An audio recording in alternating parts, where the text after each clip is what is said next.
and welcome to all of you here at Confetti, and welcome to all of you joining us online. I'm Patrick. I'm the Head of Fundraising in Communities at the NSPCC.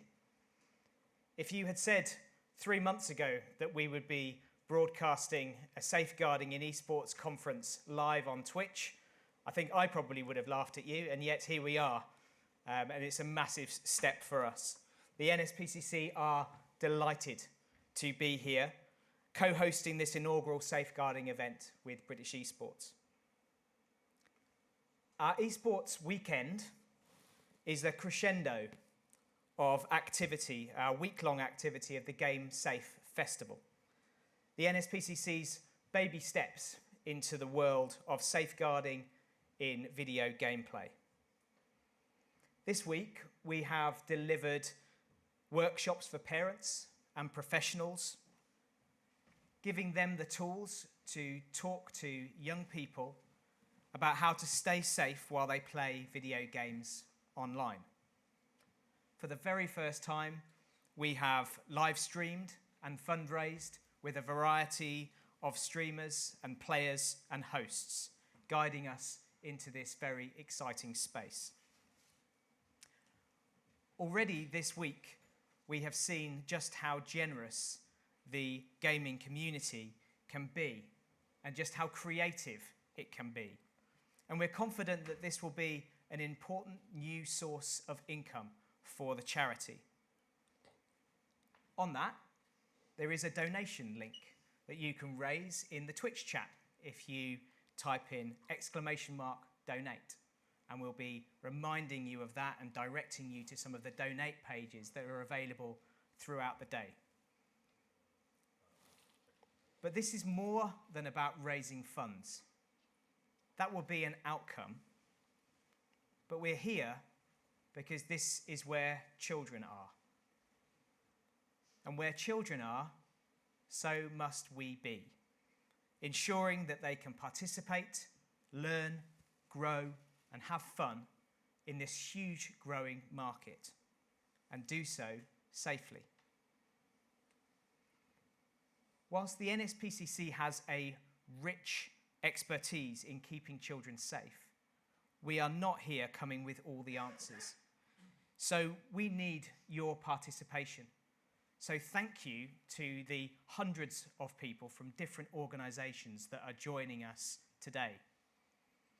Please do engage with us on the Twitch chat and on our Discord, and there will be members of the NSPCC and British Esports responding to your questions on that chat, and we may be able to relay some of those questions to our speakers throughout the conference. Given the topic of safeguarding young people, you may find some content upsetting. Should you wish to speak to somebody for support, we have a nominated safeguarding lead here today in the confetti, and that's Carl. So Carl can raise his hand, just wave to you. And for those of you who are joining online, if you do experience any of those triggers, please do feel free to contact the NSPCC helpline on 0808 800 5000 or help@nspcc.org.uk. And again, that information will be in the Twitch feed throughout the conference. You can also raise that by typing in !NSPCC. So I'm really delighted to have you all here. I hope you enjoy the day, and it's now my pleasure to introduce my co-host from British Esports, Tom Dorr.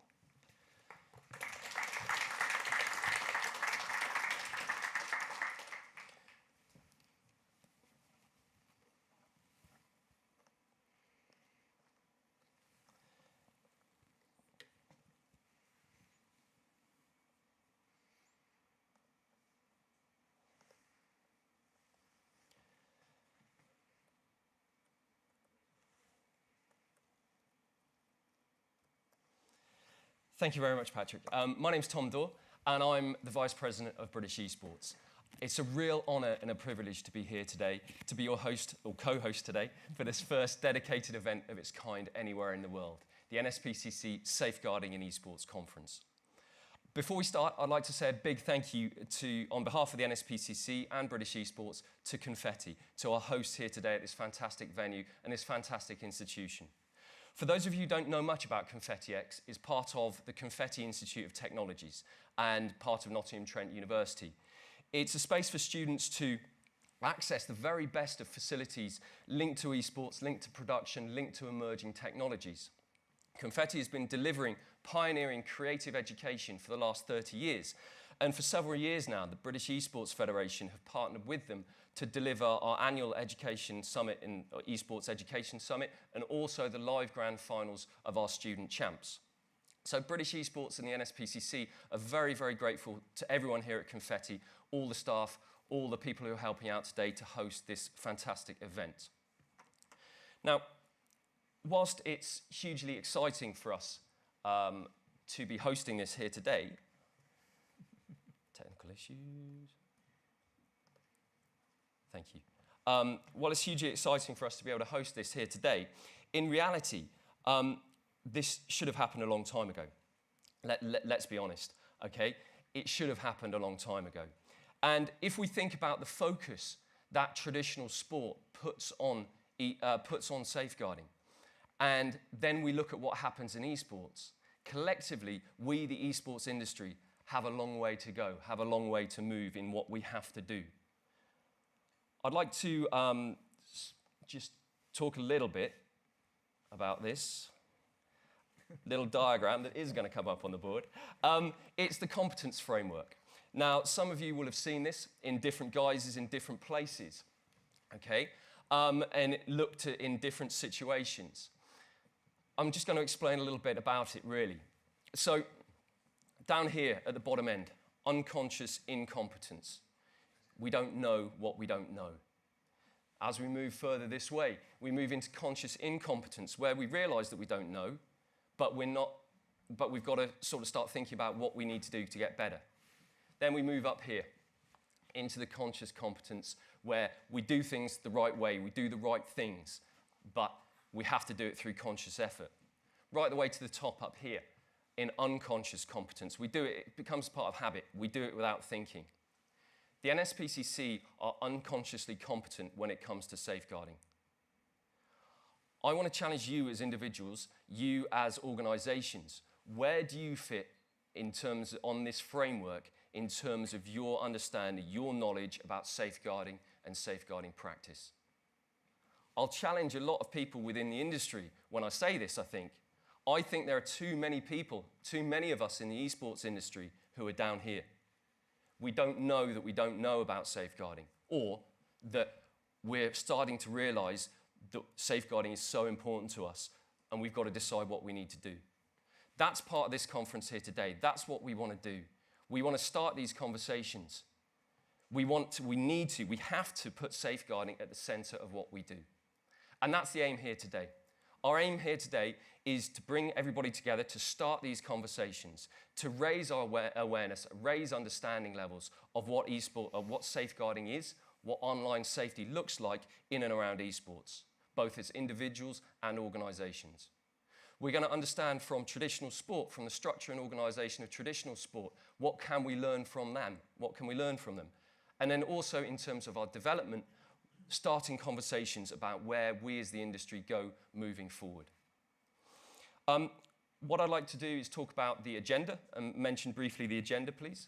I think that's going to come up on the slide next. The day is split into 3 sections. You can see it on the screen there, guys, but I can't see it on the screen behind me here. 3 sections for the day. First part of the day, we have got a session all about, here we go, thank you, the importance of safeguarding in esports. Sir Peter Wanless, the CEO of the NSPCC, will be presenting a keynote around safeguarding and the importance of safeguarding and online safety.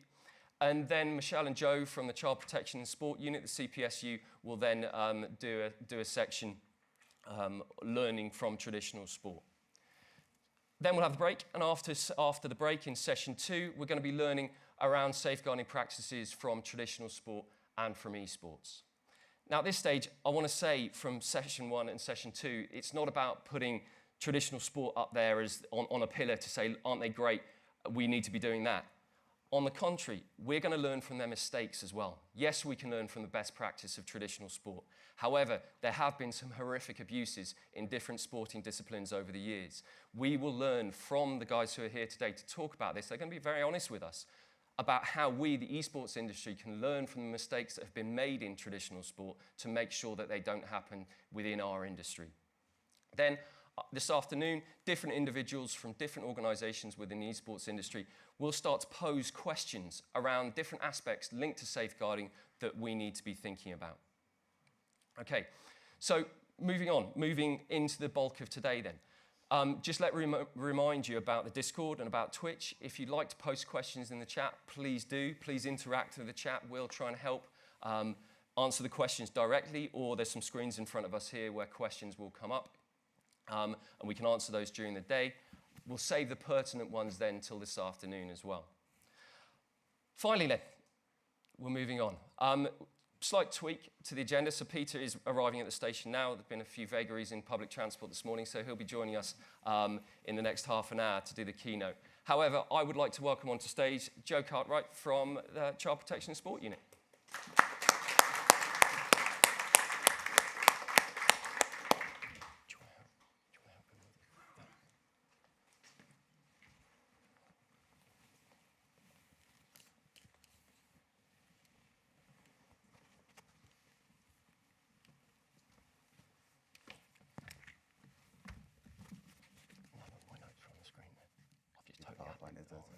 It's got my notes on there.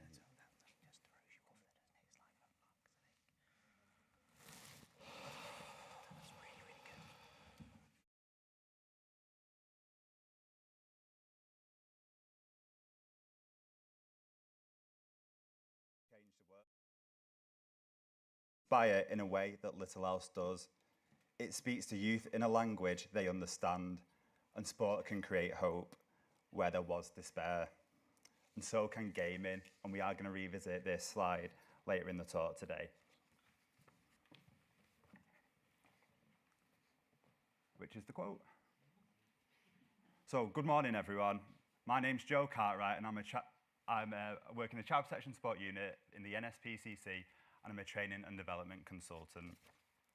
Now, a lot of you here today won't have heard of the CPSU, so it stands for the Child Protection in Sport Unit, but I will refer to it as CPSU throughout, because I'll spend half the time saying that, if not.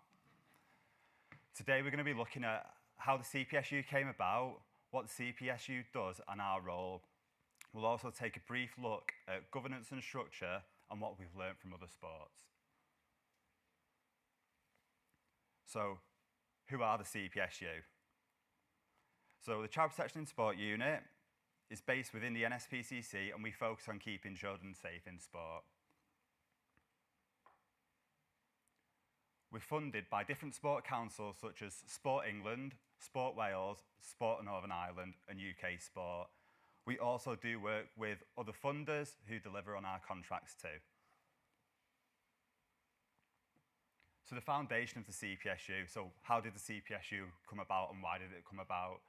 So in 2001, in response to a series of high-profile abuse cases, mainly that of Paul Hickson, who was a GB swimming coach, was convicted of sexually abusing young athletes, there was a need to implement safeguarding structures properly within sports, as that's the gap that was identified.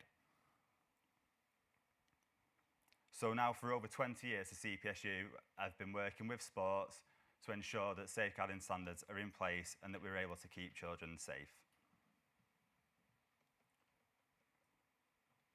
Since the introduction of the standards, there's been continual learning with other high-profile cases of abuse, which you're probably a little bit more familiar with. So a few years ago, there was the abuse within football, and that was the Sheldon report, and more recently, the White Review, which looked into the abuse of gymnasts. Now, it's really important that we've been able to learn from those reviews, and recently, it's led to changes in processes being made more robust and an increased focus on accountability and the voice of children and athletes, which is really important that we listen to them because they are the heart of everything that we do. A failure to meet standards can be detrimental to sports and organisations and may lead to funding being withdrawn as well as litigation and damaged reputations. However, that should never be the primary reason why we have safeguards in place. It should be and always to keep people safe in sport. Also, by having procedures in place, it allows us to effectively respond when concerns are raised, placing faith in us from children and young people, but also staff, parents and carers when they're sending young people to participate too. Now, I acknowledge at the moment, gaming and esports isn't recognised as a sport. Under UK law, it's still classified as gaming. However, as this momentum is gaining and it's becoming more and more kind of popular, it's moving towards being recognised as a sport, and that's been supported by the IOC, which is the International Olympic Committee, and the Commonwealth. However, with these changes, it's going to bring more scrutiny onto gaming and to esports, which makes it even more important that we get things right so the public have faith and trust in us. I'm going to deliver another quote to you, and it's from a less serious source, from Spider-Man. But with great power, there must also come great responsibility. But that message is absolutely key. As esports grows and gaming grows, there will be more power and influence that you're able to demonstrate, which means even more you need to be getting it right. And we're here to help you do that. It's not, though, like sports where we're starting from scratch. It's not 20 years ago. British esports, for example, already have safeguards in place. But as it's growing, we need to make sure that they're even more robust as ever. But lucky for you, at British esports, the CPSU, we're not just starting out now. We've got a full bank of resources. We've got expertise to lean on, which are all ready to use. So what is the role of the CPSU? As mentioned already, it's to improve safeguarding and child protection within sport. It's to provide support and guidance and training resources. And we do direct work with national governing bodies of sport and active partnerships, as well as UK sports councils. So you'll see a lot of abbreviations in safeguarding, and that's no different within sport. So NGB is a national governing body of sport. That can be like the Football Association or the Rugby Football League. AP is active partnership. Now, APs are a little bit different, but they work across counties. So sometimes it's one county and sometimes it's several counties. And it's a network of local agencies that work together to increase the number of people taking part in sport and physical activity. We also offer consultancy to NGBs and active partnerships, where we provide further bespoke training and general safeguarding advice to them. We use our website quite often, and there are self-assessment tools on it and step-by-step guides to help meet safeguarding practices as best as possible, including Safe Sport Events Management Tool, which supports organisations running events safely, such as the one this weekend. So already I've mentioned a couple of serious case reviews which we've looked at. So the White Review, the recent one for the abuse of gymnasts, and the abuse within football, the Sheldon Report. But it's not all negative. But what we need to make sure is that we learn from these reviews, because if we don't learn from these reviews, the same mistakes will happen again. So we're loading up a nice positive study here. It relates to martial arts, and there's actually quite a lot of similarities between what the work that martial arts have done and what gaming can do too. So to start off with, the safeguarding code in martial arts is still a relatively new thing in terms of safeguarding, and it comes from the work that was achieved from all the national governing bodies of martial arts, but it was funded from Sport England and worked with the CPSU too. Also, with an organisation named the Ancraft Trust, who focus on safeguarding adults and keeping them safe, as well as the National Working Group, which is another safeguarding body. So prior to the code being introduced, there was a need, there was a gap. And as you can probably appreciate, martial arts is a pretty risky sport anyway. There's lots of physical contact in there, but it's unregulated, and it still always will have an unregulated element to it, because anyone can set up a martial arts. So I could invent my own sport today and say I'm a black belt at it, invite people in, and grade you all. And that unregulated aspect does create risk, and it's the risk of the unknown. So there's a good learning for sports here. Now, British esports is established, and if they can also mirror this type of work that's been done, it can help influence others. But back to the martial arts, as it grew, kind of the spotlight was more focused on it, and the need to get safeguarding right was even more important. Now, achieving this safeguarding code, should be nice and simple. Everyone wants to keep everyone safe, but it's difficult when you bring in different people together, when they've got their own kind of experiences and their own point of view of safeguarding. But the kind of end of the day, the determination to get things right was paramount, and people worked together to achieve the safeguarding code. And it exists today, and many martial arts adhere to the safeguarding code.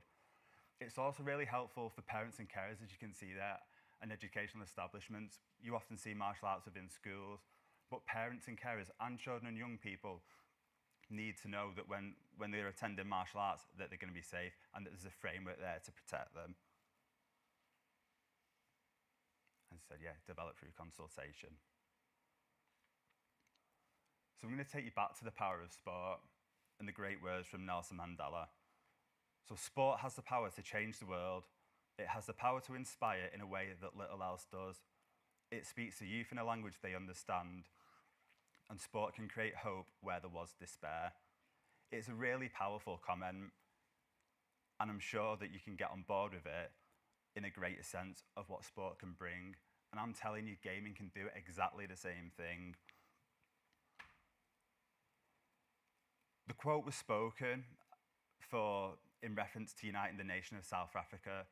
So after years of apartheid, in 1995, South Africa won the Rugby Union World Cup against their arch rivals, New Zealand, which was absolutely massive at the time. And it brought that nation together after years of hate. And it was breaking down racial barriers. To finish the quote, Mandela stated, "It is, when referring to sport, more powerful than governments in breaking down racial barriers, and it laughs in the face of all types of discrimination." And whilst we still know that there is racial issues in South Africa, the work that's been done in the past 30 years has been absolutely massive, and sport really did help that. But that was about a group of people coming together. It can't be done in isolation. Sport just doesn't kind of cover that. So to create that environment, we need to make sure that we have the right people in the right places to create that change. We need to make sure that there's a safe, inclusive environment for people to be a part of. So British esports are doing some really good work in this field. If we come away from racism and we're looking at misogyny,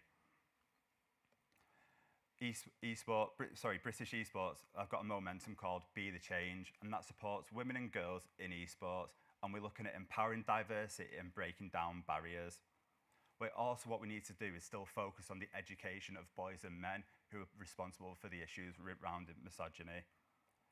It's important that we continue to champion girls' women's rights and build on the back of the great work that sports are already doing, British esports. Again, this is stuff that sports are doing as a whole, but gaming can already bring their momentum in to say, this is an area that we're looking at. Look at what we're doing here. Sports are doing safe spaces, which are similar type of things, but it's great that the finger's on the pulse already.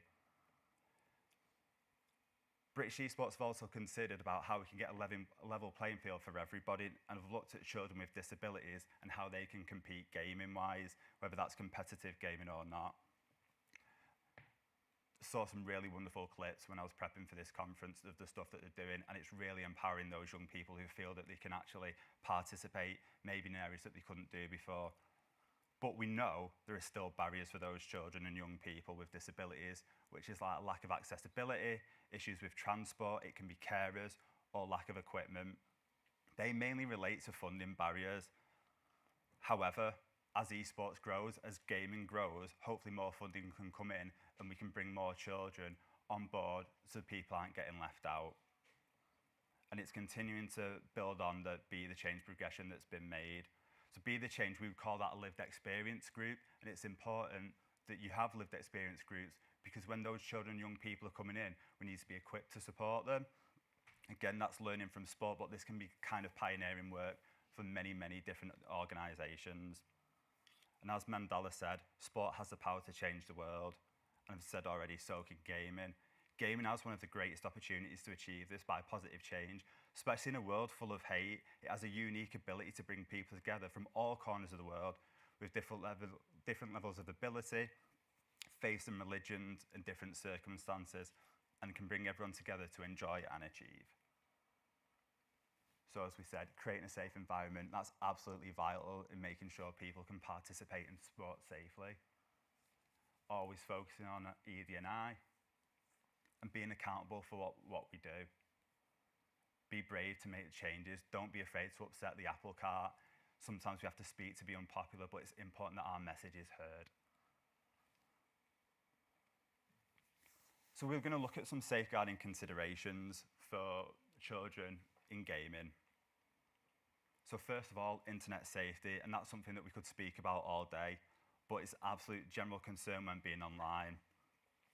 The fundamental internet safety thoughts and education is paramount in keeping children safe. There's a need for us to continually refresh our training and knowledge, maybe more than others, as the online world landscape's forever changing. Elite gamers. So this is a massive learning that we've taken from sport, and we understand that children who are considered high-performance gamers have an increased vulnerability to harm. That's because their potential can be used against them.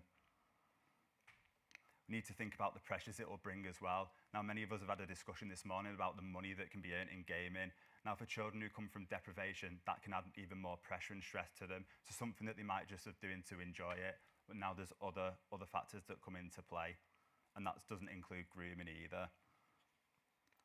It's also important that they can still maintain healthy lifestyle, so exercising, sleeping, getting enough sleeping, but also just kind of being able to be a child still too.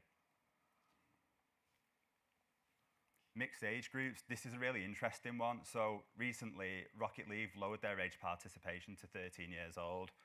Now this is really exciting for children, especially for 13-year-olds who can absolutely hammer adults online when they're playing part of the team, but they've got a higher vulnerability to harm than children who are older than them, but to adults too. And when children are attending these competitions, esports teams and events aren't as likely to have the same safeguarding structure, knowledge or expertise as traditional sports do. Therefore, we need to get ahead of the game now and ensure that events have robust safeguarding measures in place to keep children safe, but also everybody else at the event safe too. This is kind of a unique opportunity for British esports, because if you are the first to take this to the next level, you can influence on an international level, similar to that of what work the NSPCC do and the Child Protection in Sport unit, and your credibility will rise and people will come to you. Another thing that to consider actually with elite gaming is still looking after children's mental health, and it's something that we hear a lot about at the moment, but we can't neglect it, especially if there's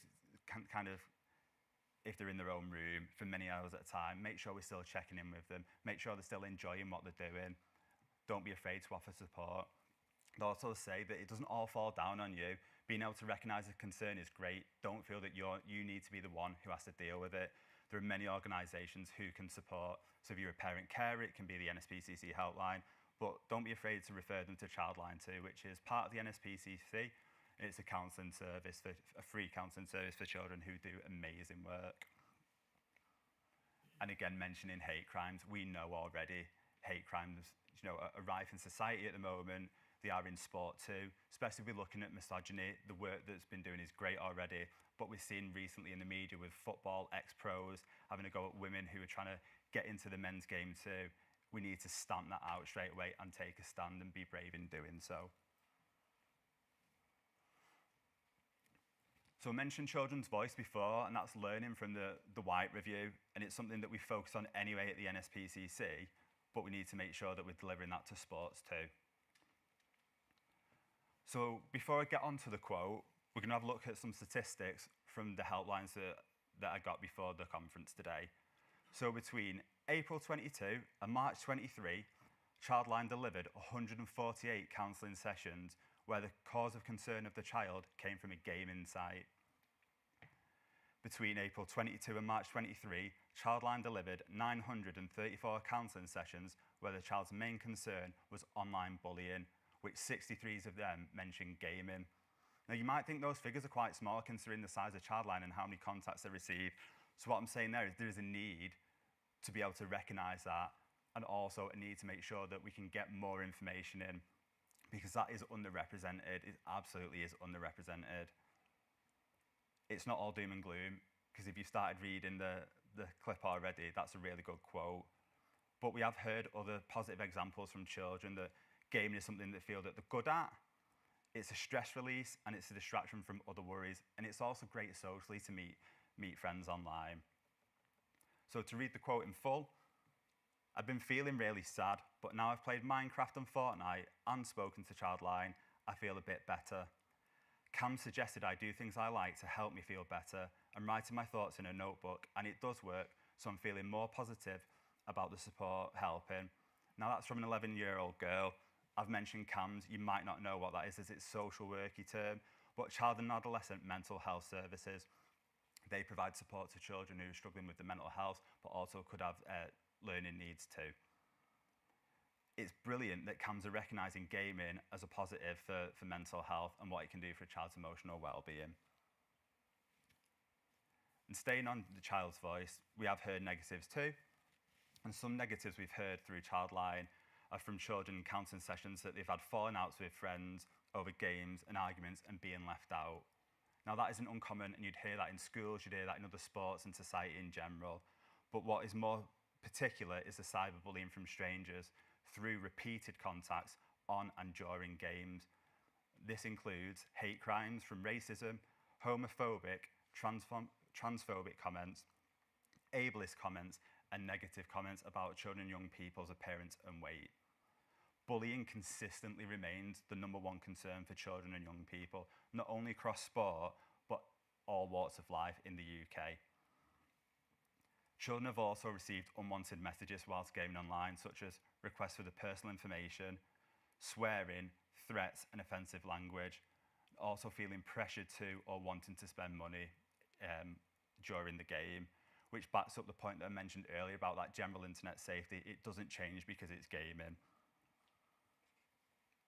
So a less positive quote, during the break from school, I was spending lots of time on Roblox.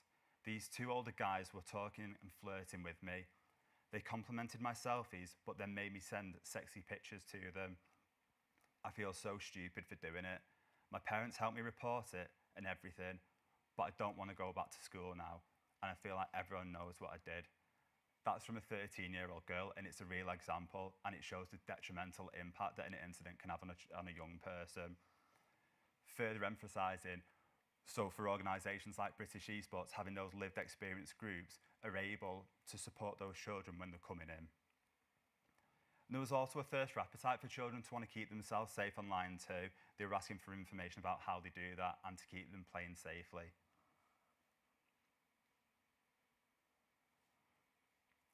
So we're going to briefly mention governance and structure. This is another thing we could talk about all day, and we're going to try and keep it as concise as possible. But with the growth of gaming, it's an absolute necessity to ensure that the governance and structure of an organisation is fit for purpose.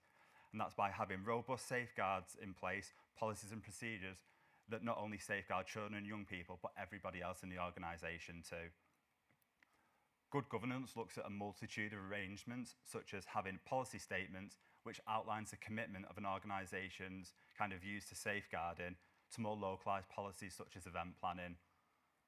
Policies should support a safeguarding culture within an organisation as it demonstrates their commitment to safeguarding, but policies and procedures will also support the organisation being compliant with legislation and guidance, and that could be GDPR and what is the Online Safety Bill, which there is scope for that to move about and be more specific to gaming. Having a strong governance and structure provides a safeguarding culture through an organisation, which allows everybody to be clear of their roles and responsibilities for safeguarding. And it's the old message of safeguarding is everybody's responsibility, but it's important that we know where we fit in that and that we feel confident that we can escalate so we know our role within it. So I'm going to briefly show you this. We're not going to go into it in too much detail, but it's a slide that we use a lot in our training, and it helps organisations understand where they fit in terms of a national framework for safeguarding. So legislation at the top.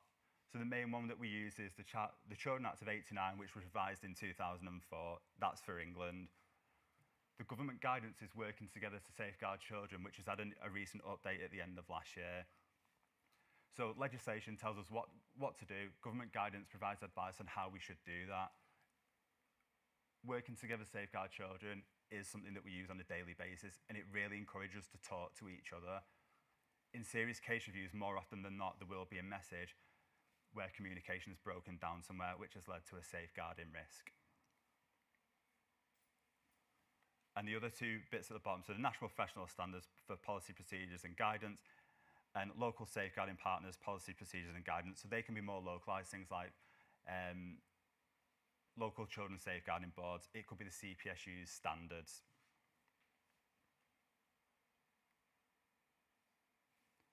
So just moving on to some reflections as we end the talk.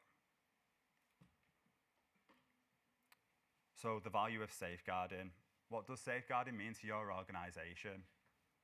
Where does it sit? How often do you talk about it? And whose responsibility is it? And when it's spoken about, how?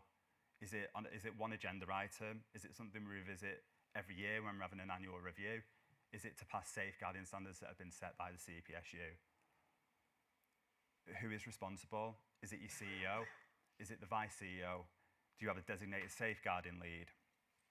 Or is it everybody in your organisation? And where does it sit? So mentioned already, if anyone's got a concern about a child, and it was mentioned at the start, the NSPCC helpline is available 24 hours a day to email. And we have opening hours that you can phone and speak to someone as well. Now, if you're working in an organisation, you've got concerns that maybe the practices aren't quite right and you think there could be risks there, you can contact our whistleblowing advice line, and Childline are always there for children too. Thank you.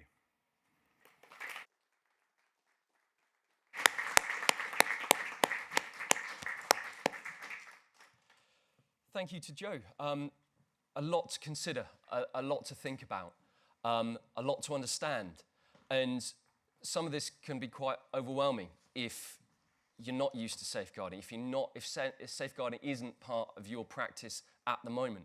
But it's important that we address this. It's important that we highlight this is the level of conversation that we need to be having within the esports industry. This is the level of understanding that we need to be developing and moving towards. So thank you again very much, Joe, for all that you've said there and all you've allowed us to consider. So moving on, I just want to briefly mention again the NSPCC does fundraise and is a fundraising, the fundraising that happens supports the organisation in its work with young people. Just during Joe's talk there, £120 was donated. So the challenge for future speakers, Sir Peter up in a minute, is to see if we can beat that one. So fresh up from the station, from battling through public transport, I would like to welcome Sir Peter Wanless, CEO of the NSPCC, to the stage. Thank you very much.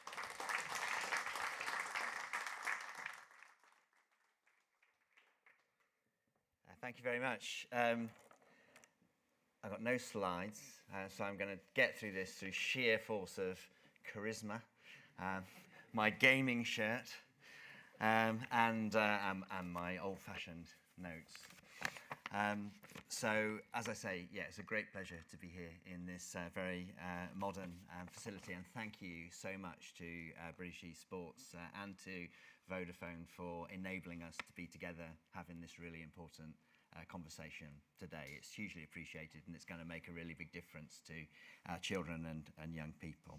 So I had been advertised, I think, as opening today's conference, but I'm afraid that because the NSPCC team has been spending so much time gaming, they've rather neglected to complete my fully working avatar, which means that I'm still unable to be in more than one place at a time, meaning I couldn't be here to deliver that slot. But here I am. I've got to Nottingham as quickly as I possibly could. So, as you've heard, I'm Peter Wanless. I'm the Chief Executive of the NSPCC, and it's a role that I've been privileged to have now for over 10 years. The NSPCC itself has been around since 1884, and throughout that time, we've been a steadfast presence for children through wars, pandemics, booms, recessions, consistently finding ways to offer vital support and guidance in a relentless effort to achieve our charitable purpose, which is the prevention of cruelty to children.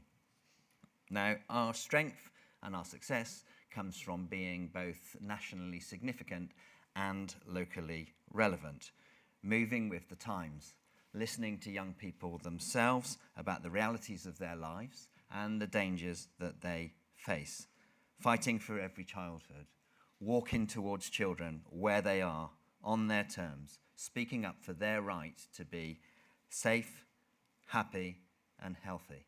So no surprise then that in recent times we've been drawn towards the virtual world of online gaming, where so many young people increasingly spend their time competing with one another, making friends, sharing experiences, learning new skills. Now, I don't claim to be an expert in gaming beyond a little bit of Mario Kart, but I do know about child protection. And it's an unfortunate and recurring fact of our charity's history that where young people spend their time is where those who wish to take advantage of them will gravitate towards. So gaming is no different in that respect. Children deserve to enjoy exciting and age-appropriate gaming experiences. They don't deserve to be shut away from such opportunities until they're adults in a risk-free, hermetically sealed environment. But nor do they deserve to be thrust into environments designed without careful thought being given to their safety and their well-being. So that's where I'm coming from. How can all of us play a part in keeping children safe so that children enjoy the benefits of technology in ways that enhance their childhood rather than damage irreparably their mental health, their well-being, their livelihoods, or ultimately their lives? Now, as you've just heard, the NSPCC runs Childline, which is our confidential counselling service. It's here 24/7 for any young person seeking advice about worries or concerns. And many a child will tell us that their contact with Childline is the first time that they really feel listened to. So we're engaging daily with children who are anxious about their family's well-being, their own future, friendship breakdowns, abuse, exploitation, suicidal thoughts, things that leave them confused or embarrassed as to whether what they've experienced was right or indeed appropriate. You name it, the service gives us a unique insight into what it feels like to be growing up under strain in the UK at the present time. And it's this connection to what young people are really seeing, feeling, and experiencing that informs our focus as a charity. Through what we do, through what we enable, and through what we influence, we're endeavouring to protect children from abuse, to prevent abuse from happening in the first place, and to change attitudes, behaviours, and laws to help as many young people as possible have the best start in life. And as you've heard, we try to do this funded overwhelmingly from voluntary donations, around £115 million a year, year after year after year. It's not easy, but together with like-minded people and partners, we are making a positive difference. So just to give a couple of relevant and topical examples, last year we trialled an online campaign to draw attention of adults towards simple steps that they might take to look up and look out for young people who might be at risk, and at the actions that they might take if they were unsure. We're a few weeks away from revisiting Listen Up, Speak Up, which is looking to mobilise a nation of safeguarders with the confidence and knowledge to keep children safe. A second example would be everything that we've put in to securing the passage of an Online Safety Act in the UK, creating robust law enforced by an established regulator, Ofcom, with the necessary powers and resource to enforce the sort of fundamentals of child protection in the online world, which we all take for granted when it comes to designing physical products, services, and public environments. So this really important new act requires tech companies to consider the safety of children when they're designing their services, as well as requiring them to rapidly remove illegal content, like child sexual abuse material. It builds on the age-appropriate design code, which is already being enforced by the Information Commissioner's Office when it comes to the treatment of children's data.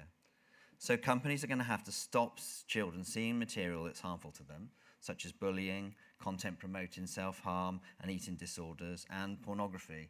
And if companies fail to comply with the new rules, they're going to face significant fines that could reach billions of pounds. And if they consistently fail to take steps by Ofcom to protect children, then their senior managers could ultimately face criminal sanctions. Now, I think it's a genuine case for celebration that the fundamentals of child protection are required of the online space, just as all of us would expect in the so-called real world.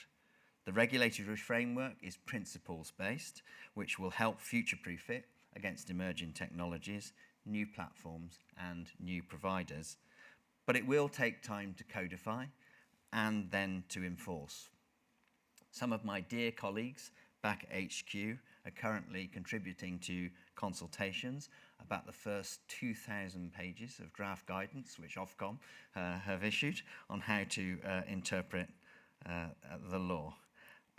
And even when that is finalised, Ofcom will then need to set about enforcing it. So progress by law enforcement is necessary, but it will establish base standards, and it kicks in only after children have suffered the devastating consequences of online abuse. So I think we should all aspire to something better than that and consider the impact on children now, as every day loads more products and services attracting our kids are tumbling out of our vibrant and innovative tech sector. So it'd be a double cause for celebration if we were confident that the owners and designers of these products and services and experiences were alive from the outset as to where and how abusers might take advantage of design weaknesses to prey on our kids, and created those products, services and environments with that perspective in mind. So the job really is just beginning. There's plenty of goodwill in principle. I know that our thriving gaming sector doesn't set out with the intention of harming children, and I'm also absolutely clear that childhood should not be risk-free. But we continue to receive calls and contacts from young people experiencing unacceptable and avoidable abuse online, including extortion, sextortion, and horribly harmful acts of bullying and discrimination. So I think it's vital now that the NSPCC engages directly with the tech sector, offering our insights to help you get ahead of safety by design, thinking of this not only as a legal requirement, but increasingly as a design feature of huge appeal to young people and families who will be engaging with your products. That's partly why I had the pleasure of speaking to some of you a fortnight ago at the BET EdTech conference at the Excel Centre in London. And it's also why the NSPCC has launched a transatlantic partnership with Common Sense Media, the American non-profit organisation that reviews and provides children's ratings for media and technology. It's also why I was in San Francisco last week debating how we put child safety and well-being at the heart of tech decision-making, including integrating it effectively into the development and use of immersive technologies and artificial intelligence. So this is a vital and timely issue. Last night, I was with members of, and extended networks of the NSPCC's Child Safety Online Task Force at the House of Lords, hosted incidentally by Lord Vasey, the Vice Chair of British eSports, where we engaged with individuals and with organisations serious about keeping children safe online. We heard again from young people themselves about the current experiences of being online and how they want to make the world safer for them. So I'm delighted to be here today with the great and the good of eSports. Thank you for inviting me to be part of this amazing lineup of incredibly talented and committed people for an important and a timely conference. It's wonderful to see so many leading eSports organisations represented, which is a welcome demonstration of how you take the safeguarding of children and young people seriously. And hello to all the delegates who are joining us online as well. I hope you won't miss too much from the networking sessions throughout the day, and I don't suppose this is the last time that we'll be coming together. So see you, I hope, at a future event. Now, despite the UK classifying esports as a game rather than a sport, Your online arenas are clearly where an increasing number of children are, and therefore we must be too, working in partnership with you all to keep them safe. Partnership working is how we've succeeded in building the fundamentals of safeguarding into the governance of sport with the likes of Sport England and the FA. And from our conversations today, it'll be great to see new partnerships being nurtured and developed, rooted in our shared goal of creating great experiences for children who can be confident they can enjoy great experiences online without facing unacceptable risk to their safety and to their well-being. And given the pace at which esports is growing in the UK and the wide-ranging benefits that young people are increasingly experiencing, we can't really hesitate to put in place the sort of guardrails that we've come to expect in sport into the esports world. With the likes of Rocket League lowering the global tournament participant age to 13, there really is no time to lose. So if I just reflect on some of the issues that make for a healthy and happy sporting environment on sports pitches and sports halls across the country, let's ask ourselves what they might mean in an e-gaming context. So just picking out a few headlines from the Sheldon report into abuse in football, I think these will resonate with those of you working in esports. And Joe touched on one or two of these just now. So, number one, abusers using respectability and credibility through their association with teams or organisations to gain access to children. I wonder how many esports teams carry out DBS checks on their staff, existing and new, or indeed are even eligible for such checks. In any event, only around 5% of child sexual abuse offenders have past convictions. So what is your approach to recruitment? Do you test for values as well as for skills? Do you have a safeguarding code of conduct? Are the basics of child protection a mandatory part of induction training? Not everyone has to be an expert in this stuff, but everyone should know how to spot and report concerns, and the NSPCC can help with this. Second, Sheldon spoke about grooming tactics to avoid others witnessing abuse, working without supervision and having access to children alone. How easy is it for potential predators to connect online to young players unsupervised, competing sometimes in their bedroom? We can offer advice here in terms of operating models, learning from how we adapted Childline during the pandemic to build our first virtual base, moderated and monitored by supervisors online. But we can also advise on patterns of grooming behaviour and how these might be spotted, stopped, or the risk mitigated through product design. Another issue which was touched on in the last presentation, leverage over children desperate to succeed in the professional game. Observing the meteoric rise of esports players alongside YouTubers and influencers, the hold that abusers can have over those aspiring to success can be immense. I'm sure you'll be familiar with characters like the cruel and predatory paedophile football coach Barry Bennell and other examples from swimming and from gymnastics to see the risk here. How can we help young people protect themselves from those who will use their power, their experience to evil effect? And then one final theme. Crucially, around the turn of the century, there was little or no guidance or policies on child protection in sport. Sport had to catch up in the wake of tragedy. Esports can learn from this by addressing issues of training and accreditation far sooner in its evolution.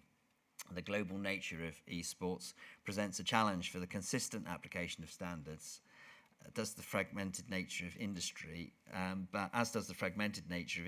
but this is a challenge worth tackling head on, and safety is a design feature to compete on. So the interest in today's event gives me great confidence that we're out of the starting blocks.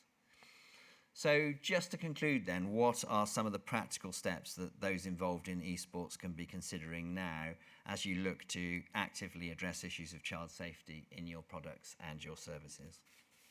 Number one, I would say, are you listening to what your young players are saying and experiencing? Are there easy ways for them to surface and resolve their anxieties and for you to react and respond individually and systematically if necessary? As an organisation, do you have safeguarding policies and procedures in place which are regularly reviewed and updated? Might they be tested by a third party from time to time?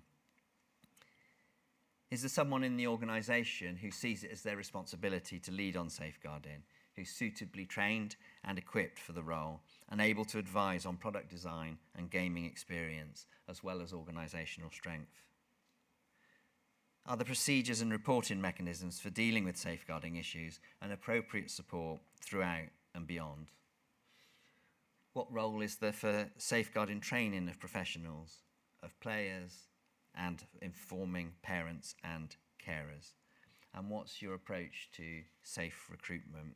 So these are just a few thoughts, and I genuinely think esports has a great opportunity to get ahead on much of this stuff and to avoid the terrible legacy of abuse in traditional sport and its impact on so many people that's still being uncovered today. There is some urgency, but the UK esports industry can be a leader in this field, underpinned by the principles of good safeguarding and the emerging regulatory regime online. We all desire the same thing, great experiences for young people that ensure all of them, as well as all of you, thrive in this wonderfully inventive and enjoyable sector. So thank you for being with us today. Thank you for being a part of this conversation. I'm around for much of the day if you've got questions or just want to say hello and compare notes on how we can together be as effective as we can be for children and young people in the esports space. But in the meantime, thank you very much for listening.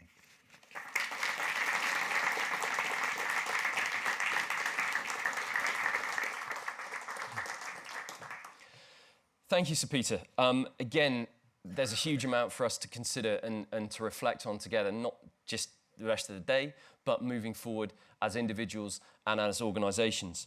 It reinforces the need, again, for me, for the esports industry to work together to set standards, to set expectations that we together to commit to meet and to uphold together in our work.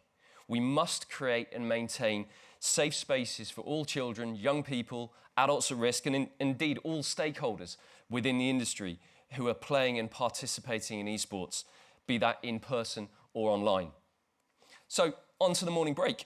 Thank you for being with us. Thank you for those of you who are with us online.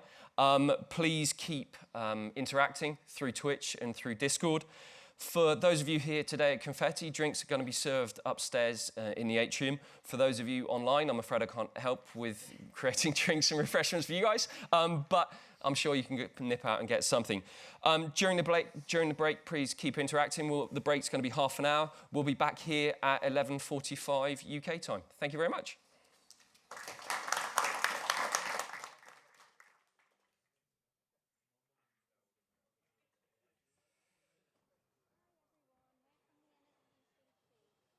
Hands up if you can tell me what we do.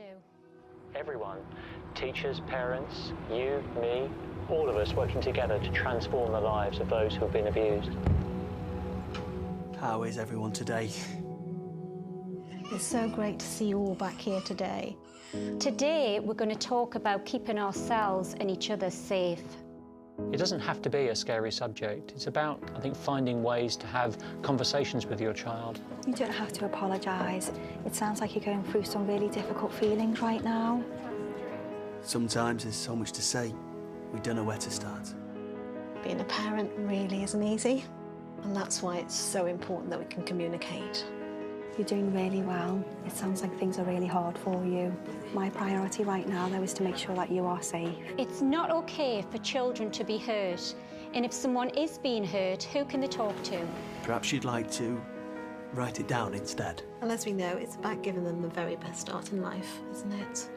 Even though it seems hard right now, remember we're always here for you whenever you need us. Preventing child abuse is a massive task. It involves everyone, teachers, parents, you, me, working together to transform the lives of those who have been abused, protect children at risk and prevent abuse from happening in the first place.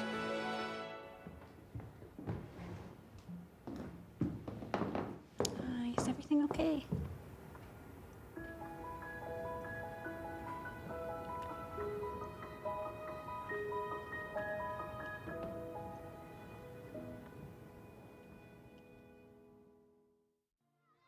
All children and young people have the right to be safe, whatever they are doing. When they are at home or at school, we know whose responsibility they are. When they practice or train, then as their coach, referee, club welfare officer or club organiser, whether it's your job or you're a volunteer, you need to make sure that children are not at risk from things like physical harm, bullying, grooming and sexual abuse. By supporting children and young people and following safeguarding procedures, you can contribute to keeping them safe.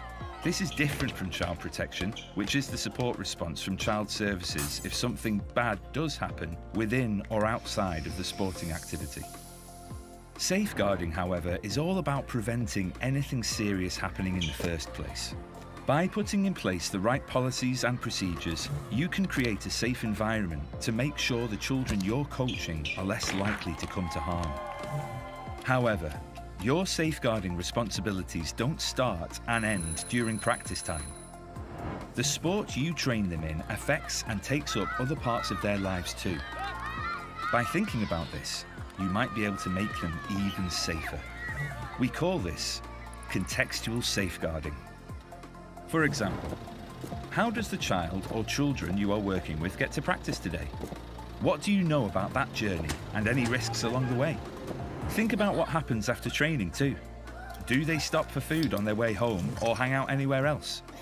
You can provide information to those shop owners about what to do if they have concerns about children. It's about being proactive. Where do they practice their skills in their spare time? Can you make that environment any safer for them? It's important to engage with children and young people on the field, pitch or park to ensure they are safe from bullying and abuse, and that wherever they spend their practice time, it's in a safe and supportive place. We can help you with the tools and resources so that you can start thinking about how to make the children you work with as safe as possible.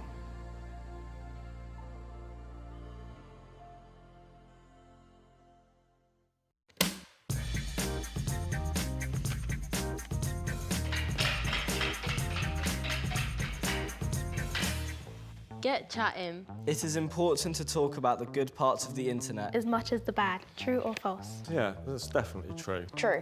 True. True, yeah. I think it's important to talk about what you see online, what's true, what's fake. It puts things into perspective. I mean, the internet does have some good things on it. The positive thing about being online is you can get lots of inspiration from many different online sources. The correct answer is true. Get chatting. Have regular chats with your child about what they like doing online and how it makes them feel. Don't forget to talk about the positives of being online as much as the negatives and really listen to what they're telling you. Do you think we just chat enough about being online? No, I don't think we chat really at all about you being online. I mean, I just trust you. I feel like we should talk a bit more about being online rather than all the bad parts, some good parts, so we can enjoy being online as well as being safe. But I definitely would like to challenge us to get a little bit more into your passions and your enjoyments and the things you like to do.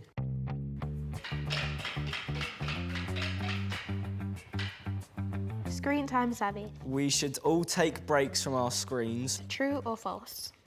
True. I think that is true, yes. True. That is true. Spending less time on screens is a great way to improve well-being, both online and offline. Try setting some limits and boundaries surrounding screens and making use of the wellbeing settings on apps such as Instagram and TikTok or on your devices.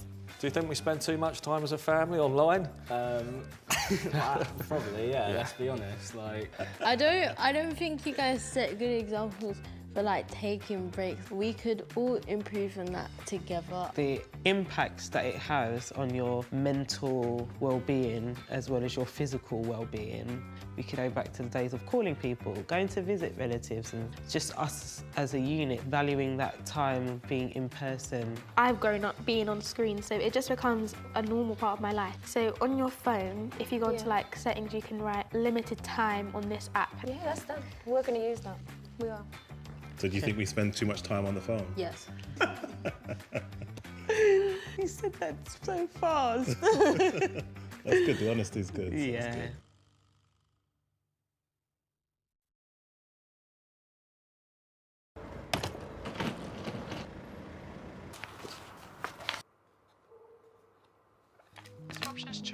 You know the school trip's cancelled. We expect so much from children, don't we? It's like whatever life throws at them, they find a way through. Dad, Wi-Fi's out again. But it's not easy, and they shouldn't have to do it alone. The NSPCC gets that. It's why we're here, to meet them where they are. Because as much as they might seem okay, let go. Hold it. they're still only children. Okay. So whatever's going on in the world, whatever they're facing, Hello, you're through to Childline. I think I need some help. we're here for children.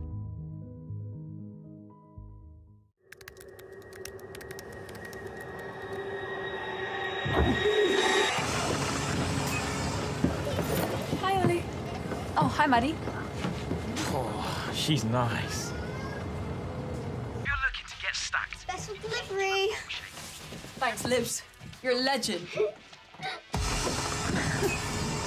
Sorry. Oh, have you ever seen a female do anything properly?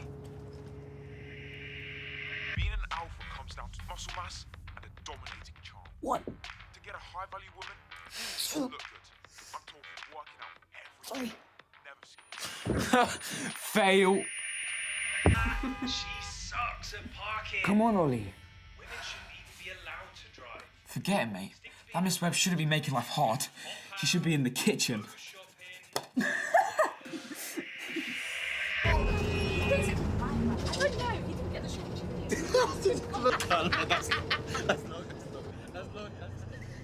Desperate.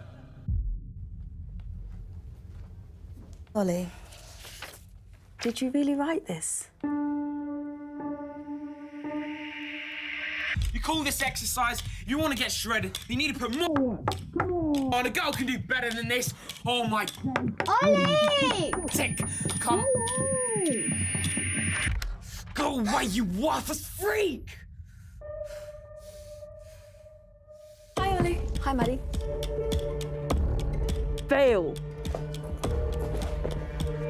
Come on, Ollie. Did you really write this? No. Desperate.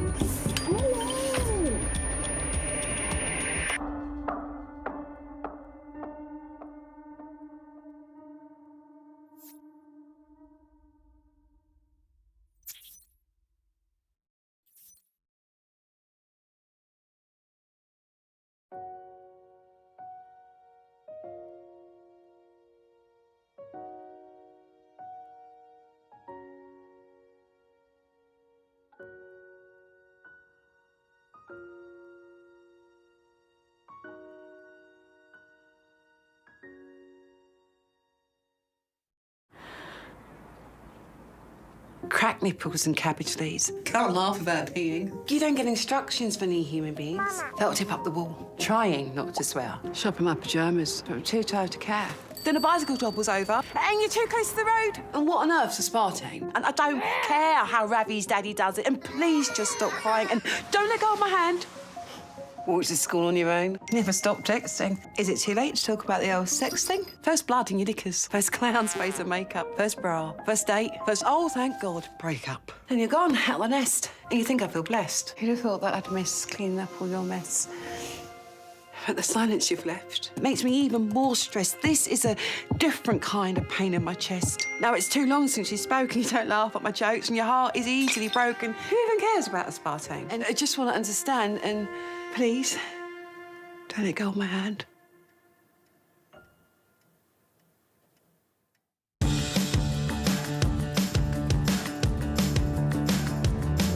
Hey, are you ready for some facts? Yeah, sure.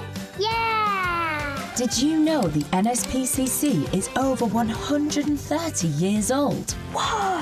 And its first royal patron was Queen Victoria. Wow. There's been a few more too. I know them. The NSPCC was active during World War II, and they kept going through the pandemic. That must have been scary. In 1986, Childline was started, with over 50,000 children trying to call on the first day alone. That is a lot of children. Since then, Childline has helped nearly 6 million children. So, if they need help, Childline is there. Yeah, and they've got these message boards. They're actually really good. Did you know they run assemblies and workshops in schools? We know, buddy.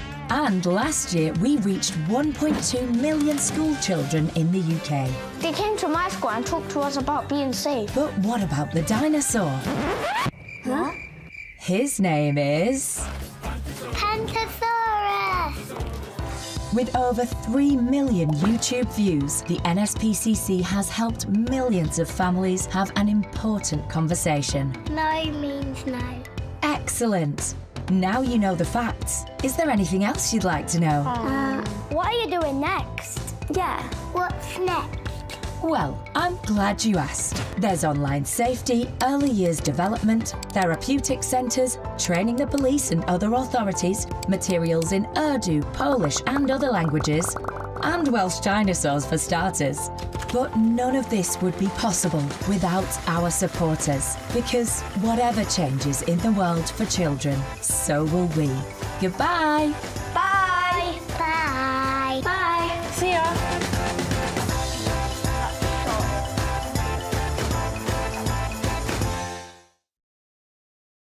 This is how the NSPCC has made the internet safer for children in 60 seconds. We campaigned through 5 years, 1 general election and 1 global pandemic. We worked with 7 secretaries of state, 4 prime ministers and 3 different government departments. After 4 petition hand-ins, 12 versions of the bill and 102 mentions in Parliament, and thanks to 650 MPs contacted by 147,635 campaigners, we finally have 1 groundbreaking piece of online safety legislation. It's official. The Online Safety Bill will be made a law. This means tech companies will legally have to protect children from harm. This will make a lasting difference to our futures. Our work is far from over, but we're 1 step closer to a safer online world.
Thank you for joining us again. I hope conversations, reflections, networking during the break were positive, thought-provoking and ultimately productive. I can see there's been some great interactions online as well, so please continue to interact via Twitch and via Discord. There are 2 panels during this session, in between now and lunch, where we'll explore shared learning from safeguarding practices in both traditional sport and in esports. First up to the stage, I would like to welcome Carl Harris from the NSPCC, along with Alex Moore from Sport England and Michelle North from the CPSU.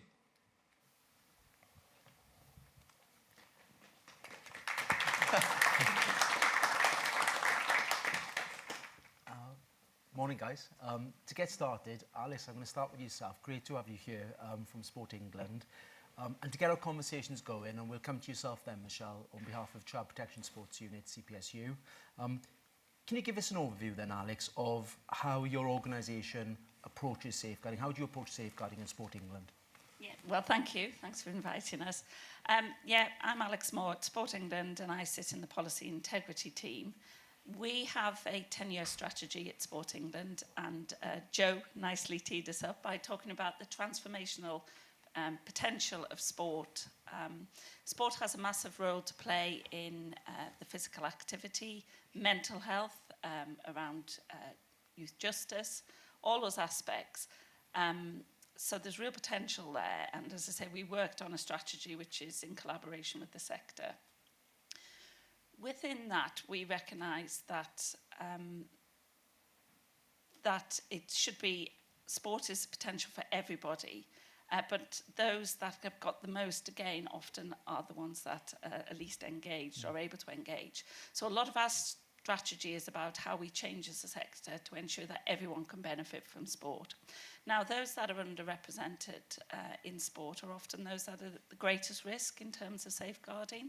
So I'm pleased to say that safeguarding in our organisation sits at the highest strategic level. So it's in our strategy. Our executive leadership team, our board, are inquisitive about safeguarding. It's always on their agenda, and it is literally in our strategy. So there is a statement there, a mission around everybody feeling safe and being safe, and parents and carers who are making the decision about where children participate in sport and engage in sport and physical activity. They're confident in their choices. And so, yeah, that it's led by our strategy, our mission. It's embedded in our values. It's throughout our organisation. And we're an arm's length body, so we invest government funding, which is public funding, and we're also a national lottery distributor. So we want to protect our investment, and we also want to protect those benefiting from sport. We invest in about 130 sector partners. The CPSU is one of those partners. Some, as Joe mentioned, are national governing bodies. Active partnerships were mentioned, ranging from rounders up to the FA. And we also invest in community organisations through our funds. And therefore, we have standards. We utilise the CPSU's standards to drive good practice. And we also develop, as I say, I'm in the policy team, so we do a lot of listening to the sector about what those challenges and barriers are. And we develop policy and work closely with government to safeguard children and young people and develop policies, for example, around young people's voice. Thank you very much. And you mentioned in there, and we'll come back to it, you mentioned about your strategic approach to safeguarding, and of course then there's an operational on-the-ground approach that is required. We're going to talk about that in the next part, and it'd be good to bring that to life for the audience to understand what does that really look like.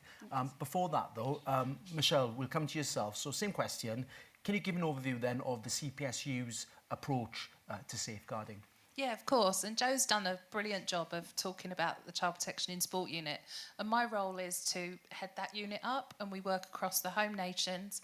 I guess fundamentally we set the standards for sport, but it's not like we've picked them out of the air and said that's what they should be. We use what government guidance is there, the legislation that underpins safeguarding in the UK, and then puts that in a sport context, because they are different to social care. Sport is different to education. So our role is to try and make that accessible and available to as many organisations as possible. We work, I think in my last tally, just over 200 organisations, and we're not a massive team by any stretch, but we are, I think what you'd probably say is a critical friend. We encourage organisations to be better, to make sure that they're thinking about children and young people and how they take part in sport, and to push them to be as safe as possible. Because as Peter said in his talk, wherever children are, there is a tendency that people who were likely to cause harm or want to cause harm will find them.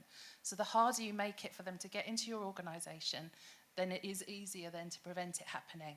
So I guess our role is to try and learn from the best information that we can get from the NSPCC, and then share that with our sports to make sure that they're building robust practices to keep children and young people safe. You mentioned in there, Michelle, about being a critical friend. Explain to people, if they're not familiar with that, what does that mean to be a critical friend in the context of safeguarding, improving safeguarding? I think it's really interesting about safeguarding is to be as open as possible, and it can feel really scary for organisations to say, I don't think we're there yet, and Tom talked about that kind of spectrum. And I think what the team are incredible at doing are putting organisations at risk, at ease, not at risk, at ease, to be able to say, this is where we're struggling. And then the consultants and the development consultants can work with them to say, have you used this? Have you thought about this? To try and build those skills. And what we have the benefit of doing is we have all those other organisations who are at different points in that journey. So we can share that really good practice so people aren't starting from the beginning.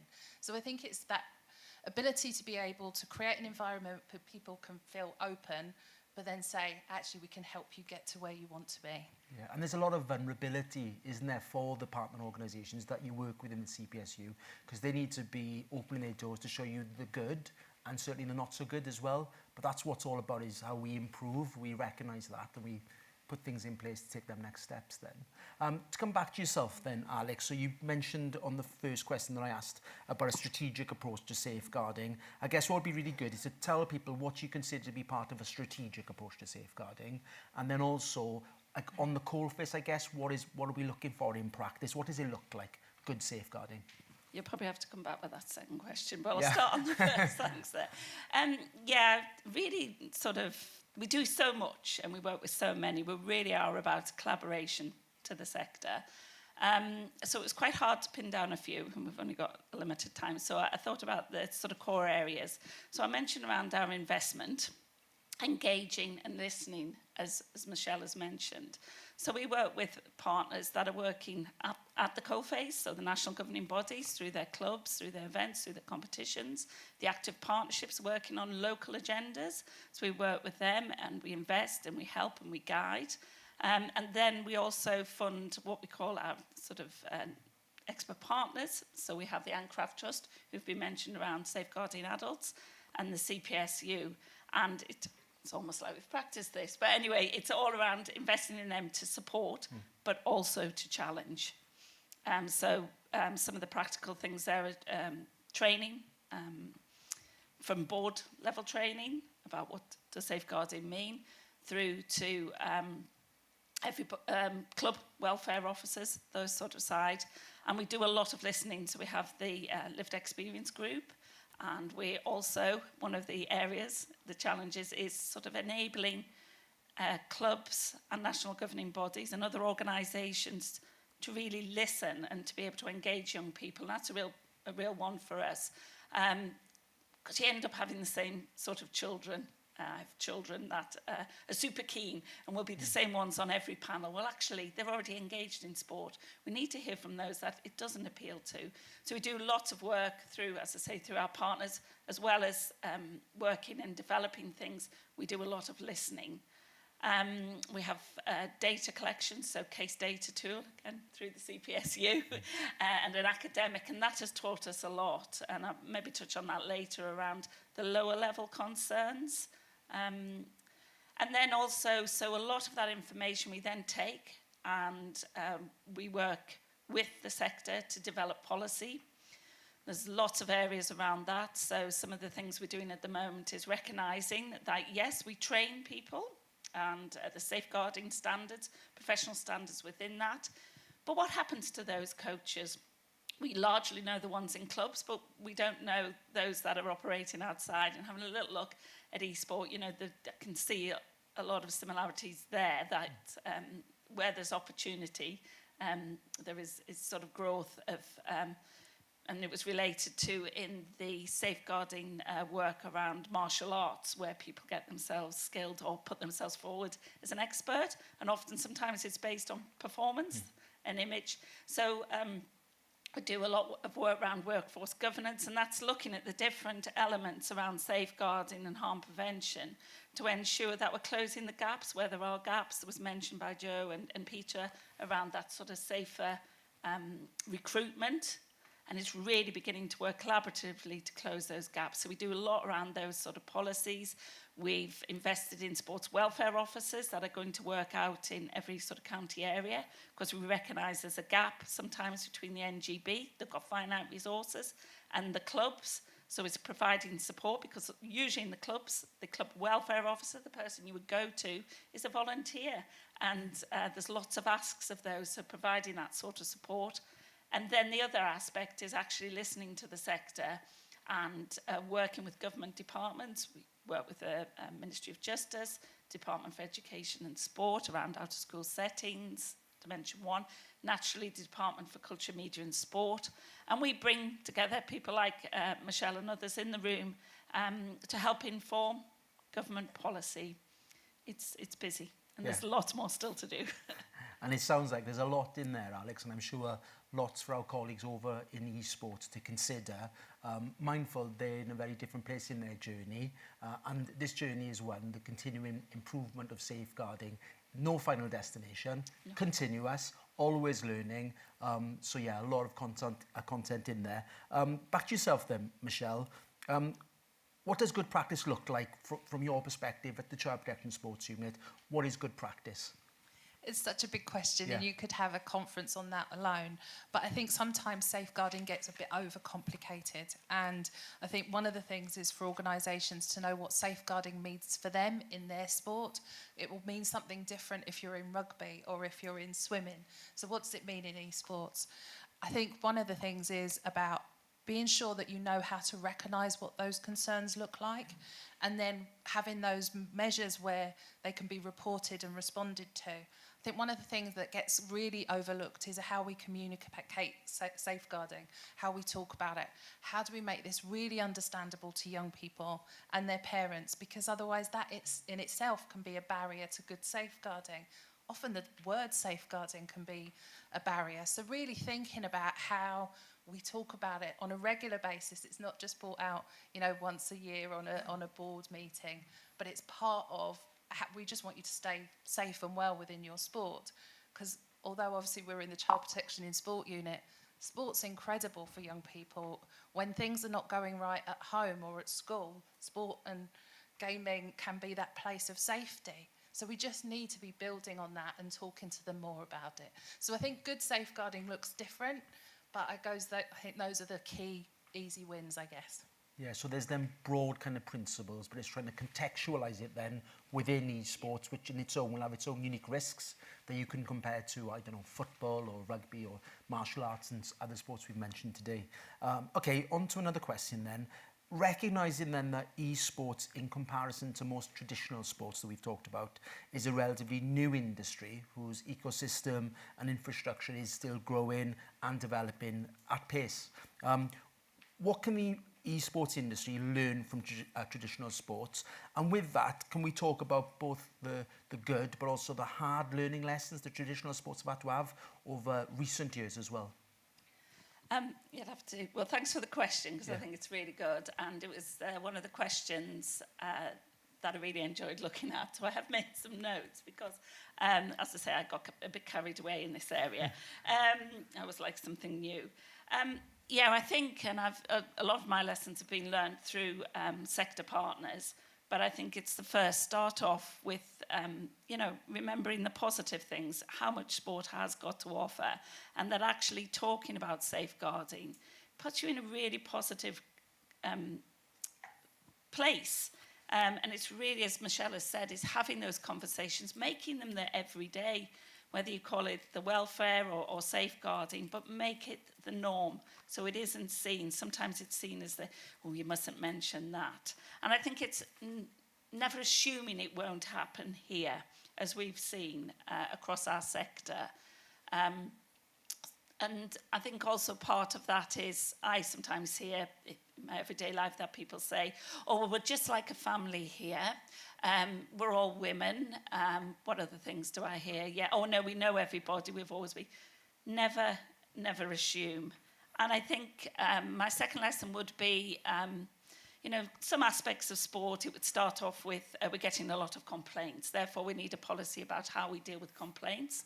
And then it's great, the awareness is there, so you're getting complaints coming in and concerns. So you then put somebody in a role, and then you train that person in the role. And then you think, oh, we need to do something proactive, so then you start resourcing that. What I would do if we, you know, had that chance again would be really start with leadership. So all leaders understand that, say, regardless of the amount you spend on brand, imaging, delivery, how it's delivered, if a person doesn't feel safe and isn't safe, that's all lost. That's all money wasted. So I think it's everybody in leadership. So then any programs you're building, and I know that means different things in your world to ours, but any programs you're building, any initiatives, any sponsorships, safeguarding and well-being is at the heart of it. You're not trying to build it in later. And that inquisitive leaders, I often hear people say, oh, well, nobody reported that to us as a board. We didn't get those figures. No, you go out and you ask those questions. You be inquisitive. I said I had a few. Yeah, I think collecting data. Data is really powerful. We did some work with Edge Hill University on a European study, and it turned the figures, one of the most hard-hitting figures was that only 5% of concerns were ever raised. So if you look at the figures, and that really puts it into perspective. And as I mentioned, the case data tool that we've been using, and that's giving us really powerful information. For one is the fact that sport is a really good place. There are more concerns that happen outside of sport that are reported in sport than there are that actually happen in sport. So there is sport's role, regardless if you think your place is, you know, safe and we're all just one big family, that you still have a role to play to support young people where harm may be occurring elsewhere. So data is really powerful, and start with those low-level concerns. Don't just wait for those that are above the threshold that have involved statutory services.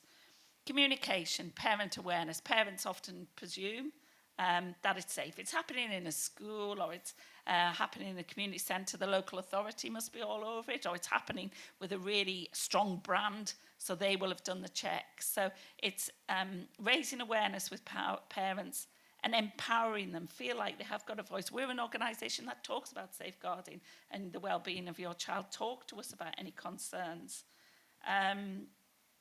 Continuous improvement you touched upon, and also policy. And you said we had to sort of talk about warts and all, and I think there's one where you can have a tendency to think, oh, we've got all the policies, they've got every legal aspect in it, we are covered. Nobody's read those policies. They're not audience specific. People don't understand them. They don't know what they mean in practice. So I think there is a lesson that we have to learn around creating a policy or a vision that's really simple, that everybody, regardless of what level, you can buy into it. And then developing specific guidance to specific target audience. A practitioner working in an area is not going to need the same document as a child or as a parent. So really think about those. So I haven't got into too much depth because we're a lot there and there are a lot more. But thank you for that opportunity. Yeah, thank you, Alex. You've covered lots in there. Same question for you to pick up on then, and other parts maybe you want to comment on, Michelle. But yeah, where's the learning in traditional sports that can be taken across now for esports? I think the learning is in the reviews that have already been mentioned. You know, training comes up not just in serious case reviews in sport, but in other sectors. We need to be training everybody, and I use training quite loosely. I'm not saying you've got to attend a whole day course. It's about how do we share information and make it relevant for people so that that parent who's ferrying children there understand their role within it and get them to speak up. There is something within sport that sometimes silences parents, and that's something we've got to learn, and I don't see it any different in gaming. I think one of the areas we have to get I would say if we'd have got in there sooner is around how we engage with parents. So the Child Protection in Sport unit are on our 10th year of keeping your child safe in Sport Week, which is a week aimed at parents for them to help know what kind of club to take their kids to, what safe activity looks like, what good behaviour on the sideline looks like. I wish we'd have done that 20 years ago. So I think there's something around seeing them as a really positive stakeholder in their children's lives, because they are, and bringing them along the journey with those children and young people. And I think, you know, we've learnt a lot in sport, but I think we've been slower involving young people and their parents and carers. So, yeah, I would say that was probably my best bit of advice.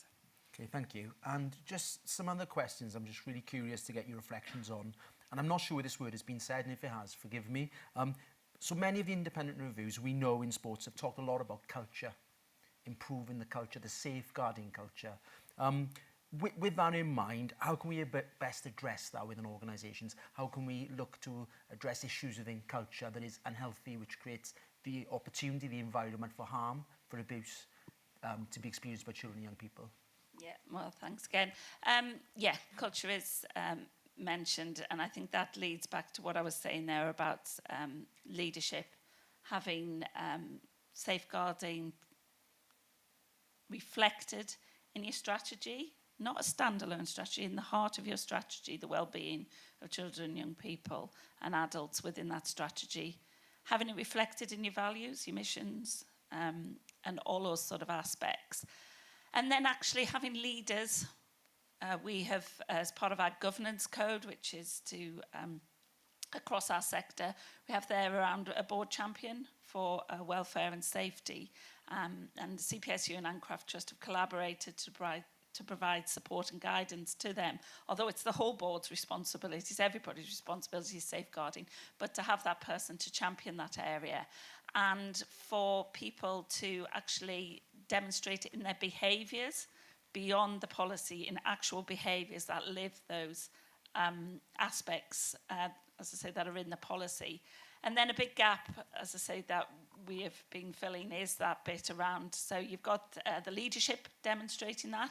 And when we refer to leadership, that isn't just the chief exec, the chief operating officer, the board, but that's the coach, the leader, the activator, the performer, the elite, that they are demonstrating and living those examples. And then really having a system, as you say, that sort of closing the circle, are those policies, is that culture that you're creating, is it understood and is it lived? And what are the barriers to living it at a grassroots level? And how do we support, rather than just constantly bottom down, how do we support that culture to be lived and the continuous improvement? Thank you very much, Alex. I think we're pretty much at time, but I want to give you the last word, if that's okay, Michelle. Culture, what would be your main kind of bit of advice, comment, takeaway for everyone listening? I think culture's like an iceberg. I think there's the bit you see, the policies, the training, the bits that you talk about, and then there's this big bit at the bottom that you don't see, and that's how people are behaving. So it might be slightly outside of the policy, but the policy says this, but people are behaving or doing things that are outside that. And I guess that's the bit where you really see difference if people are able to speak out and challenge some of that. So I really encourage people to think about the stuff you see, and then how do you find out about the stuff you don't see? What's happening on a day-to-day basis? How are we challenging the shouting, the bellowing, the name-calling, the things that we see in sport, which has come up in things like gymnastics and football and other sports as well. Thank you. Thank you very much, Alex. Thanks, Michelle.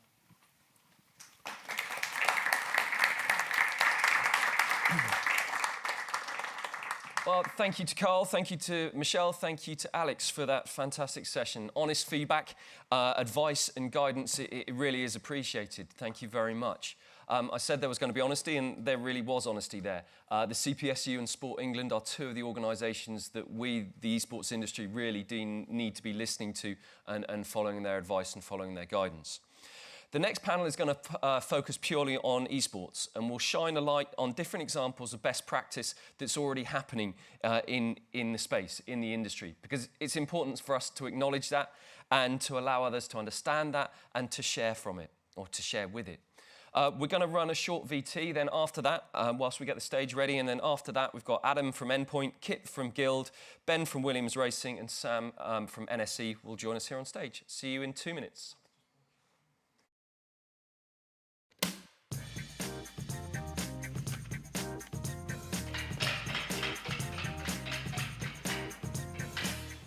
Get chatting. It is important to talk about the good parts of the internet. As much as the bad. True or false? Yeah, that's definitely true. True.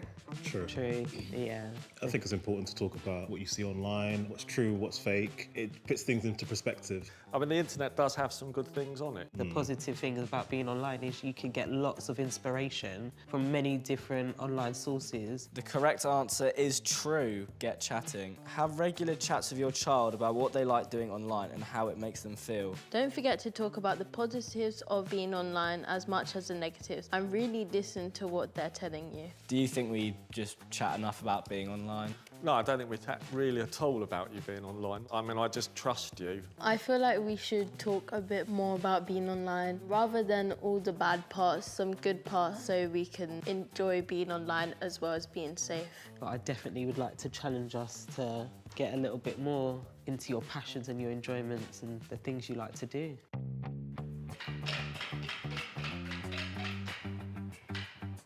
Screen time savvy. We should all take breaks from our screens. True or false?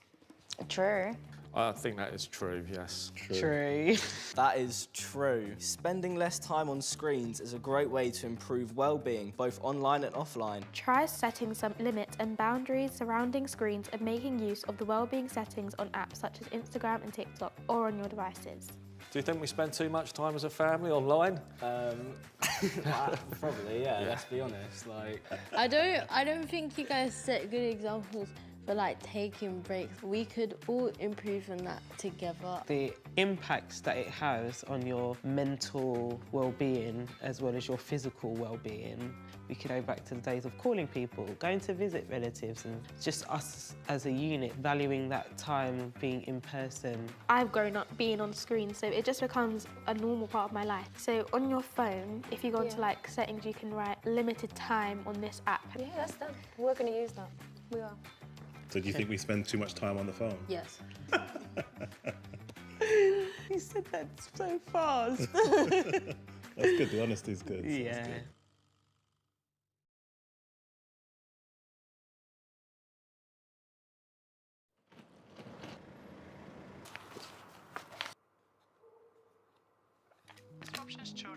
Yeah, school trips cancelled. We expect so much from children, don't we? It's like whatever life throws at them, they find a way through. Dad, Wi-Fi's out again. But it's not easy, and they shouldn't have to do it alone. The NSPCC gets that. It's why we're here, to meet them where they are. Because as much as they might seem okay, Let go. Come on. Hold it. they're still only children. Okay. You need to... So whatever's going on in the world, whatever they're facing, Hello, you're through to Childline. I think I need some help. we're here for children. Welcome back, everybody, to this next session, to this next panel with some distinguished guests from the esports industry to really understand, to talk about what is happening already in esports. So, first of all, please, can you introduce yourselves, your role and your organisation? Yep, so I'm Sam, I'm Business Director, NSE, National Student Esports. We are the official body of university esports in the UK, and that's awarded to us for our partnership with BUCS, British University College Sport, who are the governing body of university sport. Quickly on what we do, and what we actually do, is we're a tournament organiser, so we run the British University Esports Championship. There are 2,200 teams at university that compete across 10 esport titles, over 17,000 students representing 111 universities. Thank you. So I'm Adam. I'm the founder and CEO of Endpoint Esports, based up in Sheffield. We have a couple of brands that operate under Endpoint. So we have the Endpoint Esports team, traditional esports team. We also have a community of over 47,000 members that compete, particularly in Counter-Strike. Within Endpoint, we compete primarily in Counter-Strike and Rocket League, so two very different demographics. And yes, that's, I guess, me. Fantastic. Hello, I'm Ben Hawkins, proudly representing Williams Racing as the head of performance and head coach of Williams Esports. Prior to joining the dynamic world of F1 and sim racing, I worked in professional football and in education in a senior leadership role. And I guess, if you like, safeguarding and welfare has been like the golden thread that's kind of weaved throughout my career and been with me the whole way through. So yeah, it's an honour to be here today to share insight in those areas. Thank you. My name's Kit, so I work for Guild Esports as the head of player pathway and safeguarding. Again, similar to Ben, my background is working in football, so I used to work with Bernardo's, PJack, looking after audits for Cambridge United and partly with Arsenal when I was there. And then my role is a little bit of background on Guild. We work across 7 games, and within that, it's looking after the safeguarding of those teams, but also the player development, player performance from some of the younger ones we have, 13, 14, all the way up to some of the older players, and providing that pathway and player welfare piece throughout that. Awesome. Thank you. So my first question to you really comes in 2 parts, and please feel free to answer them separately or answer them together. It's up to you. I'd like to ask you, please, to give an overview of how your organisation approaches safeguarding, and if there are specific practical examples of things that you have done as part of this that you'd like to share with us. It could be something small in terms of something you're doing with specific pairs or specific parts of your community. Anything that you'd like to share with the audience, both here and online. Sam, do you want to go first? Yes, so as a tournament organiser, we have several tools available to us that we use for safeguarding. So one of which, because we're specifically for university students, we do a lot of verification checks that they are in fact university students. So our platform verifies that they have a .ac.uk email address. Obviously, there are a lot of students that compete online, so when we then do get to the finals, we do further ID checks in person to make sure that they are who they say they are. We want to ensure that everyone's having a kind of fun time, but also that it's accessible and welcoming to everyone. So we have a code of conduct in place, and that's not just a passive code of conduct that sits on a website. It's actually something that has agency. So when you create an account on our website, you have to click through and tick every single section of the code of conduct that pops up slowly as you read it, meaning that, you actually take some of that in as opposed to just being a passive document. And that's reset every year, so you can't compete unless you go through that. Thirdly, we have a reporting policy, so if anyone wants to report anything from issues at a live event online or in our Discord server, they can do that, and they can do that anonymously if they want to as well. And then finally, from a kind of commercial point of view, we don't charge students to compete, so our kind of commercial model is through partners. We only really work with partners who are appropriate for our audience as well. And some of that is kind of dictated by the game publishers that we work with directly. And finally, specifically on our kind of Discord management and code of conduct, for those who don't know, because I know there's different levels of awareness of games and esports, especially on Twitch, so those watching there. Discord is a community platform where servers are private or public, and we do a lot of our communications with students through our own Discord server. So that has a code of conduct in place, again, verification when you join to make sure you're not a bot. And our community, even though we do have some moderators, almost police themselves in a way. And I'd say that's one of my recommendations, is that if you do have an esports community or a gaming community, that you work with your own community to identify who may be passionate enough to moderate it, so they can moderate it on your behalf when you're not around. Thank you. Adam? So like I said earlier, I'm kind of wearing a couple of hats because of the brands that we have under the Endpoint banner, but from the esports side of things, like I said, we work in Counter-Strike and Rocket League, 2 very different demographics. Counter-Strike, for those who don't know, it's a first-person shooter, has been around for years, tends to be an older player base, although we do see younger players come into it. Rocket League, it got mentioned earlier, has opened its doors to 13-year-olds now to go pro, which is questionable, I guess. I personally don't think that 13-year-olds are fully equipped for that kind of pressure and attention that the esport world brings. So as an organisation in that area, you know, all of our staff is DBS checked. We make sure that everyone has a clean record in that area. We do screen people once we're bringing them on board to make sure, you know, what their values are and make sure that they resonate with ours also. We also have a sports psychologist who works across our teams and our influencers and things like that. And that's not really just to drive performance on the pitch, so to speak, to make sure that they're performing well and getting the results that we want. It's also just to make sure that they can handle the pressures, handle the attention, because much like traditional sports, if you're a football player who has a bad game, you're going to get lambasted on social media, and you know, you can have all sorts of things said about you, and that's really hard to police, because people are entitled to their opinions and unfortunately how they voice it. And so really it's about preparing those players and making sure they can deal with it and they have a safe space to kind of report it, but also discuss it, because I think that's important, you know, not to ignore that it happens, but more to embrace the support network, I guess. The other side of what we do is within Endpoint is, and I think that's more prevalent towards being in Sheffield, is the fact that we work with a lot of educational facilities. There's been a big rise in esports education, whether it be schools, universities, etc. There are very few touch points, particularly outside of the M25. So we're trying to do everything we can in working with students and working with these education facilities.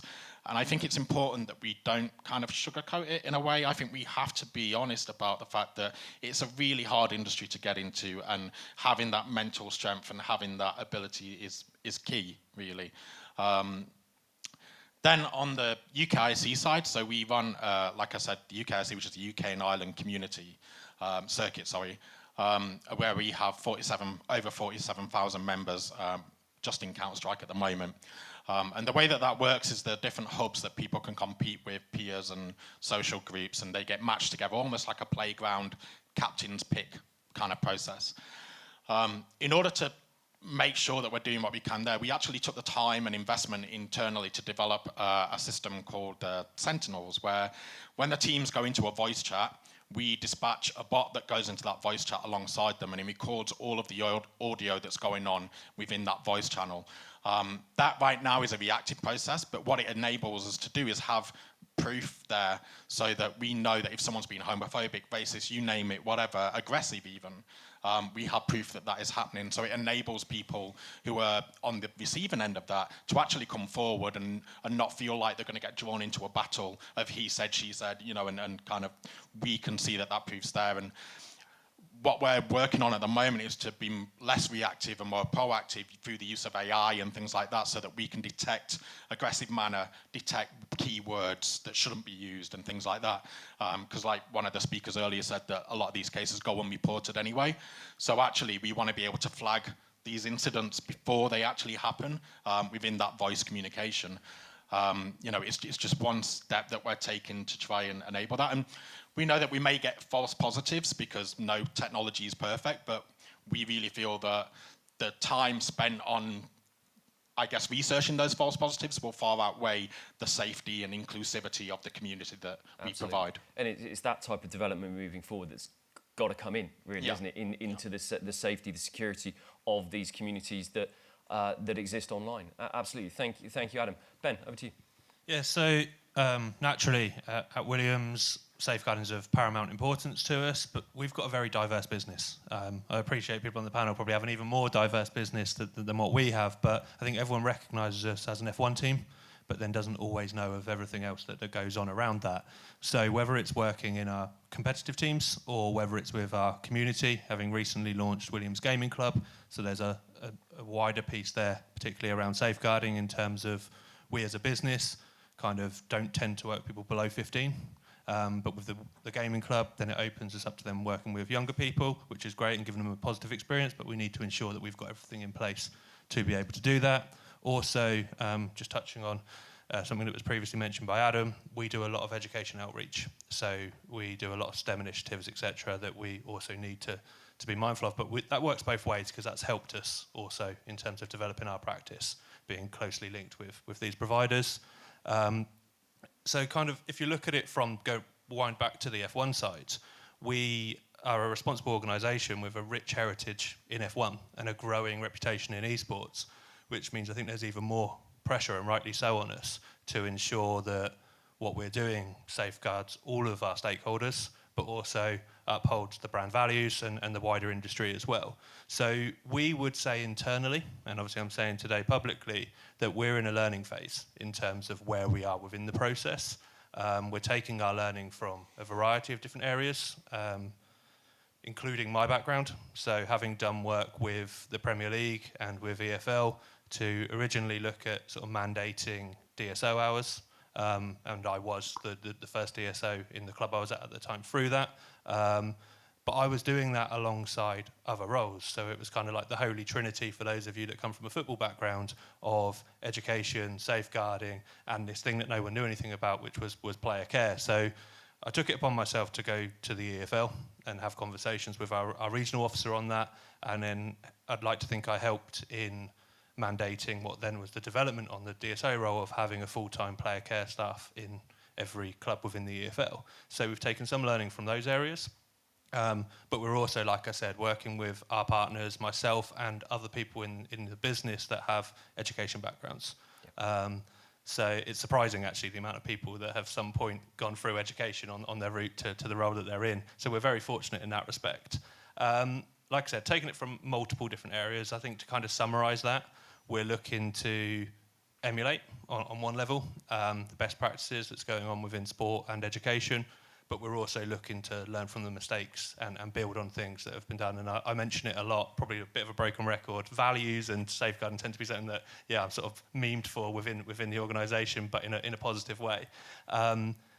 There are a lot of mistakes that have happened and they've been recognised in an earlier panel, but I think we're not quite a blank slate, but we're in a really good position in esports to learn and build from where we are. I'm conscious I've not given you practical examples. So just a couple that sort of come to my head now would be Discord's come up a couple of times today.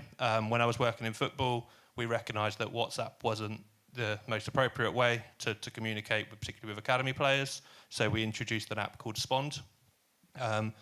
Coming into esports as just a casual gamer, not a competitive sort of esports athlete myself, I looked at it and was like, oh, yeah, we should bring in Spond. I took one quick look and was like, okay, no, Discord more meets the needs of what we require. So we stick with Discord. Everything's in our server. We can monitor it. We have a member of team management in every single channel that's created. So yeah, definitely that's one area that we do. And also proactive mental health support. I know sports psychologist was already mentioned. But again, to bring it back to football, I noticed there was a lot of good work happening at the time that I rejoined football in a staff capacity that around players and recognising the pressure of competing as a player. Yeah. But not enough work was being done to recognise the people that were working in that environment. Although the pressures are different, the environment is the same. So we do a lot where our sports psychologist actually just a couple of days ago was working with staff and is a regular education piece there for staff as well as a support network. Awesome. Thank you very much. Kit, over to you. Yeah, I think I'm very, very proud of the steps. And I want to build on some of the bits Adam touched on there, regards to DBS checking staff, base level bits that it's kind of, demonstrates that base level steps are being taken. I think what I'm very proud of is I joined Guild, I think 2 years ago, specifically in a safeguarding context.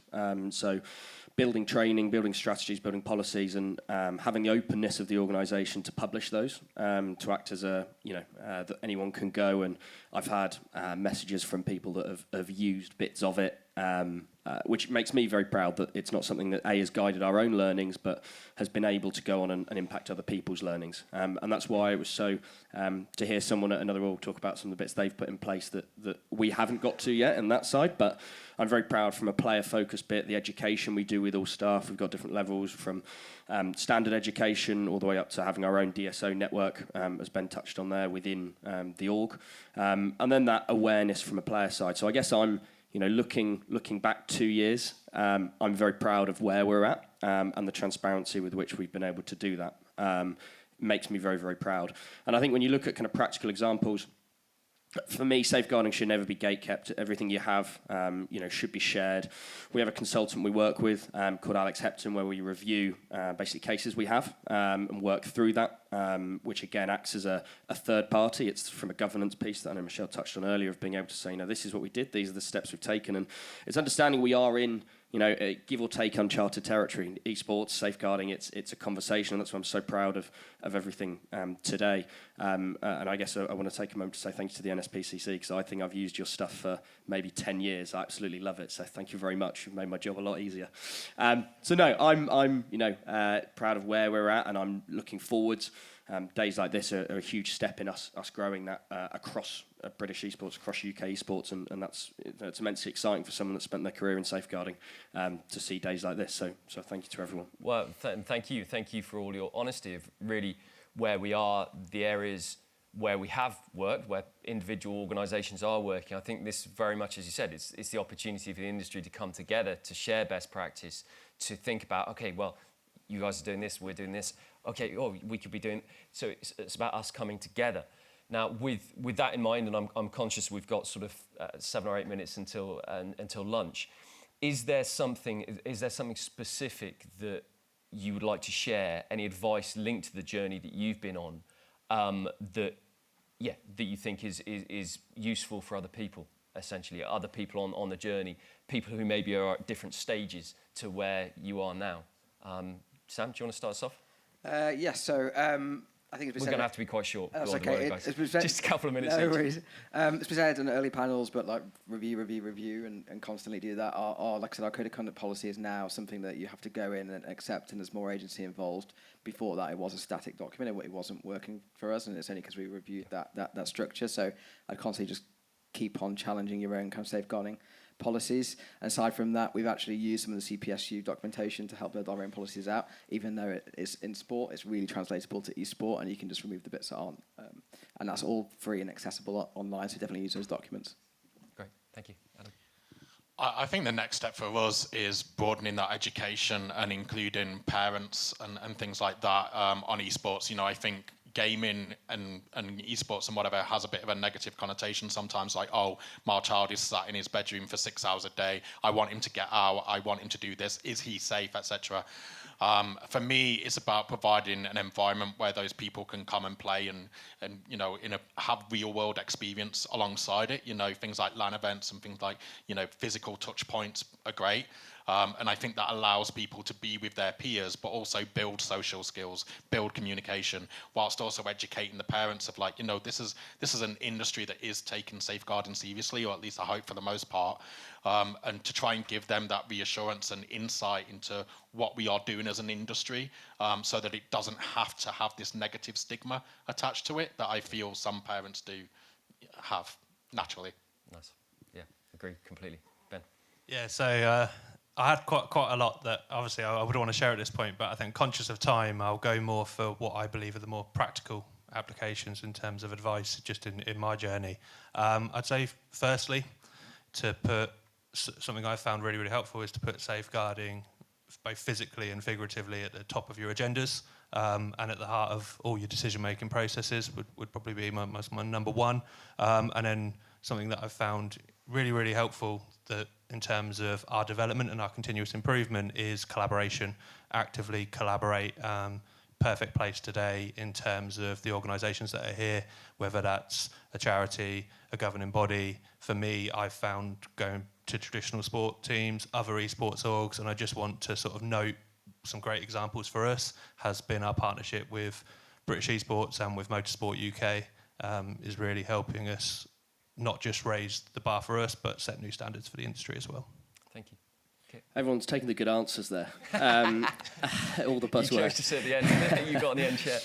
No, I think I always come back to I've never met anyone that works in safeguarding that isn't willing to help and provide time and provide ever in anything. And that's what I'd say is some of the work we've done publishing our strategy, our roadmap was designed so that people could use it. There is tons of documentation, there's tons of people, and I would have a consciousness and awareness of where you may be at as an organisation or as an individual or as a group, but also wherever that is, there are steps you can take, and there are people that are willing to help with those steps, and organisations willing to help with those steps, and a transparency, would be the one, tangible thing I'd seek out the people that knows these things, because they are more than willing to share, and they're more than willing to talk about it, and that's how we grow and move forwards is collaboration and some of the points that the lads touched on there. Fantastic points. Thank you so much. I would love us to get to the point whereby the conversations that happen in and around traditional sports and traditional sports clubs around safeguarding happen with what we're doing in esports. I'm a parent of 10-year-old and 12-year-old gamers. I would love to be able to have the conversations in and around esports clubs and people be able to tell me about their safeguarding policies and procedures and what they do around safeguarding in the same way as for the local cricket, football, rugby clubs, people, coaches, people who work with young people have those conversations and the expected part of it. We're getting there. We're not there yet, but that is the direction that we're moving in. So thank you for your honesty. Thank you for your advice. Thank you for being part of the journey here today and hopefully the groundswell that we build. Oh, we've got a question. Okay. I can't see a question on the screen, guys. Big TV to my left. How do you implement a set of safeguarding guidelines? What support an organisation? To help? So, how do we implement guidelines? I think is what that was asking. We need to come up with the guidelines to start off with, don't we? And that is whereby organisations like the NSPCC have certainly helped British esports in what we've done. We've worked with the consultancy services at the NSPCC that will be highlighted to you all this afternoon around developing those policies and procedures. That is a great place to start, but policies and procedures don't really mean anything unless you actually do something with them, would be a suggestion. Have any of you got anything, brief feedback around that? Go on, Kit, you can go first this time. I was going to say, thank you. I was going to say the Ancraft Trust is a group that I've always historically used a lot. I think it's easy to think of safeguarding as just children as well and not just adults at risk. It's easy to just look and go, oh, they're 18 and that's fine. It's crazy to think a week before they're 18 you have all of these policies and procedures, but then 2 weeks later you just, nothing matters and they're fine and that's great and go off and do it. That's crazy. So, we along with the NSPCC, the Ancraft Trust has a load of very good access stuff, but I would honestly, you could, Mind as well. I've also got some safeguarding and mental health bits, and they talk broader structures there. But there's so many that are out there. But the Ancraft Trust would be the one that I would suggest isn't perhaps as well known. That does some really good work around adults at risk and younger people at risk. Nice. I'd like to just go down to one of the other questions there. What are the specific challenges faced within esports that need special consideration? Are there just little bits of bam, bam, bam? Go on. Ben, is there something specific around that? A specific challenge, do you think? Or any of it, I'm putting you on the spot there. But I think age verification is something that wasn't a challenge I faced in football, but is a challenge that you face in esports. I think I just want to add, we look a lot at traditional sports and the safeguarding policies that we put in place and everything like that. But I think within esports, we're in a very unique position in the fact that, a lot of what goes on within esports is in the digital world. The dressing room, the football dressing room, if you like, is on voice comms, it's on chat and everything like that. So I actually say we're in a unique position to build the right tools and build the right procedures and things like that in place to make sure that safeguarding is in place from the get-go. We don't have to worry about people whispering behind doors as much and things like that and I think it's about taking advantage of that technology and taking advantage of that movement to make sure that those kind of tools and things are in place within esports. And that's an advantage that we have over traditional sports, really. And I think it's about making the most of that. And I think that links to... So the basis of safeguarding is the basis of safeguarding, irrespective of where we're doing it. But I think where we're on the journey in esports is these special considerations that make us special, that make us different. That's where the industry needs to get together to outline this and work out how we address those issues and how we address certain things that are specific to us as an industry. How focused are your safeguarding policies to children in comparison to vulnerable adults? Do we cover that in what we do? I think it's an area that we do need to work on, if I'm being perfectly honest. When we talk about safeguarding, we talk about children and young people a lot, don't we? You've mentioned the Ancraft Trust, who do a lot of work in this space. If I'm honest, it's not an area I know as much as I know about children and young people. Has any of you got any experiences around vulnerable adults at all, working with vulnerable adults? within our community, especially at university, there may be players who have learning difficulties and they or have disabilities and they're not so apparent. That is one of the challenges, is that they are a username within a Discord server or on a platform, and you can't immediately see those challenges. So making sure that you're doing your best to support them and try and identify them where possible, and that can be done through things like reporting and code of conduct. We're lucky that in a sense, that everyone that we're dealing with is 18 plus because of our kind of background. But I'd like to think that something that we can do as an industry is that those same policies that you have as British esports, from high schools to colleges, are consistent through to university level, and they're consistent through to then semi-pro and pro, and that's where as an industry we can come together to make sure that they are the same policies and they are being enforced and they're talking the same language and it's the same standard across everything that we do. Anybody, Ben, have you got anything to add to that? Yeah, I'd just say for us, obviously, policies do guide what we do, but it's much more of a culture piece that's aligned to our values. So one of our sort of pillars, we have a 4-pillar approach, is around care and community. And the reason I bring up culture is, for us, yes, there is a section in policies around vulnerable adults and a section around children, and it's mainly focused on children. It's more about that environment that we create and recognising that any one of us could become a vulnerable adult. Don't forget, but put aside any protected characteristics. It could just be the situation that we're in. So it's about creating a culture and an environment where we're looking out for one another and ensuring that everyone is safe within that. And I think that needs to go wider than teams. That's something that I would welcome a conversation with British esports about, in terms of how we can shape that culture and environment across esports, not just what we do at Williams, and be in alignment with that, which I think we're in a good starting point. But as you acknowledged yourself, there's work to be done, and this is a good place to start. And that sort of links to some of the conversations that were had earlier with people that mentioned about the inclusivity of esports, the esports space, and the work that's been done around young people with learning difficulties, special needs, physical difficulties. Some of the work that I'm proudest of that British esports have done is the work that we've done with specialist further education colleges through the NatSpec network, the National Star College in particular in Gloucestershire, with young people playing with adaptive controllers and switches on the side of their headsets, or switches on the side of their wheelchairs that they hit with their head to score a goal in foot. Things like that. It's an amazing, amazing tool, amazing vehicle to engage young people in ways that traditional sport doesn't or can't. Which links to a question we've got here. Do you request your players or content creators or staff privately disclose physical and health concerns? They're GDPR, we're getting into issues there around GDPR.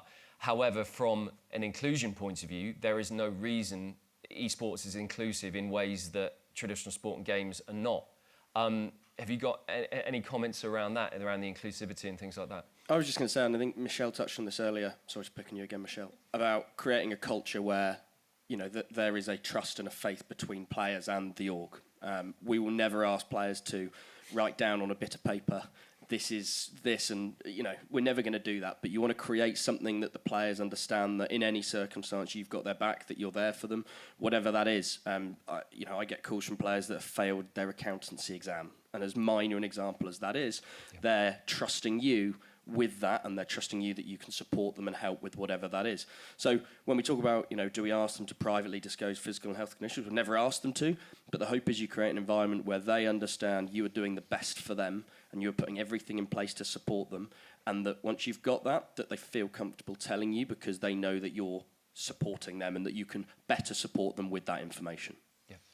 Yeah, one of the things we do with our sports psychologist, he works with our different teams, is he'll have team sessions with a team as a whole, just to make sure that they're airing internal issues and whatever. And obviously, they never get discussed with us as upper management. That's the team's issues, any personal issues. We do kind of semi-mandate sessions with the sports psychologist, and that's, they can turn up to that session and talk about the weather if they wish, that's fine. But it kind of gives them that opportunity just to get anything they want off their chest and whatever. And if it's just a cup of tea in a chat, it's a cup of tea in a chat, fine. We don't force them to discuss deeper issues, but it's just about giving them that safety net and letting them know that support is there. And more often than not, we're finding people really taking that to use. Fantastic. There's going to be, I think, one more a couple more questions. We've got about 5 or 6 minutes left. What role do esports teams have, or can they play, in dictating what safeguarding looks like in casual gaming? There's a question there. That's an interesting one. Go on. We've explored this a bit around, to what extent does our code of conduct, where does it reach? And we can enforce it within inside our own kind of tournament on our platforms and our Discord servers. But actually, we've now extended that code of conduct to say, if you break that code of conduct on your own personal account, social media, anything else, say where you're not representing or the values that our code of conduct state, you can be reported and you can be disqualified from the tournament. If it's super serious, you'll be reported to your university. Again, we're in a lucky situation where, because they're using their .ac.uk email address, no one is anonymous on our platform, and we know which university you go to, and we know your name. But there was a big debate internally around whether we extend that policy to outside of our platforms, and we felt that for the benefit of everyone, that it needed to, because you can have a persona in one place and another, and actually we need to recognise the full individual. Okay, Ben? Yeah, I actually had this conversation back at HQ last week. For me, I refer to it's role modelling, it's modelling behaviour, and the example I used, apologies if you're not a football fan, you can probably guess I am. I use Luis Suarez as an example when he did something. We don't need to give it more airtime now in terms of what happened, but essentially in the interview he said he didn't choose to be a role model, but ultimately it's similar to the guys and girls that will. For us, it's mainly guys, but for the guys and girls that are working in esports and are competing, they might not have chosen that route to be a role model, but chances are they're a role model to somebody. So it's an education piece for us to work with our athletes, our drivers, in terms of them understanding that we can, it might take time, but we can impact the culture that's going on below, similarly to what you see negatively happen in football, but there's a lot of positive work that goes on in other sports as well. But it is a dangerous one, because the larger this industry gets, and the more fans engage with it, the more power it has. And going back to, I think, Nelson Mandela with Joe earlier, just saying, Spider-Man as well, I guess we could use both of them, but essentially, the bigger this goes, then the more impact we can have, probably more so than maybe even government like sport does in many respects. And I think it's using the word culture, going back to the culture again, it is setting out what we believe collectively is the best practice, and this is where we're setting the bar. And if others choose not to meet that bar, well, parents, individuals who are choosing to play in that space, that's their choice. However, over here, this is what we are doing to keep people safe, to set standards, and over time you hope the culture builds that becomes the expectation, not the outlier. And so that's what we all need to move towards, where it becomes the expectation of this is what we do, not what might happen. Finally, sort of a little controversial one here about gambling in the esports space. Anybody willing to take that one on? So from our experience, obviously, we operate in Rocket League and Counter-Strike, two very different games. So Counter-Strike does have betting partners, rightly or wrongly, they're a part of it. They do play a big part, for good and bad, I guess. They bring in money into the industry, sure, but the problem that we've seen is that we as an organisation, and I know our players have experienced the same, is that fallout of bad bets in a way. So many people watching these games, making bets. It may be that our result has broken their accumulator, and so they take out that kind of annoyance on us and, wish all of our family ill health and whatever. And, that is an area of the industry it's a real dark point, really. And it's something that, again, needs to be addressed. And it's something that we try and work with players. I mentioned our sports psych a couple of times, but, that is a thing that,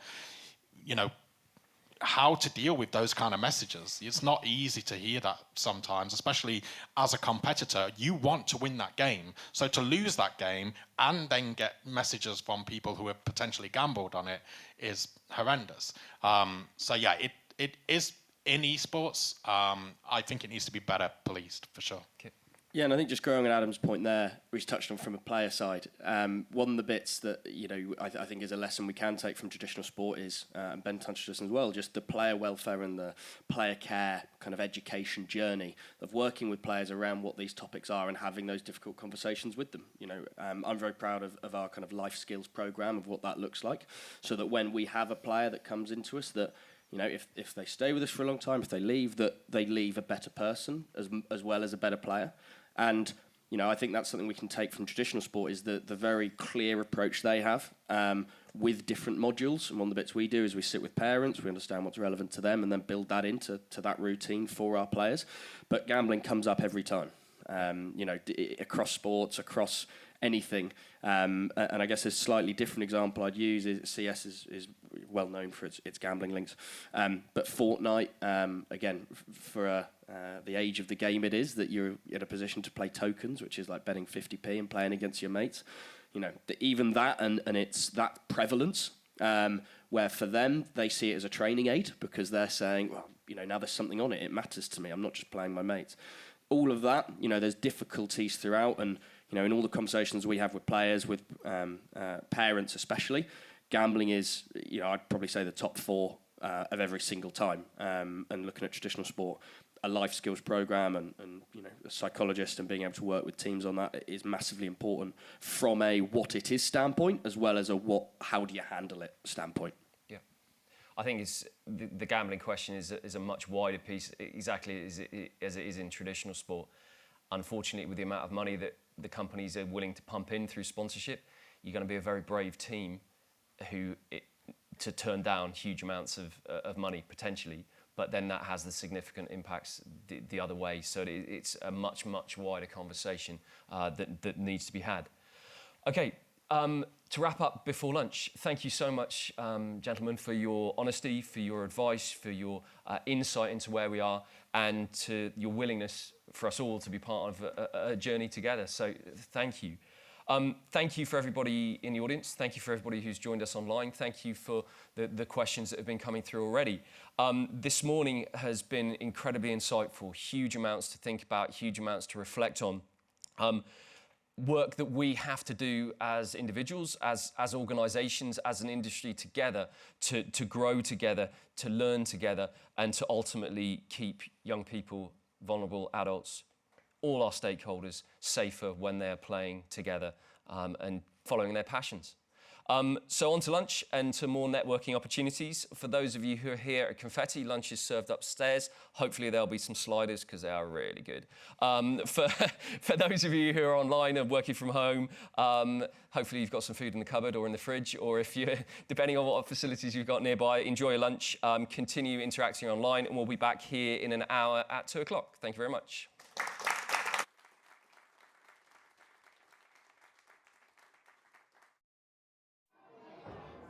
Hi everyone, we're from the NSPCC. Hands up if you can tell me what we do.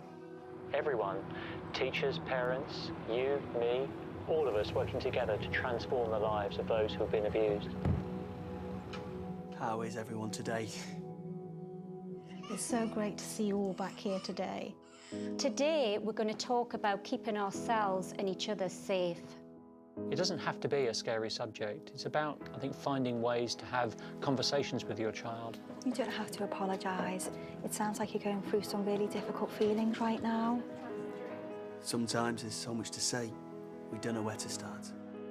Being a parent really isn't easy, and that's why it's so important that we can communicate. You're doing really well. It sounds like things are really hard for you. My priority right now, though, is to make sure that you are safe. It's not okay for children to be hurt, and if someone is being hurt, who can they talk to? Perhaps you'd like to write it down instead. And as we know, it's about giving them the very best start in life, isn't it? Even though it seems hard right now, remember we're always here for you whenever you need us. Preventing child abuse is a massive task. It involves everyone. Teachers, parents, you, me, working together to transform the lives of those who have been abused, protect children at risk, and prevent abuse from happening in the first place.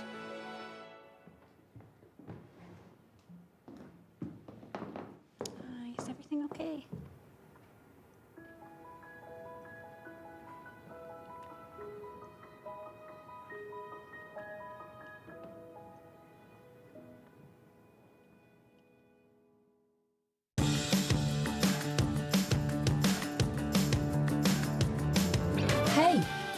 Are you ready for some facts? Yeah, sure. Yeah! Did you know the NSPCC is over 130 years old? Whoa! And its first royal patron was Queen Victoria. Wow. There's been a few more too. I know them. The NSPCC was active during World War II, and they kept going through the pandemic. That must have been scary. In 1986, Childline was started, with over 50,000 children trying to call on the first day alone. That is a lot of children. Since then, Childline has helped nearly 6 million children. So, if they need help, Childline is there. Yeah, and they've got these message boards. They're actually really good. Did you know they run assemblies and workshops in schools? We know, buddy. And last year, we reached 1.2 million school children in the UK. They came to my school and talked to us about being safe. But what about the dinosaur? Huh? His name is... Pentasaurus. With over 3 million YouTube views, the NSPCC has helped millions of families have an important conversation. No means no. Excellent! Now you know the facts. Is there anything else you'd like to know? What are you doing next? Yeah. What's next? Well, I'm glad you asked. There's online safety, early years development, therapeutic centres, training the police and other authorities, materials in Urdu, Polish and other languages, and Welsh dinosaurs for starters. But none of this would be possible without our supporters, because whatever changes in the world for children, so will we. Goodbye! Bye. Bye. Bye. See ya.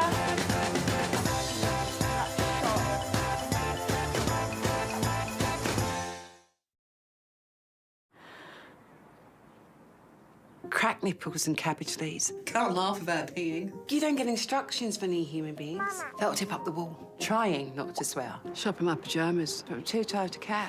Then the bicycle job was over, and you're too close to the road. And what on earth's aspartame? And I don't care how Ravi's daddy does it. And please just stop crying and don't let go of my hand. Walk to school on your own. Never stop texting. Is it too late to talk about the old sex thing? First blood in your knickers. First clown's face and makeup. First bra. First date. First, oh, thank God, break up. Then you're gone, out the nest. And you think I feel blessed. Who'd have thought that I'd miss cleaning up all your mess? But the silence you've left makes me even more stressed. This is a different kind of pain in my chest. Now, it's too long since you spoke and you don't laugh at my jokes and your heart is easily broken. Who even cares about aspartame? And I just want to understand and please, don't let go of my hand.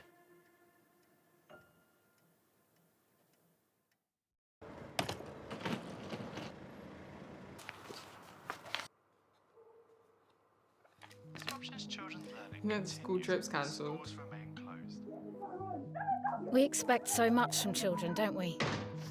It's like whatever life throws at them, they find a way through. Dad, Wi-Fi's out again. But it's not easy, and they shouldn't have to do it alone. The NSPCC gets that. It's why we're here, to meet them where they are. Because as much as they might seem okay, Let go. Come on. Hold it. they're still only children. Okay. So whatever's going on in the world, whatever they're facing, Hello, you're through to Childline. I think I need some help. we're here for children.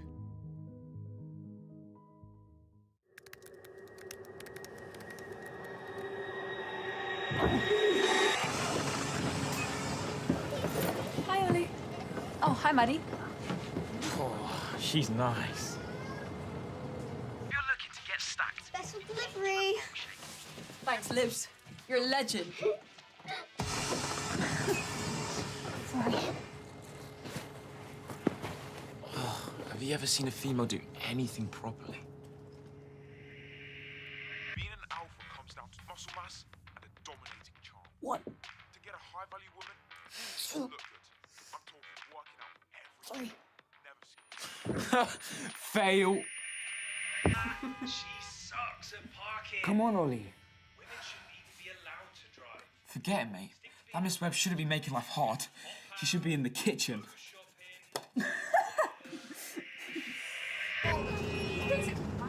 no, he didn't get the shot.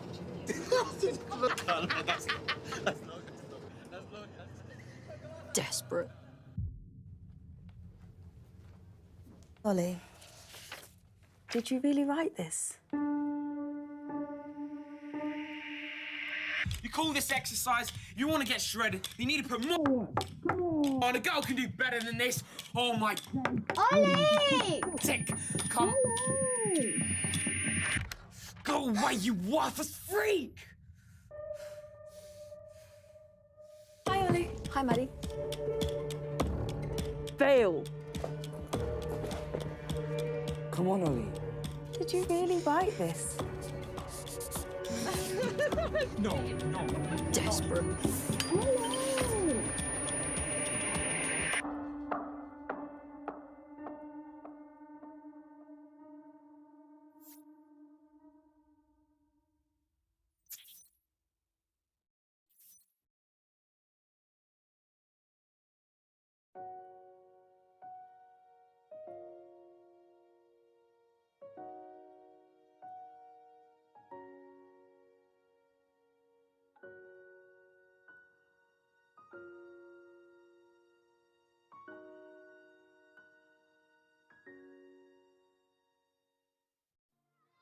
All children and young people have the right to be safe, whatever they are doing. When they are at home or at school, we know whose responsibility they are. When they practice or train, then as their coach, referee, club welfare officer or club organiser, whether it's your job or you're a volunteer, you need to make sure that children are not at risk from things like physical harm, bullying, grooming and sexual abuse. By supporting children and young people and following safeguarding procedures, you can contribute to keeping them safe. This is different from child protection, which is the support response from child services if something bad does happen within or outside of the sporting activity. Safeguarding, however, is all about preventing anything serious happening in the first place.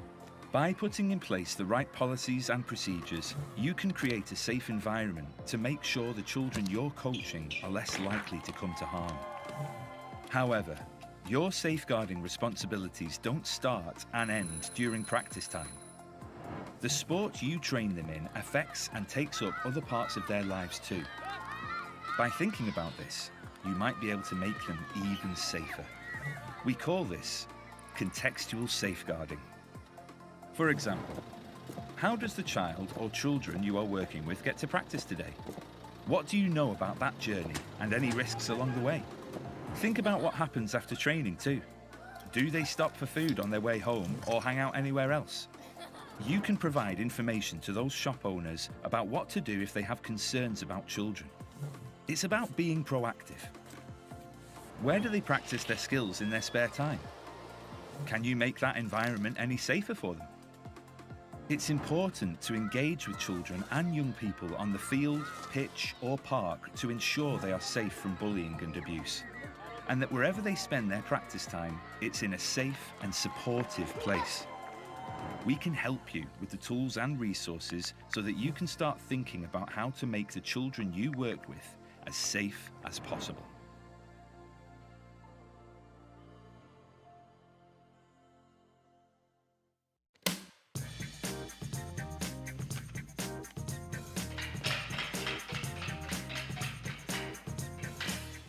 Get chatting. It is important to talk about the good parts of the internet. As much as the bad. True or false? Yeah, that's definitely true. True. True. True, yeah.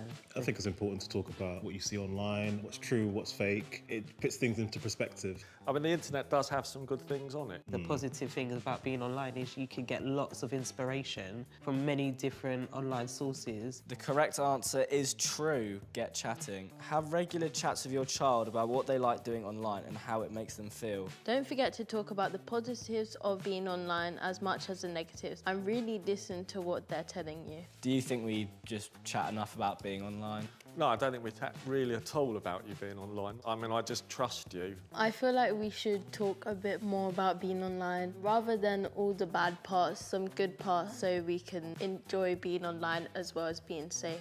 But I definitely would like to challenge us to get a little bit more into your passions and your enjoyments and the things you like to do.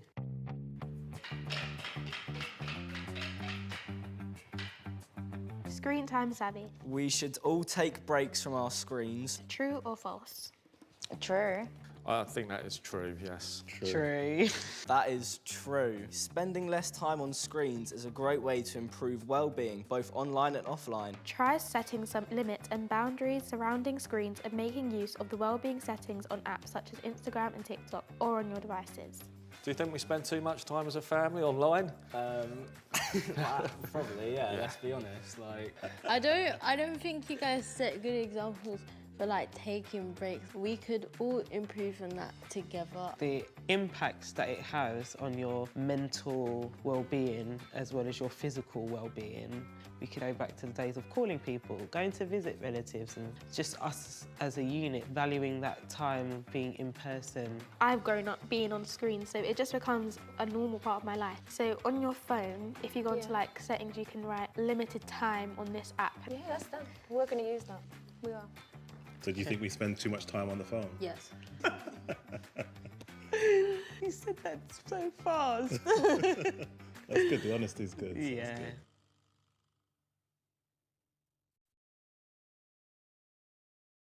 This is how the NSPCC has made the internet safer for children in 60 seconds. We campaigned through 5 years, 1 general election and 1 global pandemic. We worked with 7 secretaries of state, 4 prime ministers and 3 different government departments.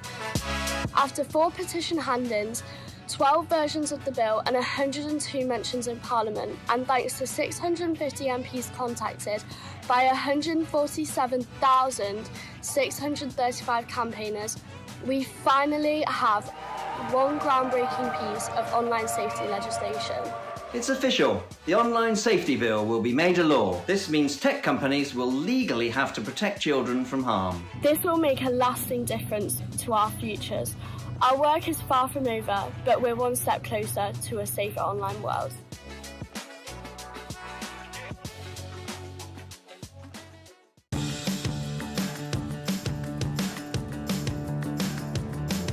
Hey, are you ready for some facts? Yeah, sure. Yeah! Did you know the NSPCC is over 130 years old? Whoa! And its first royal patron was Queen Victoria. Wow. There's been a few more too. I know them. The NSPCC was active during World War II, and they kept going through the pandemic. That must have been scary. In 1986, Childline was started, with over 50,000 children trying to call on the first day alone. That is a lot of children. Since then, Childline has helped nearly 6 million children. So, if they need help, Childline is there. Yeah, and they've got these message boards. They're actually really good. Did you know they run assemblies and workshops in schools? We know, Buddy. And last year, we reached 1.2 million school children in the UK. They came to my school and talked to us about being safe. But what about the dinosaur? Huh? His name is... Pentasaurus. With over 3 million YouTube views, the NSPCC has helped millions of families have an important conversation. No means no. Excellent! Now you know the facts. Is there anything else you'd like to know? What are you doing next? Yeah, what's next? Well, I'm glad you asked. There's online safety, early years development, therapeutic centres, training the police and other authorities, materials in Urdu, Polish and other languages, and Welsh dinosaurs for starters. But none of this would be possible without our supporters, because whatever changes in the world for children, so will we. Goodbye! Bye! Bye! Bye! See ya!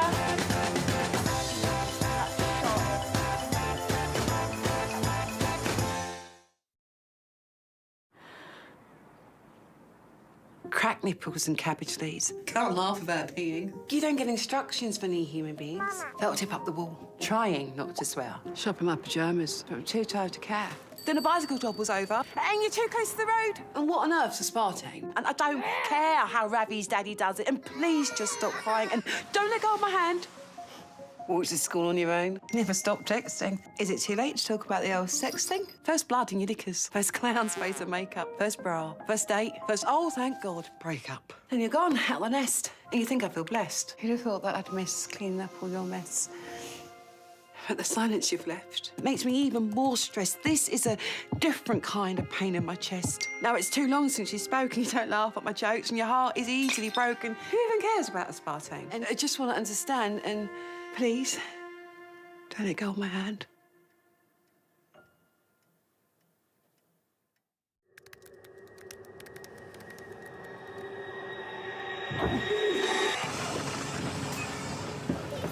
Hi, Ollie.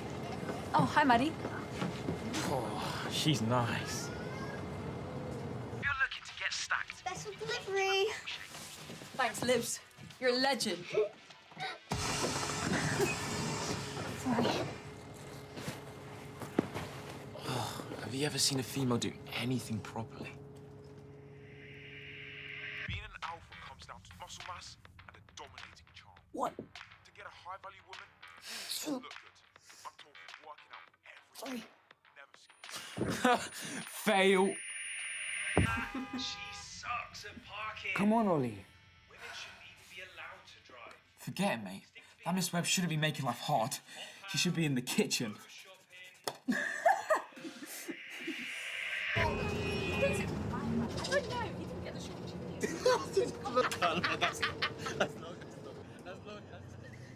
Desperate.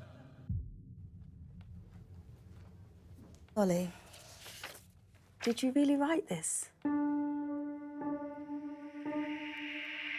You call this exercise, you want to get shredded, you need to put more on. A girl can do better than this.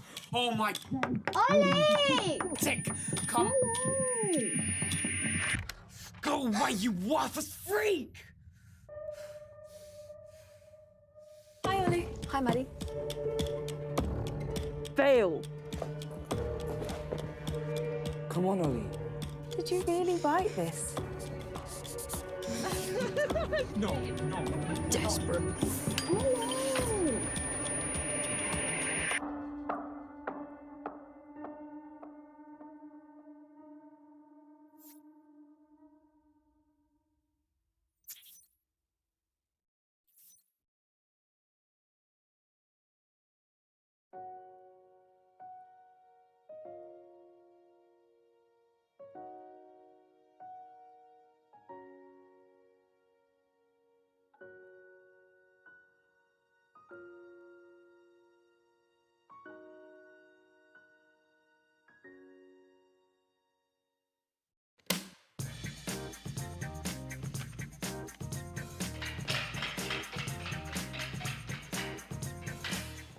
Get chatting. It is important to talk about the good parts of the internet. As much as the bad. True or false? Yeah, that's definitely true. True. True, yeah. I think it's important to talk about what you see online, what's true, what's fake. It puts things into perspective. I mean, the internet does have some good things on it. The positive thing about being online is you can get lots of inspiration from many different online sources. The correct answer is true. Get chatting. Have regular chats with your child about what they like doing online and how it makes them feel. Don't forget to talk about the positives of being online as much as the negatives and really listen to what they're telling you. Do you think we just chat enough about being online? No, I don't think we chat really at all about you being online. I mean, I just trust you. I feel like we should talk a bit more about being online rather than all the bad parts, some good parts, so we can enjoy being online as well as being safe. But I definitely would like to challenge us to get a little bit more into your passions and your enjoyments and the things you like to do.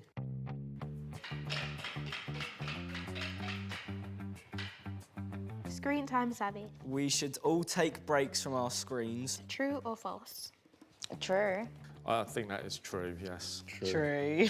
That is true. Spending less time on screens is a great way to improve well-being, both online and offline. Try setting some limits and boundaries surrounding screens and making use of the wellbeing settings on apps such as Instagram and TikTok or on your devices.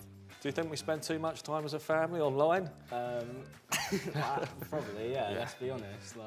I don't think you guys set good examples but like taking breaks, we could all improve on that together. The impacts that it has on your mental well-being as well as your physical well-being. We could go back to the days of calling people, going to visit relatives, and just us as a unit valuing that time of being in person. I've grown up being on screen, so it just becomes a normal part of my life. So on your phone, if you go into like settings, you can write limited time on this app. Yeah, that's done. We're going to use that. We are. So do you think we spend too much time on the phone? Yes.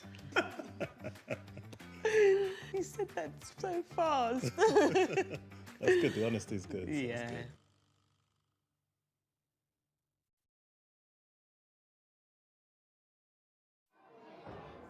Hi everyone, we're from the NSPCC. Hands up if you can tell me what we do. Everyone, teachers, parents, you, me, all of us working together to transform the lives of those who have been abused. How is everyone today? It's so great to see you all back here today. Today we're going to talk about keeping ourselves and each other safe. It doesn't have to be a scary subject. It's about, I think, finding ways to have conversations with your child. You don't have to apologise. It sounds like you're going through some really difficult feelings right now. Sometimes there's so much to say, we don't know where to start. Being a parent really isn't easy, and that's why it's so important that we can communicate. You're doing really well. It sounds like things are really hard for you. My priority right now, though, is to make sure that you are safe. It's not okay for children to be hurt, and if someone is being hurt, who can they talk to? Perhaps you'd like to write it down instead. And as we know, it's about giving them the very best start in life, isn't it? Even though it seems hard right now, remember we're always here for you whenever you need us. Preventing child abuse is a massive task. It involves everyone. Teachers, parents, you, me, working together to transform the lives of those who have been abused, protect children at risk, and prevent abuse from happening in the first place.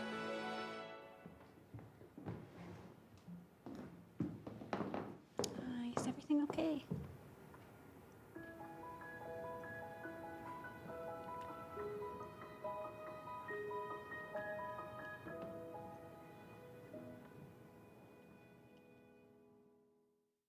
This is how the NSPCC has made the internet safer for children in 60 seconds. We campaigned through 5 years, 1 general election and 1 global pandemic. We worked with 7 secretaries of state, 4 prime ministers and 3 different government departments. After 4 petition hand-ins, 12 versions of the bill and 102 mentions in Parliament, and thanks to 650 MPs contacted by 147,635 campaigners, we finally have 1 groundbreaking piece of online safety legislation. It's official. The Online Safety Bill will be made a law. This means tech companies will legally have to protect children from harm. This will make a lasting difference to our futures. Our work is far from over, but we're 1 step closer to a safer online world.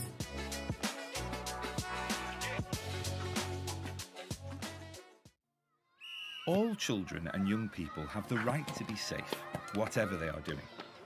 When they are at home or at school, we know whose responsibility they are.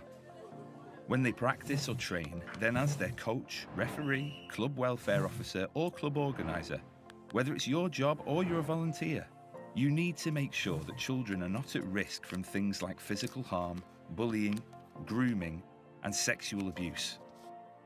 By supporting children and young people and following safeguarding procedures, you can contribute to keeping them safe. This is different from child protection, which is the support response from child services if something bad does happen within or outside of the sporting activity. Safeguarding, however, is all about preventing anything serious happening in the first place. By putting in place the right policies and procedures, you can create a safe environment to make sure the children you're coaching are less likely to come to harm. However, your safeguarding responsibilities don't start and end during practice time. The sport you train them in affects and takes up other parts of their lives too. By thinking about this, you might be able to make them even safer. We call this contextual safeguarding. For example, How does the child or children you are working with get to practice today? What do you know about that journey and any risks along the way? Think about what happens after training too. Do they stop for food on their way home or hang out anywhere else? You can provide information to those shop owners about what to do if they have concerns about children. It's about being proactive. Where do they practice their skills in their spare time? Can you make that environment any safer for them? It's important to engage with children and young people on the field, pitch or park to ensure they are safe from bullying and abuse, and that wherever they spend their practice time, it's in a safe and supportive place. We can help you with the tools and resources so that you can start thinking about how to make the children you work with as safe as possible.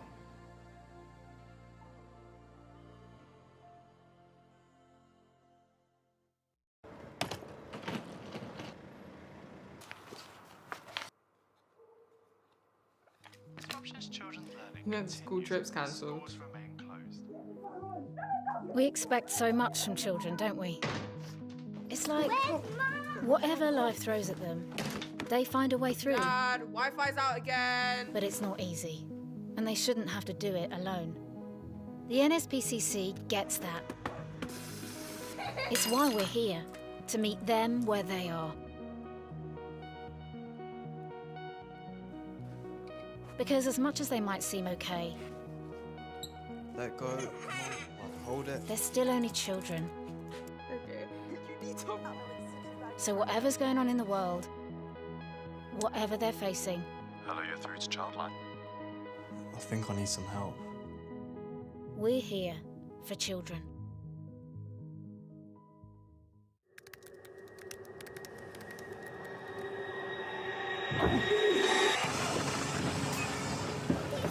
Hi, Ollie. Oh, hi, Maddie. Oh, she's nice. You're looking to get stacked. Special delivery. Thanks, Libs. You're a legend.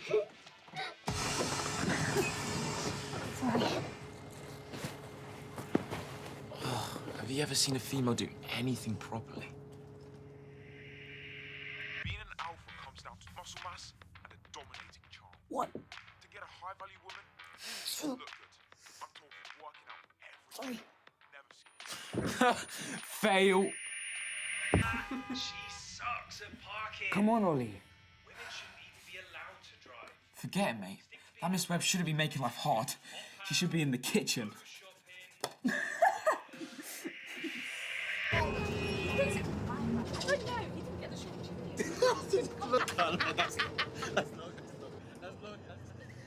Desperate. Ollie, did you really write this? You call this exercise? You want to get shredded? You need to put more. Come on, a girl can do better than this. Oh my. Ollie! Tick, come. Go away, you worthless freak! Hi, Ollie. Hi, Maddie. Fail. Come on, Ollie. Did you really write this? No. Desperate.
Welcome back, everyone. I hope you had a lovely lunch and had the opportunity to meet new people and catch up with old acquaintances. I hope discussions were fruitful and impactful. In this afternoon session, we're going to be talking and thinking about specific safeguarding questions or issues linked to different areas of the esports industry. What do we need to think about in the following areas? In the following areas, hopefully. Yeah, we're getting it to work. Never know that we're working in a tech space. There we go, cool. So we're going to be thinking about tournament organisation and tournament organisers. What are some of the safeguarding issues linked to this? I'm going to mention very briefly working with under 18s and adults at risk, online communities and streaming, coaching, a massively important area for us to discuss. And then what about esports venues? So we're going to have 4 individuals coming and talking for 10, 15 minutes each, really posing questions to us, making us think about different areas that we need to consider about these esports, these specific aspects moving forward, and what we need to look at in detail. First up, I would like to welcome John Winkle from Epic Land to the stage to talk about tournament organisation. Now, it's John and his team who are organising and are responsible for the wider production here today, but also then the tournament, the EA FC 24 tournament that has been happening online that culminates this weekend, tomorrow and Sunday here at Confetti X as part of the wider Game Safe Festival. So, John, over to you.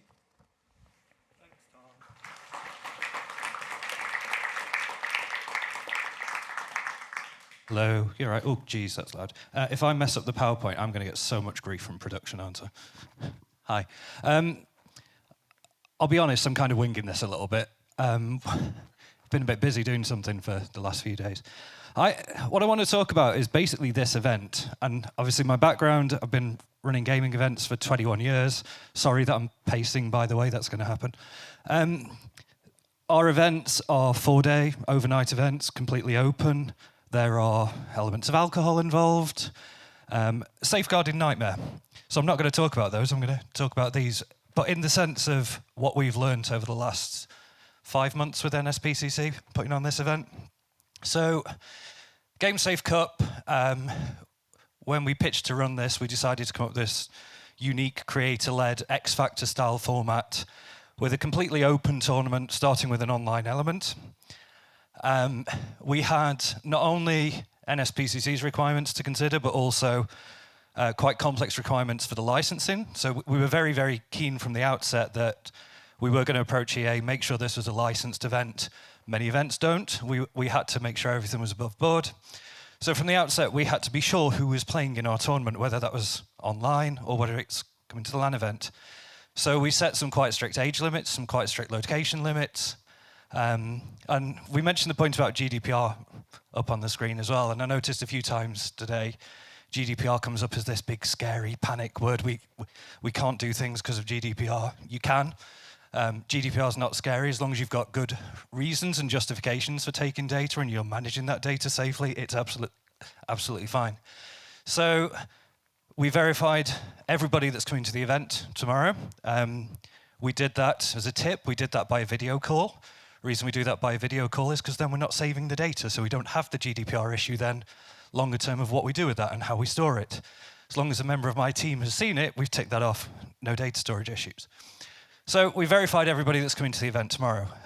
Literally, we picked up the phone to people. Gio over there, one of our admins, has been phoning people, phoning their parents, making sure that they know what they're doing, they know where they're going, they know how they're going to get here. Just putting those extra touches in. So yeah, we know everybody that's going to be here. Many of you that have been involved in this event will have been badgered over recent days to fill out accreditation forms. So again, we know everybody in the building. We ensured that everybody who's under 18 or has other needs is accompanied by a parent to the event, so nobody was allowed to attend. Obviously, sometimes parents are busy. I know in other panels, people have been discussing whether parents are actively involved in their children's esports lives. So if it wasn't a parent, we made sure it was still a nominated adult. We still phoned the parent to make sure that the nominated adult was somebody that the parent was happy accompanying their child, but everybody's accompanied. What else do we do? As a team, every core member of the team, we set a minimum standard for safeguarding, first aid, health and safety, and EDI training. So everybody who potentially has unsupervised contact with an individual taking part in the tournament has gone through all of those levels of training. And we DBS checked every member of staff by the same criteria as well. The reason we did this, by the way, I kind of dived into this, as you'll know, like I'm pacing and rushing through. When we won the contract to put this event on, Kevin over there basically said to us that we want this esports event to be the safest, highest standard of safeguarding event that has ever happened in the UK. So that was a pretty tough bar to set, but we did. And in doing so, we've learnt so much that we're now going to be changing at our own events and every event that we put on for a client. So that's why we did it. I'll come back to that probably a little bit in a minute. In terms of policies and procedures, he's not here, but our project manager on this event and Sam, who's our safeguarding lead, I think, what was the event manual page length? I think about 50 odd pages or something in the end. And we've been asked to consider scenarios that we never even thought would happen at an esports event. Because we're working alongside the NSPCC, we were told very, very early on that as soon as that NSPCC badge appears alongside the event, people will view the event differently, and things that we normally wouldn't think would happen at an esports event could happen. For example, am I allowed to talk scenarios that you tested with us? Yeah, cool. Just checking. I don't know.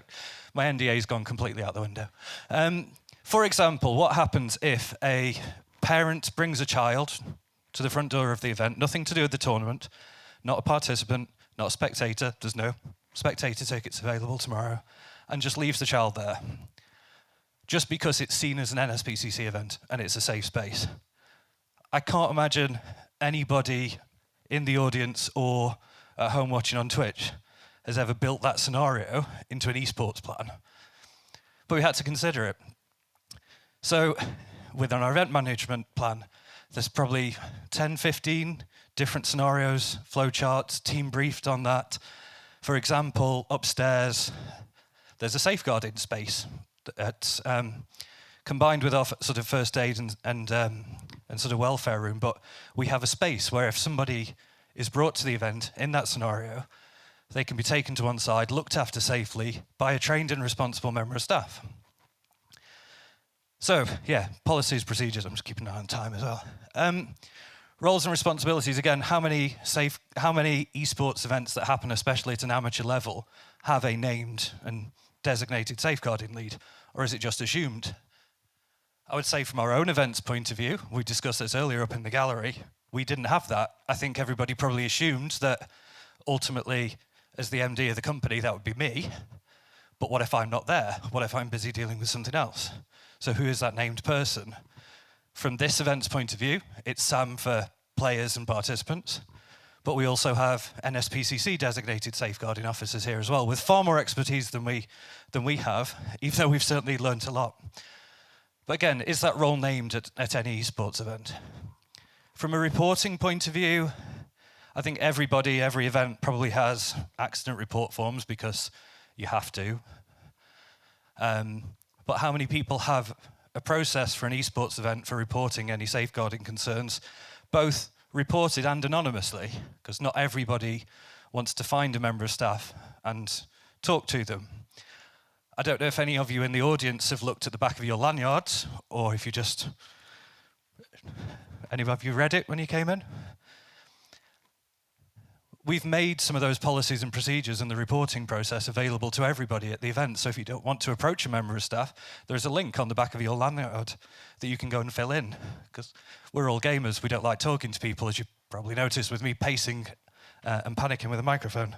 Far used to typing and Discord. But that's our audience. Our audience doesn't necessarily like talking to people. So there's loads of stuff on the back of that lanyard. There's where to report things, there's the Childline number, there's the NSPCC helpline. Again, from your own esports events point of view, do you have that signposting in place? Do you have those reporting mechanisms in place? Sam mentioned from an NSPCC point of view that they've always had an anonymous way of reporting concerns within their community. But so we all spend so much time thinking about traditional health and safety. I'd say that in my experience of esports events, not only ones we've run, this hasn't been a high enough priority. Code of conduct, did any of you read it when you came in? You've all walked past it multiple times today. No? 2 banners on the way in and that have that code of conduct broken down. Not necessarily for the conference, it's there from our point of view for tomorrow. Every participant that signed up for the tournament agreed to that when they signed up. And it was specific, it wasn't just buried within the rule book, it was an extra part of the sign-up process. Everybody needs to read and agree this. But it wasn't just for the participants, our creators, our talent have already had that code of conduct, and any members of the media as well. Prizing doesn't really fit into that. So I obviously wanted to talk about the example here. Prizing, it was covered earlier. I'm going to go back over some of my other points before wrapping up. But the one thing we were going to just briefly mention on prizing, personally, we find this quite a difficult challenge because we've been increasing our age limit attending our events, which was fine. And then Rocket League goes and announces prizes for age 13 up, and it completely is sort of out of line with what we've been trying to do. The reason that we've been increasing that is our prize levels are pretty low level, but are young people in a position to have that financial responsibility, financial management, even basic things like tax reporting, for example. So we were gradually moving that up and up, trying to align the prizing to PEGI ratings of the title, etc. But yeah, that's been an interesting debate for us recently, but say it doesn't fit in with the rest of this event. So yeah, that's what we did for this event. In terms of what we've learned for the last minute or so, our own events are going to change. So we've used this as an opportunity to completely refresh our own LAN events. We've got new code of conducts come in. I think that's something that should be refreshed regularly anyway. We're involving our community, our staff team, our volunteers, and rewriting that entire code of conduct process. I guess the code of conduct for me is the summary of everything above. It's the human digestible how to behave at the event that takes in all those processes. We are working to have those designated safeguarding leads better named, better identified. We're putting those reporting mechanisms in place. So for all of our events, there will be, same as you've seen here around the building, QR codes, short links, anonymous reporting mechanisms, places to go, safe spaces, etc. What else have we changed?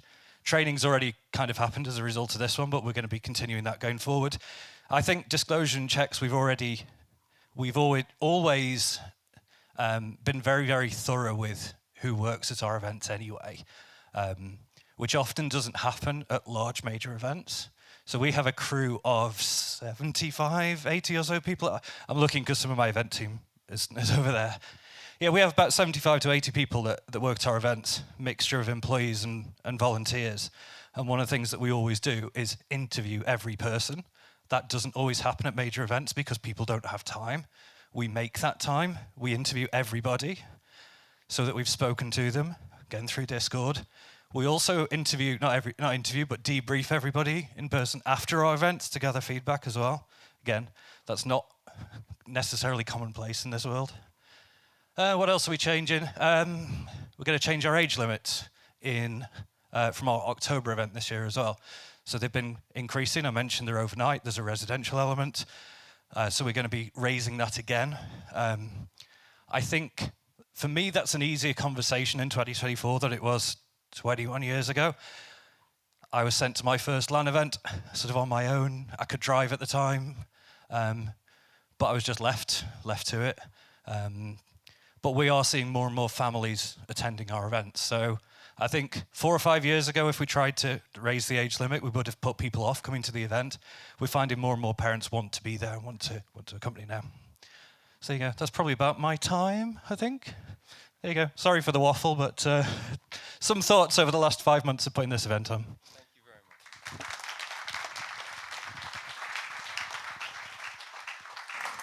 Thank you very much. Thank you very much to John. Tournament organisation is a critical and integral part of the esports industry, so it's vitally important that organisers in this space put safeguarding at the front of what they do. So, John, thank you for coming out from behind the cameras and out from the gallery. Yeah, exactly. You can go back. Yeah, exactly. You'll go back to your safe spot. But thank you for your insight and for your leadership, because John didn't really want to do that, but it's important that people in his position leading what he leads in this space understand the level of detail that is required. What John and the Epic LAN team have done here today is raise the bar, essentially, to where safeguarding needs to be in and around esports events, not just in the UK, but around the world. So, John, thank you again. Okay, I would very quickly like to mention working with under-18s. Now, Lisa Carter, who's the head of safeguarding at Wolves Football Club and covers both their football and their esports, was supposed to be here today. Unfortunately, she tested positive for COVID last night, so we literally had an email from her at 6 o'clock last night to say, unfortunately, she couldn't be with us, and so we wish her all the very best. She was going to talk about working with under-18s, and as John alluded to with the RCS, and it's been mentioned already, working with under-18s is critical. We know in professional esports, the age, it's skewed down, isn't it, to younger people. The implication of that is huge, as has been touched on by the CPSU and Sport England and touched in various different areas. Please, please, please, as individuals, as organisations within the esports space, really consider the implications of this. I appreciate some of the others, was it Adam, I think, was saying about not having any under 18s on the roster, on the playing roster. But moving forward for esports teams and organisations, working with under 18s is critically important. So please, please, please pay special attention to responsibilities we all have about that sort of stuff. So up next, I would like to welcome onto the stage Emma Rose from British Esports, who is going to talk about online communities and streaming. Ems. Thanks, Tom.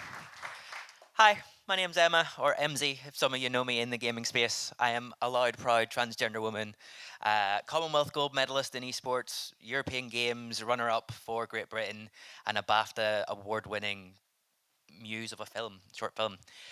But also, more importantly, I am now the new community manager for British Esports. So I'm going to talk to you about how to keep yourselves safe, how to keep your community safe, and different areas you can showcase and signpost to, and really sort of go from there. How to protect yourself. This is all the advice I never take myself, so write it down and listen. There is a lot of stuff you can do, and unlike John, who likes to hide behind the stage. I very much like to be on the stage, talking to people. But stuff you can do to protect yourself is like turn off your communications, right? So if you're playing a game, there is no requirement for you to have voice chat turned on. Okay, if you're in a lobby, you can turn text chat off. You can turn profanity filters on. You can turn just any communication form. You can turn off completely. And the same goes for the likes of your social medias and your personal details. So if you want to keep yourself safe, there's no one asking you to put those details out there. So if you don't want to put them out there, don't put them out there. I put mine out there in the hope that other people can see me and see people like me and want to get involved too. But I understand for a lot of people that can attract a lot of hate, which is why we need an awful lot of security put in to gaming and to esports and to just the online community in general, because people think that because they're hidden behind a keyboard, they can say whatever they want. But that's not the case, because everything stays on the internet, right? You know, you hear DMs being leaked, and we're not going to get into that. We're going to move on from that very quickly. But yeah, to protect yourself, all you have to do is be careful with your own personal information, and basically you can eliminate any form of communication in the game, which takes away anyone else's outside influence on you in the game. It will be difficult now, as a pro gamer myself. Comms are super important. You will be giving yourself a harder time, but to get into the game, perfectly fine. How to protect individuals within your community then? That's a difficult one, because especially with the likes of Twitch, you're responsible for every single thing that's said in your chat. So your community, your followers, your fan base are really all reliant on you to look after them, right? It's not like someone can come in and start an argument in my chat or in anyone's chat, and that ultimately is my responsibility to make sure that those people are okay. So you can do loads of different things. You can have chat mods, which are the backbone of any creator's arsenal, let's say. They will make sure that everyone in the chat are behaving. They're not saying anything they shouldn't say. They're not targeting people. They're not, basically being bad eggs. And then you can also have like individual rules as well. So you can have like banned words. Banned code words is great. So certain phrases and certain lines of text cannot physically be written into your chat, which means people physically don't see that, which is a huge safety thing. For me anyway, as someone in the LGBT community, there's a lot of ways around profanity filters and stuff that people can use to target me, because it's normal words, but in my situation it's different. They're saying I'm badness, so I can actually ban certain phrases from coming that way. And ultimately, with things like Discord, I mean, everyone's mentioned Discord here today, every panel, and everyone has all said they have a team member or a moderator in every channel, making sure that they have security and safety and people trained to know what to do. So ultimately, to protect your community, you just have to be willing to put yourself out there and be like, actually step in. If you see someone arguing, if you see someone saying something, you should step in and be like, actually, let's not do that. Let's look at this and let's sort of discuss why you shouldn't do that. So it's quite a hard task. It's not something that everyone wants to do, because a lot of the time, if you do step in to help the community, especially if, say, for example, you're playing Counter-Strike or Valorant or maybe League of Legends, some of the more toxic games, right? If you step in for someone in your team or your community and you start communicating back against someone who's being toxic, that person who's being toxic is going to be toxic on you. But eventually, if we all start doing this, there'll be less and less, and it will no longer be just one person standing up for one person. It'll be the whole team standing up, and then eventually people will just not be rude to each other, or at least, I mean, that's the dream, right? As an adult, how do you know you're communicating or interacting with an individual under the age of 18? You don't, and that is the sad truth. If you're playing a game of an 18 PEGI rating or 18 or higher, right, you should expect to only play 18-year-old people. Call of Duty is 18 the last time I checked. I guarantee you everyone here knows someone under 18 who's played Call of Duty. There is nothing that you can do to tell that. It's the same as if you go out to a nightclub or anything, it's 18 plus to get in. If someone has let you in the game, they're putting that person at risk by not letting them, turning them away because it's an 18. I don't have an answer for this one, which I think is the potent part. We don't know. And we should know. You should know who you're talking to, and kids under 18 shouldn't have the same level of access to voice comms, to text comms, and everything else. Personally, a fix for me would be if whenever you buy a game, or get bought a game, or get gifted a game, if you're put in at a restricted level, so you can't chat, you can't go online, you can't do whatever, and you have to edge verify yourself to get those features unlocked. Yes, it's a lot more work for the IP owners and the game creators and everyone else, but think how much safer it would be than just going, yeah, here's a disc, do what you want. You know, friends will give people games, older brothers and sisters will pass their games down, and that's how people end up getting their hands on 18-year-old games. So if you don't listen to anything I say, the important thing is this one: you don't know that anyone's under 18, and that's something that we need to change and really work towards a set pathway that restricts certain things. How do you communicate with under 18s? I mean, for me, as the community manager of British Esports, we run a server which is mainly for students, student leads and their teachers. But I have had students come in to like message me directly to try and get a quicker response or a quicker fix or a bit of help. And as much as I am happy to talk to everyone and anyone, yeah, there's a certain step you have to do, especially for safeguarding, right? You can't just let people talk to whoever they want, especially when you're in the responsibility position. So for us, what we do is we send them back to their lecturers or their teachers, or it depends if it's a school or a college, and get them to raise it through them to us, because our Discord is only for the chosen student leads, which you have to fill in a whole form. There's a lot of verification. The teachers need to get involved and let us know who they are.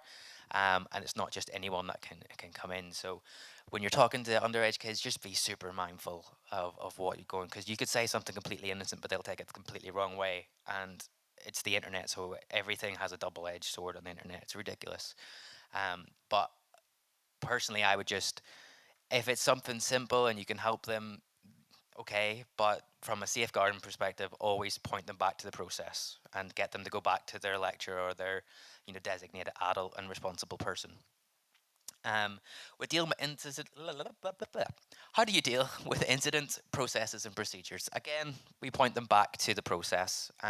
Especially at British Esports, we have a very strict guideline. Everyone who joins our Discords, much as everyone's already said, is verified. They're processed. They have to send us an email from their uni account, it's .ac.uk, their college account, and we don't let anyone in who hasn't passed that verification. When you join our server, all you see is get verified, and you have to raise a ticket that comes to me or one of the other staff members, and we have to physically let you in because you won't be able to see anything else without that. But there's also plenty of other help other than just our Discord. So if you go to nspcc.org.uk, I believe it is .org.uk, right? Yep, getting nods. There's a whole list of procedures that you can go to, and that will also help you reach out and look after your community as well. So that's a massive resource for everyone at British Esports, and it's something that, as a proud member of the LGBT community and who has a lot of younger people sort of look up to them, it's something that I've definitely signposted people to before. And signposting is honestly far underrated than anything, because people just don't know. They don't know where to go, and until someone tells them where they can get help, they're not going to get help. How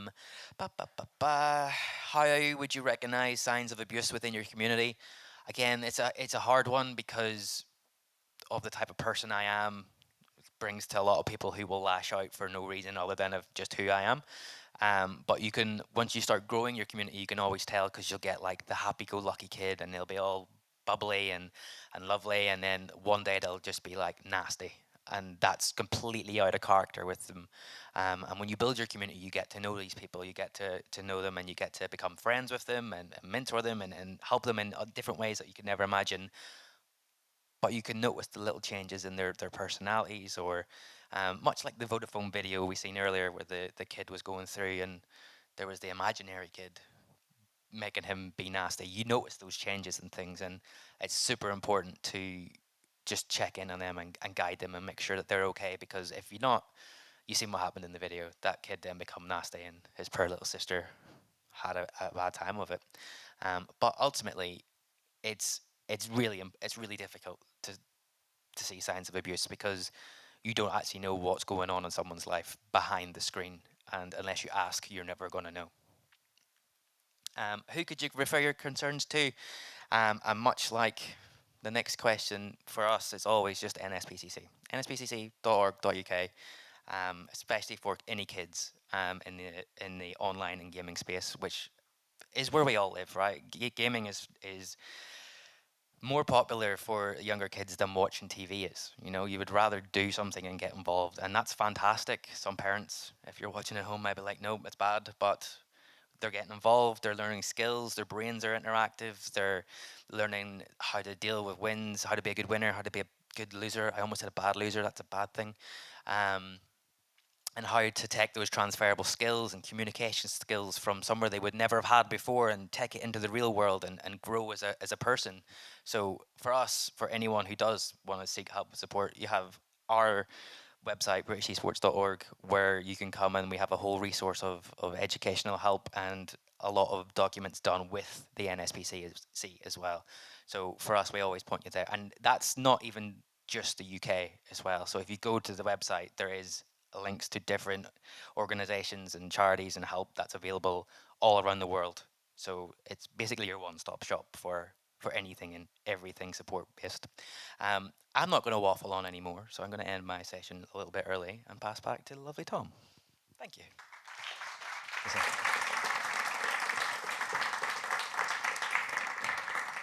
Thank you to Emma. It's critically important that influencers, streamers, content creators really understand how to keep themselves and their community safe. So thank you for that input, Emzy. Next up, Callum's going to come on and speak about coaching.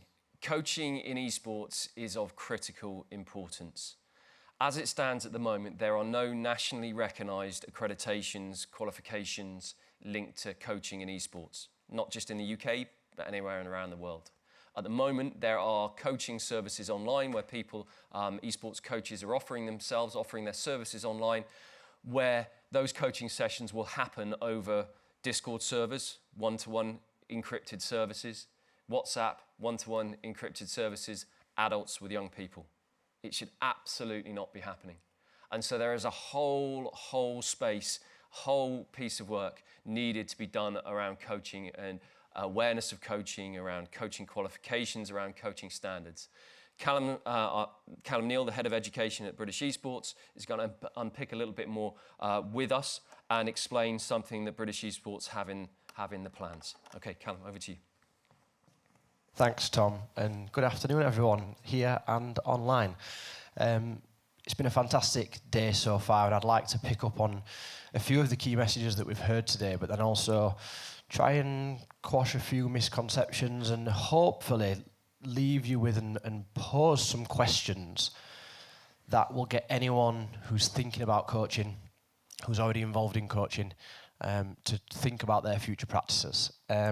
As British Esports, essentially we have three main aims, and they are raising awareness, inspiring future talent, and increasing and improving standards. And we're incredibly proud to be working with the NSPCC in setting a new standard for safeguarding for young people in this space. There's been some amazing content this week and today, and we've really seen industry and industries come together and step up, from publishers, developers, content creators, organisations across sport, across esport, retailers, manufacturers. And I think that's incredibly powerful. But there are still some unanswered questions, and I think that's part of the journey that we're all on together today and we've been on this week. Ultimately, everyone that's been involved is making an incredibly powerful commitment to child protection and a safer gaming space for all. One topic that hasn't been discussed in detail yet is coaching. I'm not here to tell anyone how to coach. I'm not here to tell anyone what to coach. I'm simply here to ask a few questions of those individuals that are either involved in coaching already, or are responsible for young people, or in a position of trust, or are thinking about moving into that coaching space. As someone who's coached now for almost 20 years and taught for over 10 years in education, I've seen some of the best practices, I've seen some of the worst practices, and I've also made mistakes, as I think anybody who's involved in working in education will have. But ultimately, how can we all collectively learn from those mistakes? And that's a key message that I've seen shared today as well. as coaching becomes more and more prevalent and as esports becomes more and more pushed into the limelight, we're going to fall under much more scrutiny than has ever been the case. And I think it's important that we start to go on this journey together and start to ask ourselves some of these questions, thinking about, you know, what we can do to improve practices, to improve thought processes, and to make sure that we're essentially, as custodians of this space in the time that we have, that we're improving the space. Can we make this a better space in the future when we leave it than it was when we joined? And I think ultimately that's the responsibility that's on all of us. Does a great player make a great coach? I'm not going to answer that question. Just because you're a fantastic player in any realm, does that mean that automatically you know how to run an esports organisation? Does that mean that you know how to coach? What knowledge, what skills, what experiences, and ultimately what qualifications do you have that mean that you're in the right position to be able to support the people that you work with, to have the biggest impact? Are you a qualified coach, leader, teacher? Have you completed your safeguarding checks, DBS checks? Have you gone through those interview processes that we've heard people talk about today? Very aware within esports that lots of organisations start with an idea, with an innovator, with a creator, with an entrepreneur, with somebody who's thinking a bedroom startup organisation that actually we've got a real opportunity here because we've got talented individuals. That applies to you as well, absolutely. And that's quite a difficult thing, especially if that's a young person who's maybe 15 years old who wants to start up their own esports organisation. Does safeguarding apply to me if I'm a 15-year-old and my players are 13? Of course it does. So we have to start to think about this, but where do I start? And I think today's starting to unpick that, which has been really powerful. How do we communicate professionally? What platforms do we use to communicate, as Tom mentioned? How do we communicate in person versus how do we communicate online? Are the channels that we're using to do that appropriate? Are they monitored? Can we go back and check if someone's to raise a complaint against us?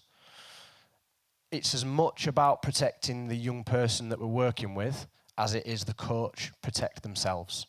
As anyone who's involved in coaching, you have to make sure that you've protected yourself as an individual, which is why these processes, again, are really, really important. How well do we actually get to know our players? The panel earlier that we heard from professional esports organisations spoke a lot about well-being and psychology and actually having that opportunity to get to know the people that we're working with. If that's happening in an online environment, again, how are we getting to know our players while still maintaining that professional boundary, making sure that we're not crossing those lines, those friendship barriers? I run an esports organisation, but some of my mates are now the people that are on the team. Or I used to go to school or college and I was a part of this group. I've started an organisation and the people that are playing for the organisation are my friends. Again, we've got to make sure that we're setting appropriate boundaries. Ultimately, are you creating a safe environment? That's the question that I would ask of anybody involved in coaching. Whether, again, that's an in-person environment or whether that's an online environment. Are you creating a safe environment? As somebody who's a parent, would I be comfortable leaving my child in your care? Would I be comfortable putting my child into your environment? The advice that I would always give to any parent is don't do anything in the online world with your children that you wouldn't do in person. If you wouldn't be happy taking your children to the local park and leaving them for 6 hours to play with a bunch of adults who they've never met, if you wouldn't do that in person, don't do it online. Don't let them do that online. Get to know what they're doing online, who they're working with, who those individuals are, and make sure that it's a safe space. That then links to governance that we spoke to earlier. It links to policies, it links to structures. So again, we've had some great resources and links shared today through the various websites. And I think what's been great about the conversation is everyone's here saying, we're here to help. Talk to us. Yes, this is not this scary thing where anyone's trying to catch anyone out because of their safeguarding procedures. If you think that you're not where you need to be as a result of today, that's the whole point. Reach out. People are here to support you, to help you improve those processes. Risk assessments, again, of the environment, of the participants, of yourself, making sure that you're protecting participants as well as protecting yourself as somebody who's coaching. And then John mentioned data earlier and data protection. Part of that data collection might actually be you getting to know the players that you're working with. You might want to ask certain questions or certain things where people may be more comfortable filling it in online than they would be disclosing something in person. But then again, what do we do with that data? Where do we store it? Do we have to store it? Who has access to it? Is it safe? Is it secure? If we're, for any reason, sharing any data with any partners, do we have that data sharing agreement? Are people opting in? There's a lot to consider. And again, I think for anyone who's unsure about any of these things, it's about doing the research, contacting the right person, and make sure that people are reaching out. Are you insured? As a coach, as an organisation, is the organisation that you're working for insured? Or do you just rock up and say, oh yeah, I'll come in and do some coaching? What happens if something happens to a person who is in your care, that you've got that duty to care for in that environment, and you and the organisation not insured? So these are questions that we need to start asking of each other and of people that we're working with. Player ratios is the final point down here. And again, this comes back to whether that's an in-person player-coach ratio or whether that's online, which ultimately, one, is about monitoring the well-being of individuals that we're working with, but then it's about maximising the potential of the impact you can have as a coach. There are a lot of difficult things that we've talked about today and some quite hard sort of conversations, things that have been difficult to hear. Ultimately, this is about the participants. This is about people who are passionate. It's about fun. It's about engagement. It's about that commitment to an industry that people want to be a part of. It's about people connecting with each other. It's about making friends. It's about learning to compete. And that is unbelievably powerful. Our job is to just make sure that people are doing that safely. I think when you say it like that, it sounds quite simple. Yeah, let's make a safe environment so that people can come and have a lot of fun and enjoy what they do and thrive. And the ratios there are an important part of that, to make sure that we're connecting at the appropriate level and that every single person that's coming into our environment is getting the best possible deal from us to have a great time. The final thing that I'd just like to leave with today, really, ultimately, as British Esports, as the national body for esports in the United Kingdom, we are ultimately committed to improving standards and soon to be launching the duty to care in esports, which has been written by subject matter experts.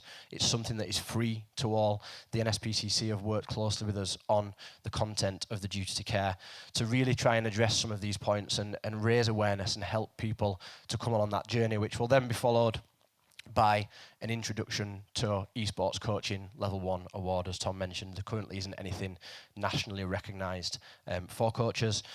So that's something that, as we move forward in this space, we encourage everyone to look at, to be a part of, and to join us on that journey. For anyone who's listening now who may be interested in being a part of that process, you can go onto our website, britishesports.org, and the Contact Us section, and you can fill your details in and register your interest in coaching. For anyone who's online in the Twitch chat or Discord, we can post a link in there for you so that you can start that process. Ultimately, the reason that we're committed to increasing these standards, again, is it comes down to two quite simple points and statements that I'd like to leave everyone with. First and foremost, every single child has the right to play as a basic human right. Every single child has the right. Every single person deserves safeguarding. Thank you.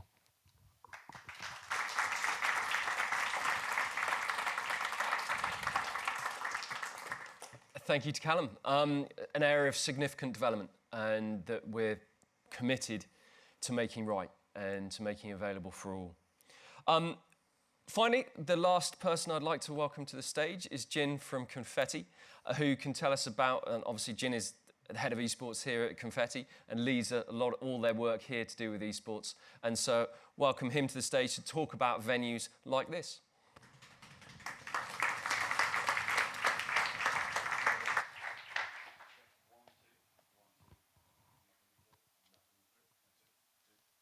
One, two. Oh, there he is. Hello, everybody. In an attempt to not overlap too many of the points that have already been said and are absolutely accurate, I've aimed to contextualize a lot of the points to do with developing a venue, but then also the usage of the venue and the different use cases for using all of our venues essentially across our space at Confetti. Thank you. And that discussion revolves around us being a commercial entity across our different sites, our different venues, but also being an education provider. And one of our key things, our motto is do it for real. So our students get to work in these different venues, FE and HE, so under 18, over 18. And essentially some of the challenges that are associated with us providing that opportunity. So I'm going to try my best to stick to 10 minutes because I've got a million things to talk about. And I was at the back, you know what, that's also a good thing to talk about, adding to my notes. So I'll try and keep it short. But ultimately, when designing a venue, some of the really simpler things to understand and pay close attention to are having safe spaces. So rooms where those that require a safe space to go to. Obviously, events are relatively loud and can be quite challenging to be in for those that have those challenges. But ultimately, having safe spaces, having quiet rooms, quiet zones, but also creating inclusive spaces. So changing rooms, toilet facilities, having changing rooms and changing places, and being mindful of not being discriminating with genders, and also ensuring that when we're running events that is across higher education and further education, we want to sometimes create a deliberate separation. So, for example, with the BBC Children in Need, we had specific toilets and specific spaces for those that were children, and the other way around. So, the other side of this is understanding that each of these events that we run, every venue and every show that we put on, most of the time it's going to be recorded, it's going to be filmed. So, ensuring that there's correct consent processes in place. We've got disclaimers clearly visible on walls, so if someone does not want to be filmed, they are it's made apparent to them beforehand so that they can have a sticker or have something to mark that they are not to be filmed. And then the crew that's recording and shooting and filming and all of that, they're aware not to include those people, in the most respectful sense. So it's really, really vital and important that we make those inclusions, and we make those inclusions very, very clearly. So just returning back to understanding that we run events with further education and higher education students, it sometimes is easier to separate the two and not have the further education students, that could be 17, 16, 15, so on and so forth, from the 18 plus students. And what that really equates to a lot of the time is alcohol, okay? And we understand that that as a subject in itself poses challenges, but ultimately, should we not have alcohol at all at these events? Should there be alcohol served after a certain time? And we've had all different variations of this to support the value of the event, the fun part of the event, but also maintaining a certain level of maturity and safety. It's very important to get that line balanced. So what we've done in the past and what we've done for many events is set things that may seem like old man in the room, but curfews. Okay, it's quite simple. If you're going to stay up till 3 or 4 in the morning at home, that's at home. You are safe. It's your house. But if you are under the age of 18, unfortunately, at 9 p.m., we've got to get you home safe. That's the most important thing. So we want you to enjoy the event, but that also comes down to us putting on events that will finish at a decent time. Those things are quite easily achievable. I say that with esports, it's kind of like the timing could be anything. It could be, 12 hours, 14 hours, 16 hours. Oh, the game's gone into so-and-so. These things happen, but it's making sure the planning and contingencies are in place so that we're able to take care of everybody attending and safeguard those specifically that are under the age of 18, especially children. So what also connects to that is a lot of these events will have external guests. So ensuring that those external guests are vetted correctly and properly. So they might be coming to do a guest talk. And with the best will in the world, we were like, yeah, fantastic, that sounds great. Let's now do a background check to ensure that the last 3 pages of their Google searches isn't the only thing that we do. And we find out through our robust network that these people are actually safe to be around children, safe to be around others, you know? So these things are very, very critical in the general operation of running events. By the way, I'm probably not going to stick to those bullet points. I've just realized that anyway. But ultimately, it will connect in some way, shape, or form. One thing that I'm quite excited to talk about is the optimization of our safeguarding processes at Confetti. And what I mean by that is the robust safeguarding team that we have here. I say robust because working with students across higher education, further education, and all of our venues requires quite a bit of detail in how we operate. So the safeguarding team have put together this system called the First Responders. The First Responders team, if I can truncate its quite detailed meaning, is ultimately as part of all of the education adjacent teams, including education as well, but the education adjacent teams such as hospitality, estates, security, so on and so forth. There is a member who has advanced safeguarding training within each of those teams. So ultimately, operating across 3 sites across the city centre, if there is an event taking place and there's something that's happening that requires safeguarding attention, it isn't let's quickly get on the phone, let's call so-and-so. There's obviously all of us there who have a certain level of safeguarding training, but those specialists who have training on site who are able to support in all different aspects and from all different parts of the business. In doing so, it's an optimization and understanding that we operate across so many different venues, different types of events, we have so many students.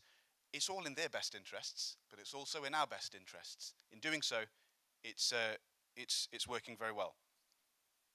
Ultimately, the baseline of that is just to improve the quality of the care that we're able to provide and the efficiency of the support and ultimately faster action. So the remaining couple of points that I'd like to make, I'm going to focus on the context of broadcast production. Esports production is our degree area and our remit. Essentially, this space is ultimately a classroom for my 2nd and 3rd years, and all of the other spaces that are within Confetti are broadcast studios or content studios for all of our different courses. And ultimately, what's really important is for us to understand how we make use of those, how students can safely make use of those, and then the points that go beyond. So our motto, do it for real, as I mentioned. How does that change for people that are over the age of 18 and for under the age of 18? I'll give a few examples. So we run an esports production. Who is part of that production? For example, today we have some of our students that are working alongside the Epic Lang team and with the NSPCC and with British Esports. And in doing so, understanding what is their role and to what end, who are they reporting to, how are they looked after, and ultimately we ingrain that into the way in which we're teaching our students. So a production manager or project manager is not only watching over the production, they also have to factor in the care and the well-being of the team and the safeguarding of the team, and specifically when they're further education students. So our responsibility to create a safe and inclusive space is a thing, but also, if I'm a 16-year-old, first esports production I'm about to run, I'm super excited. Ahead of me is a 16-hour broadcast that I'm going to be plugged into. I might be standing for 6 to 8 to 10 hours of that day, and I'm feeling rough by the end. Welcome to the jungle.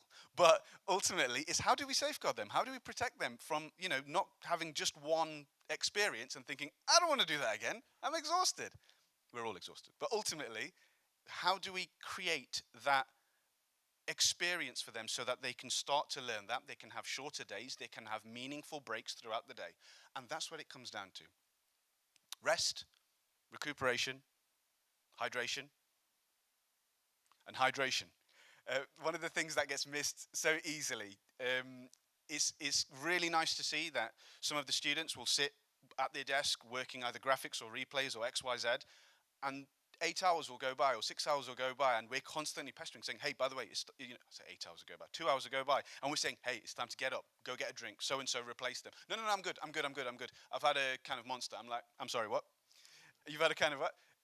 Hydration meaning have a glass of water. You know, have some food. No, I'm good, I had a pastry.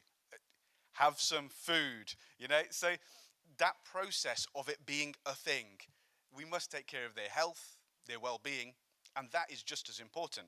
So, and ultimately that's their safety, fainting and all of that. They are prone to it. It's hot rooms, lights, cameras, and obviously the action. So, coming on to my final point, and kind of closing up, it's really important for us to be there for them and to safeguard them, but also for us to make them more aware of the context and of these scenarios, and for them to be able to recognize, do you know what, I should be taken care of a little bit better in this situation. And there's something missing here. I haven't had a break for so-and-so. I think that's a very mature approach for them to have. Not after 5 minutes. I'm really tired after 5 minutes, I need a break. But ultimately, for them to recognize that there's something that should be there. And one of my actual closing comment is now for them to understand their worth. In a very respectful sense, for them to understand their worth.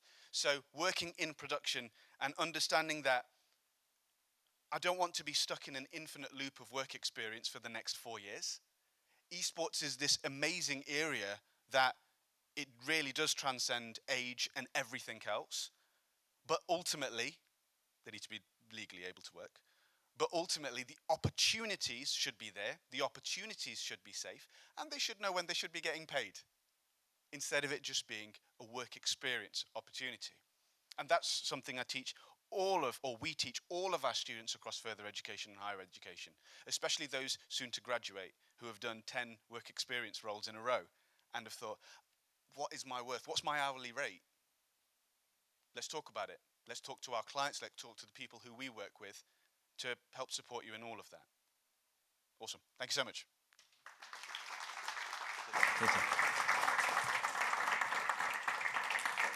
So with all Jin's prompting then about hydration and taking a break, we are going to take a break right now. We're going to be back with people in 15 or 20 minutes for the final Q&A panel of the day. Thank you very much.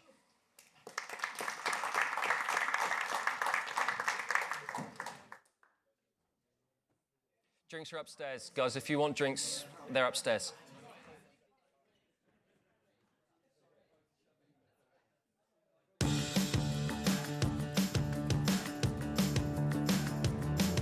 Hey, are you ready for some facts? Yeah, sure. Yeah! Did you know the NSPCC is over 130 years old? Whoa! And its first royal patron was Queen Victoria. Wow. There's been a few more too. I know them. The NSPCC was active during World War II, and they kept going through the pandemic. That must have been scary. In 1986, Childline was started, with over 50,000 children trying to call on the first day alone. That is a lot of children. Since then, Childline has helped nearly 6 million children. So, if they need help, Childline is there. Yeah, and they've got these message boards. They're actually really good. Did you know they run assemblies and workshops in schools? We know, buddy. And last year, we reached 1.2 million school children in the UK. They came to my school and talked to us about being safe. But what about the dinosaur? Huh? His name is... Pentasaurus. With over 3 million YouTube views, the NSPCC has helped millions of families have an important conversation. No means no. Excellent. Now you know the facts. Is there anything else you'd like to know? What are you doing next? Yeah, what's next?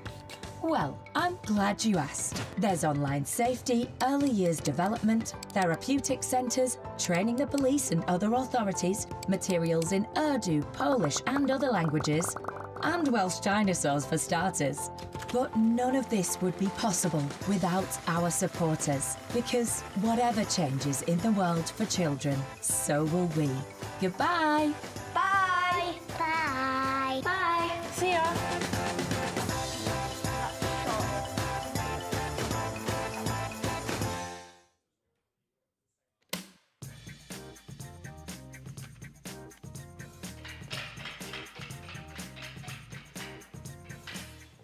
Get chatting. It is important to talk about the good parts of the internet. As much as the bad. True or false? Yeah, that's definitely true. True. True. True, yeah. I think it's important to talk about what you see online, what's true, what's fake. It puts things into perspective. I mean, the internet does have some good things on it. The positive thing about being online is you can get lots of inspiration from many different online sources. The correct answer is true. Get chatting. Have regular chats with your child about what they like doing online and how it makes them feel. Don't forget to talk about the positives of being online as much as the negatives and really listen to what they're telling you. Do you think we just chat enough about being online? No, I don't think we chat really at all about you being online. I mean, I just trust you. I feel like we should talk a bit more about being online rather than all the bad parts, some good parts, so we can enjoy being online as well as being safe. But I definitely would like to challenge us to get a little bit more into your passions and your enjoyments and the things you like to do.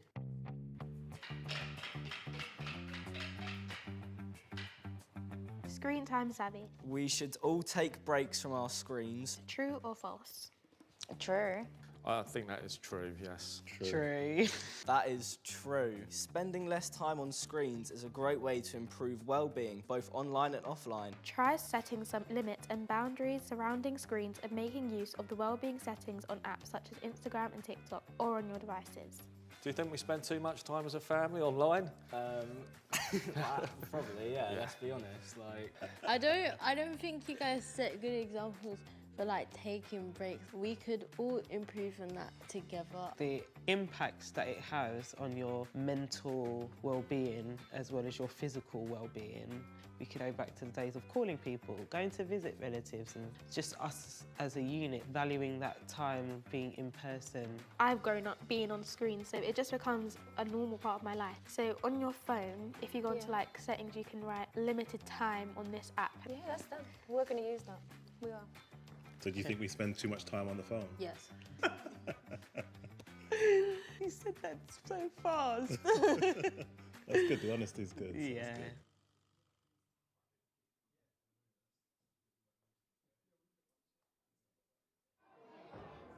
Hi everyone, we're from the NSPCC. Hands up if you can tell me what we do. Everyone, teachers, parents, you, me, all of us working together to transform the lives of those who have been abused. How is everyone today? It's so great to see you all back here today. Today, we're going to talk about keeping ourselves and each other safe. It doesn't have to be a scary subject. It's about, I think, finding ways to have conversations with your child. You don't have to apologise. It sounds like you're going through some really difficult feelings right now. Sometimes there's so much to say, we don't know where to start. Being a parent really isn't easy, and that's why it's so important that we can communicate. You're doing really well. It sounds like things are really hard for you. My priority right now, though, is to make sure that you are safe. It's not okay for children to be hurt. And if someone is being hurt, who can they talk to?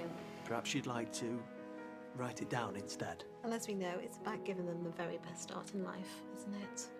Even though it seems hard right now, remember we're always here for you whenever you need us. Preventing child abuse is a massive task. It involves everyone. Teachers, parents, you, me, working together to transform the lives of those who have been abused, protect children at risk, and prevent abuse from happening in the first place.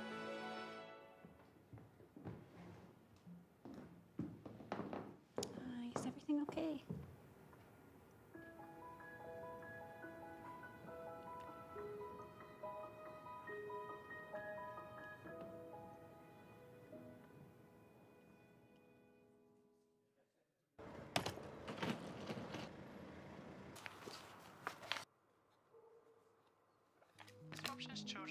You know, the school trip's cancelled. We expect so much from children, don't we?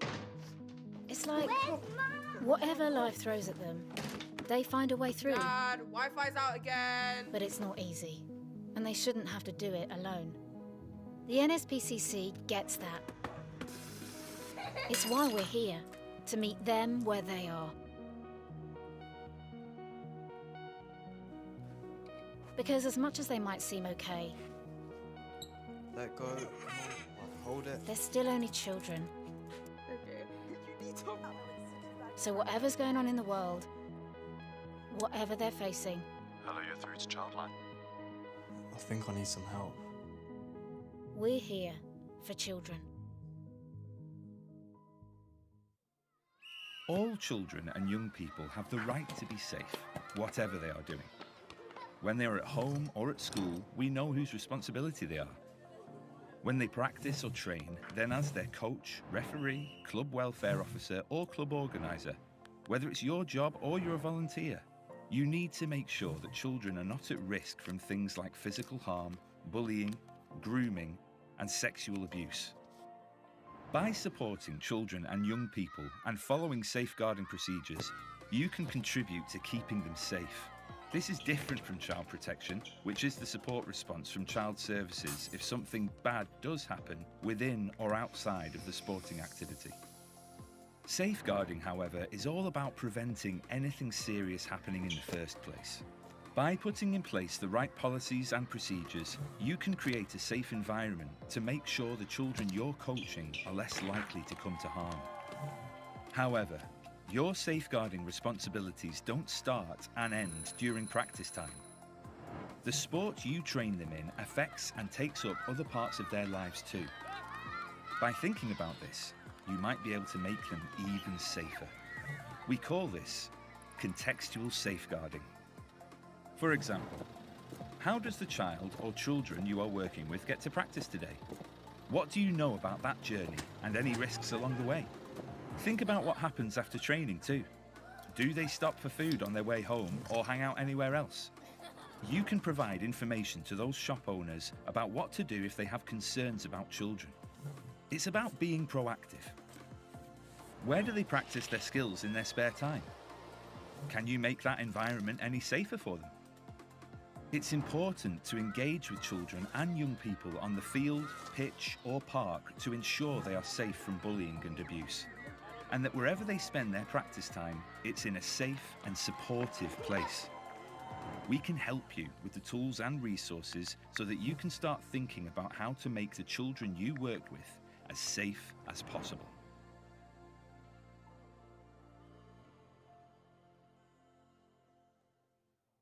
This is how the NSPCC has made the internet safer for children in 60 seconds. We campaigned through 5 years, 1 general election and 1 global pandemic. We worked with 7 secretaries of state, 4 prime ministers and 3 different government departments. After 4 petition hand-ins, 12 versions of the bill and 102 mentions in Parliament, and thanks to 650 MPs contacted by 147,635 campaigners, we finally have one groundbreaking piece of online safety legislation. It's official. The Online Safety Bill will be made a law. This means tech companies will legally have to protect children from harm. This will make a lasting difference to our futures. Our work is far from over, but we're one step closer to a safer online world.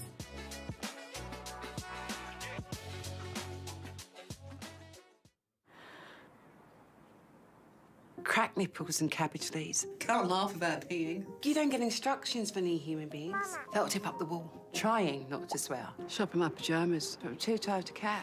Then the bicycle job was over, and you're too close to the road. And what on earth's aspartame? And I don't care how Ravi's daddy does it. And please just stop crying and don't let go of my hand.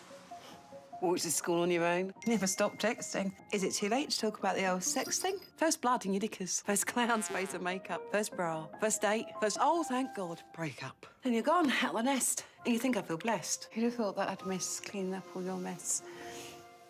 But the silence you've left makes me even more stressed. This is a different kind of pain in my chest. Now it's too long since you spoke and you don't laugh at my jokes and your heart is easily broken. Who even cares about aspartame? And I just want to understand and please, don't let go of my hand.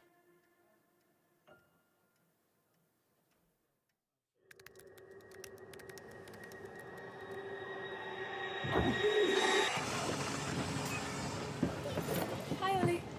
Oh, hi, Maddie. Oh, she's nice. You're looking to get stacked. Special delivery. Thanks, Libs. You're a legend. Sorry. you ever seen a female do anything properly? Being an alpha comes down to muscle mass and a dominating charm. What? To get a high-value woman, you look good. I'm talking working out every day. Never seen. Fail. She sucks at parking. Come on, Ollie. Women shouldn't even be allowed to drive. Forget it, mate. That Miss Webb shouldn't be making life hard. She should be in the kitchen.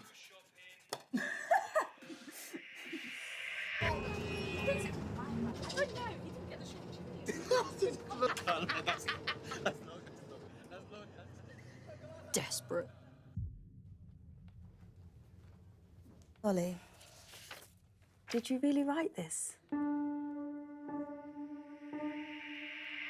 You call this exercise? You want to get shredded? You need to put more. Come on, a girl can do better than this. Oh my. Ollie! Tick. Come. Go away, you worthless freak! Hi, Ollie. Hi, Maddie. Fail. Come on, Ollie. Did you really write this? No. Desperate.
Okay, welcome back, everyone. Thank you for joining us for this last session, a Q&A panel with various esteemed guests from the day. And we're going to be going through some questions that have been posted on Twitch and through Discord. We do have a roaming mic, so for people here in the live audience, if there are questions that you would like to ask, then stick your hand up there. There will be a mic coming round. So, first up, we've got, how do you manage safeguarding in the British Esports Student Champs? That seems an obvious one to come to you, Cal. Yes, thank you very much. I think it's similar actually to a lot of the processes that we've heard already today around registration, sign-ups, monitoring, chat and conversation. Again, for us at British Esports, everything is done through the tutors. So all tutors will register students. We know who every individual is. Anything therefore that then happens that may be untoward is easily tracked and is easily monitored. Also within the platform, within the way that people can communicate within the platform is also moderated by a piece of back-end software to make sure that things are appropriate, that chats are monitored appropriately, that we have appropriate reporting tools in place. And ultimately for us within the Student Champs, that's really important because that's anyone from the age of 12 upwards. So it's important that we're creating a safe space, and it's one of the questions that teachers, IT teams, safeguarding teams within schools and colleges will always ask us this exact question. And again, then within the way that we communicate to that, the organisations that are involved, we have sort of ticketing processes, we have a space on the website where people can submit requests and can interact with us. And then we also have a space within the Discord that is moderated by us as British Esports, again, that is there for the tutors to connect with one another. And that's actually beyond safeguarding. Once we've got the setup correctly enabled and organised, it then becomes a really, really nice space and great space as a community of practice. Once that space is safe, we're then seeing people connect, we're seeing schools and colleges interact, set up friendlies, helping each other with resources, with units, with modules, etc. So again, I think it just comes back to the point of making sure that the processes are in place from day one, and then once you've done that, all of the amazing fun stuff that we all want to do in this space can then take place. I think just to mention as well how almost one step back from that is the work that British Esports have done with the NSPCC over the last 4 or 5 years to work with them to develop our own safeguarding policies and procedures. Our journey started with the NSPCC consultancy service that Patrick will mention at the end, and has led to the development of our own internal policies and procedures. I'm the designated safeguarding lead for the organisation. Our staff training, our annual staff training, there's staff DBS checks for our volunteers and things like that.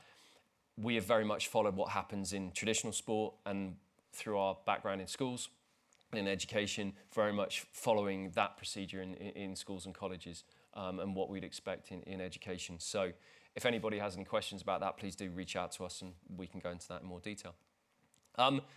Anybody, that was a very specific one, so I don't think really it's to you guys either, really. How do esports orgs safeguard their fans online or at events? Anything to learn from traditional sport? Adam, this seems a relevant one to you, really, doesn't it? Yeah, sure. I mean, being completely honest, with great difficulty. You know, it's not something that's easy to do, like safeguarding online in general is hugely difficult.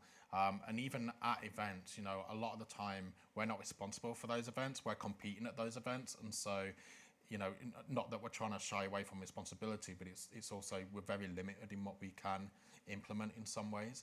I know in the past at events we've kind of done fan meetups, and we've done like things where they can come and meet the players and kind of interact in that real world situation. And I think it's about having someone there that is responsible and that acts as that safeguarding mentor, and just making sure that they're available should they need to be.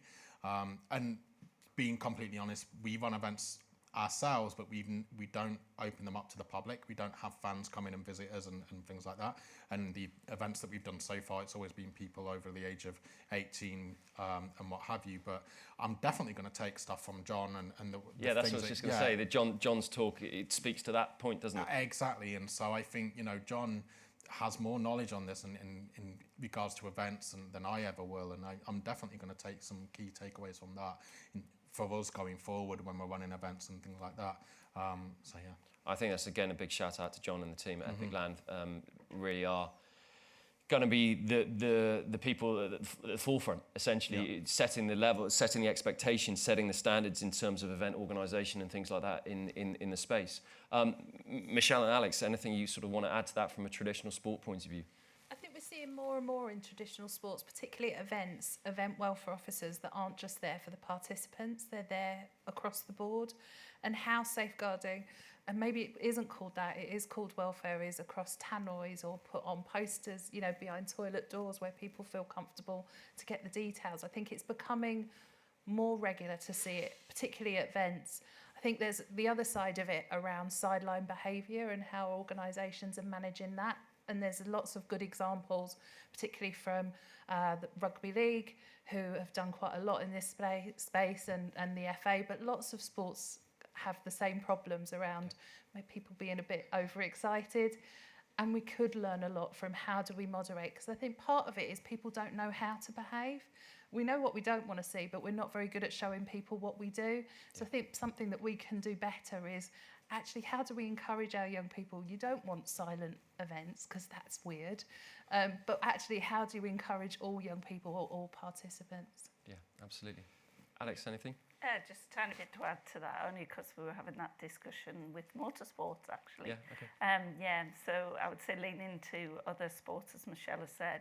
And there's a real opportunity as well there to kind of extend the brand, to create sort of brand association by having codes of practice, or codes of conduct, I should say, really simple things.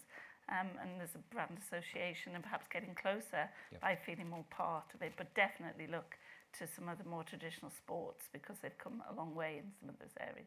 Great, thank you. Next question. Are game companies doing everything they can to make sure their users are safe online? There's a big question. So just to make people aware, I guess, so British Esports, we're not a governing body. We're a national body, we're not a governing body. The games publishers, the organisations who own the game, are essentially the governing body of their game. They're the ones who set the rules, they're the ones who allow permissions to event organisers to use their game or not. They are the governing body for their game, and what they say goes. So it's very difficult for organisations outside of that to regulate. Regulation is a word that games companies don't like.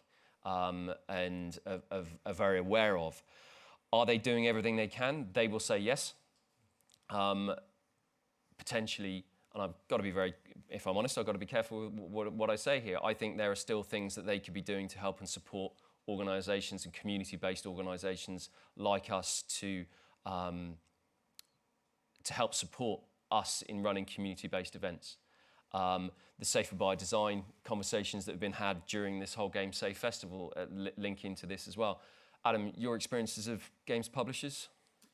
Yeah, so we work quite closely with Epic, who, because they now own Rocket League after acquiring Psyonix. And, you know, Rocket League is a game that has a very young demographic, and I know that they are trying to work more on regulating communications. And I spoke earlier on the development that we've done in-house to try and monitor communications in voice chat and what have you, and try and detect that. I don't think there's enough of that done. I think that that's something that games developers should definitely be doing, you know, being proactive and making sure that people in voice chat, you know, are being monitored of what they're saying and you know, how, and picking up keywords, key phrases, aggressive tones and things like that, and blocking them from the game effectively, because there has to be a zero tolerance when it comes to things like that. In certain things it's difficult, grooming for example, like if you're talking to someone, they're inviting you away from the game, if they're doing that and the other, that's going to be a little bit harder to police. Yeah, agreed. But you know, I certainly think that more can be done. I think it's that standards piece and the expectations that you were just mentioning there. I would like to see games publishers put more out about the standards they expect of behaviour in their games and in their and in the tournaments that they endorse. These are the expectations, behavioural standards, the toxicity and things like that. This is what we expect, and so in doing that, they help to encourage certain behaviours within the community. Yeah. How involved are parents in esports compared to, for example, parents at football? Now, I think this maybe come to Callum first and then come to the sport at the end. Thank you, Tom. Yeah, I think there are a few aspects to look at, and it builds on the previous question as well, around there will be certain things set by games publishers within those spaces, but for the elements that aren't set and aren't defined by the publisher, ultimately one of those responsibilities is on parents, and we've spoken about it earlier. Esports and gaming is a fantastic way for parents to actually engage with the children. We just have to start to understand the space a little bit more. So that's the first part. The second part to that, I would then say, is there's the online element and there's the in-person element. When it's the in-person element of, for us, grassroots esports within our schools and colleges, we don't have parents on the sideline sat behind the students whilst they're on the chair, leaning over the touchline, screaming at them and shouting at the referee. That doesn't happen because they're in a classroom environment for us.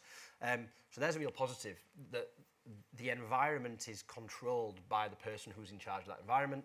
If they then go to a physical event, you've then got the event organiser who's, again, in control of that environment. And if we're taking the example that we've seen today, then it should absolutely be a safe space for everyone, and that includes the audience, which the majority of which will be parents and spectators. On the flip side of that, we've then got this huge online viewership, and one of the real positives for us at British Esports when we speak to schools, colleges that we're engaging with is there's a real opportunity here for students to, and you as an organisation, to develop an online digital footprint out there in the marketplace. You know, when we talk about traditional sport at school and college, there's low in-person attendance. Last summer for our Student Champs finals that were held at this venue, we had over 250,000 people tune in online to watch that event, which then brings with it the additional issues and problems around policing that online space, which we've discussed today. So I don't think we necessarily have the negative side potentially of parents at events and viewership and spectatorship, but there's definitely some additional problems that come with it being in that online space as well.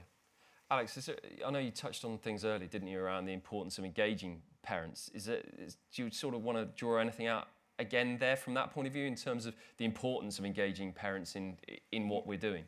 Yeah, I think as was mentioned there, it's taking the opportunity to perhaps again let parents know what the expectations are of them, because you could think of it all through rose-tinted glasses, couldn't you? But there's a lot of negative incidents occasionally with parents living out their dreams through their children and the negative impact and safeguarding on children. But there's a lot that parents can do to support their children, whether on a performance pathway or World Class Start, or just for the pure enjoyment of the sport or starting out. There's a piece of training around bystanders, and when we talk around parents, we talk around carers and the sort of broader side of those people that are around children. But bystanders is, parents can have such a massive role in all aspects of children enjoying sport or e-sport, but they have to understand how they conduct themselves. And I think there's also an awareness of what is right and what is wrong, and if they have a concern. And I think there's a risk there as well when we talked about the performance and the power of those people at the elite level is it's not a different rule for them. It really isn't, and we've seen it sadly where abuse has happened in front of parents because of the power. So it's disseminate the power of the coaches. It's not just one person's responsibility to say whether your child is progressing or not. It's a shared responsibility, and empower parents along with the young people to know what is a concern, and that even if they're not, they have somebody, they feel like they know, Michelle has mentioned about having people at events, etc., but just generally in your teams, to be able to speak and say, that's okay, no, that's not a concern, but thanks for raising it, because it is low-level concerns. It's very rarely is it a one-off incident. The sooner you can change poor practice or perhaps put other people off from further harm, the better. So parents, massive role, but I think you've got to keep it simple. I was chatting, and it was brilliant at a break time, about learning about e-sport, but sometimes there's those barriers there because you don't quite understand it, so you don't ask. And that's where it is at the moment. There's a generational disconnect between the young people who are playing now and their parents and the level of understanding. And that sort of links to this, is that parents, the vast majority of parents understand football and understand what is involved with that. Not enough parents understand what esports is and what their children are doing. Very much it's, we hear, don't we, guys, it's like, oh, yeah, my son's a gamer, my daughter's a gamer. What game are they playing? I don't know, they're just on their room. They're in their room on the computer, I don't know. And as an esports organisation, we've experienced both ends of that spectrum. So we've gone to sign players before for our roster who've been really good in like Rocket League, for example. And it's like, okay, what's your parents think? Oh, they don't know. Wait, what do you mean? We're not doing this without parent buy-in in some respects. So, you know, I've sat down and had conversations on the phone with parents before to explain the ins and outs of what is involved in this contract, what, you know, why we're working with their child effectively, because I think it's important that they understand that. It's important that they know that. And on the flip side of that, you know, we have a girl that's in our female Rocket League team, and her parents are really involved in her. They've done a great job of safeguarding her and raising her through esports and making sure that he's protected. And I've tried my best to advise them as parents in terms of working with potential agents, working with these things. And I think that's really important. So yeah, there has been both ends of the spectrum. Some parents are completely oblivious. Other parents really want to get involved and understand it. And you know, and I think the latter is the better place to be. Absolutely. Just meant to mention Alana, so you mentioned there. So yeah. She was in the Commonwealth. She was in the Commonwealth Games. She won a gold medal for UK, England in the Commonwealth Games. In the Commonwealth Games. So for Rocket League, and she's 16 now, 17. 17, yeah. 17 now, but 15 when she won. 15, 16 when she won. 16, yeah. So she is one of our poster child, you know, hold her up there as one of our best players here in the UK. I think very much a generational disconnect as we move forward. If we fast forward 5 or 10 years' time, in the same way as you said about parents living out their destroyed sporting dreams that they didn't achieve. You know, think about what I do with my son and daughter on the cricket pitch, for example, living out my dreams. The same thing will happen with gaming in 5, 10, 15 years' time, that people who almost got there themselves will be doing the same thing. So again, lessons to be learned. But I think here and now, our advice to parents is to really understand what your children are doing and understand what young people are doing playing esports, what these different things are, what it looks like, the fact that Fortnite games only last 10, 15, 20 minutes max. And so understand that if your son or daughter's just started a game, they're only going to be 10 or 15 minutes. So give them that chance to finish that game before coming for tea. In the same way as you wouldn't pull them off a football pitch in the middle of a match to come and have their tea necessarily, or pull them out of a band practice in the middle of a song. Same thing with playing esports, you're part of a team. You don't pull somebody out of the middle of a team. So again, things that parents need to learn. And one of the pieces of work the British esports are going to be doing, hopefully with the NSPCC as we move forward, is guides for parents. And so there's a lot of things that we can do to help and support from that point of view.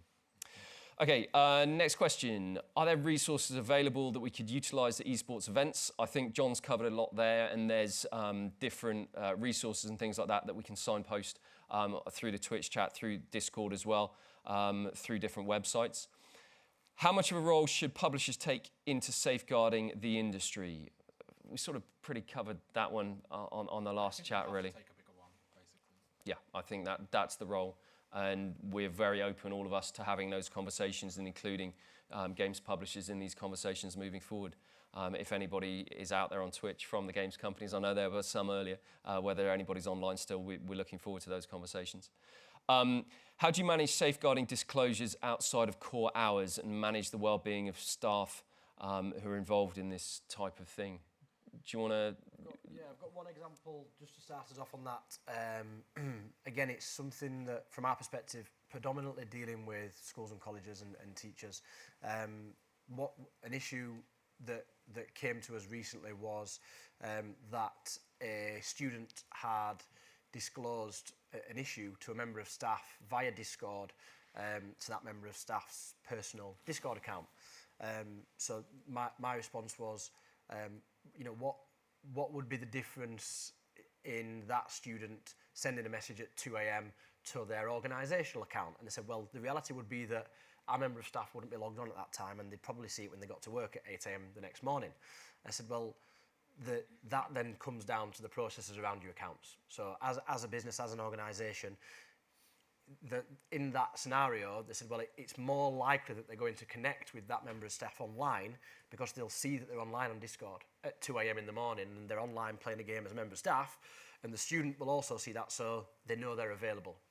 So I said, well, the obvious process there is that you have organisational accounts on Discord as an organisation. I think that would be a key point for anybody at the moment that might be worried about that sort of issue, if you like, that whilst people will have personal accounts, you actually, when you're working with young people, you're using an organisational account to connect in that space. How does that apply in sport, essentially? How does that sort of, outside of core hours, being in the digital gaming space, people are online at different times and different places? How does that link to traditional sport, Michelle? It's kind of the same, Yeah. Because most sport happens outside of core hours, in the evenings and weekends. And so there's about those kind of guidelines around how to report a concern. And if people aren't going to pick it up, making sure you're signposting to places that can support. Because at things like at 2 in the morning, things can seem pretty bleak to people. So if they've got access to Childline or the Samaritans, depending on their age, you know that their safety is there. But you're not an emergency service, you're not a 24-hour service. I guess around events, you would want to make sure that you're aware of the local out-of-hours services for social care, things like that you can do that are practical. But having those notices to say that this is only kind of managed between the hours that your organisation can do it. And outside of that, these are places where you can get support and then it be picked up and follow your normal procedures. I guess the other bit is about that well-being of staff. And I think this gets overlooked enormously in terms of safeguarding and how we supervise people.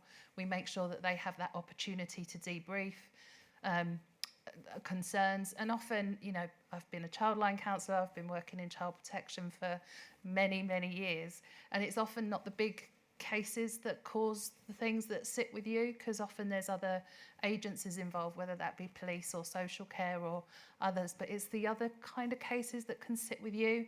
So that responsibility from management supervision, that ability to debrief after an event so that people can go home and stay safe and well and don't have burnout, because that is a real thing, particularly within sport and safeguarding leads, there's a lot of burnout.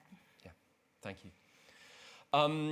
Next couple of questions are quite limited. What are the limitations of the British Esports Federation due to its status as an advisory advisory board, national body, and not a governing body? And does this add to the issues of lacking regulations within gaming and esports in the UK? To be honest, that is a thing that goes around the world. To be honest, we're not alone in this. Again, linking to the fact that the games publishers are the governing bodies for the games. There are differences in different countries around the world depending on how authoritarian different countries are around the world and what people say you have to do and you don't have to do. I think what we can do is establish ourselves as a source of advice, as a source of guidance, as a place of best practice, and a convening body for organisations throughout the industry that we can then work with partners like the NSPCC to try and establish best practice, essentially. Because that's what it's about. It's about for the good of the industry, for the people who, to protect the players and to be there to allow young people to follow their passions. Anything else you want to add at all? Yeah, just that, again, that there are limitations due to the nature of esports and publishers, as we said. But for us, it's about setting the standards to ensure that people have an informed choice and they're able to make an informed decision. I spoke a lot about coaching earlier. There's nothing to stop somebody popping up online tomorrow and saying, hey, I'm a coach, connect with me, I'm based in the UK, but you're over there in a different country, I can coach you.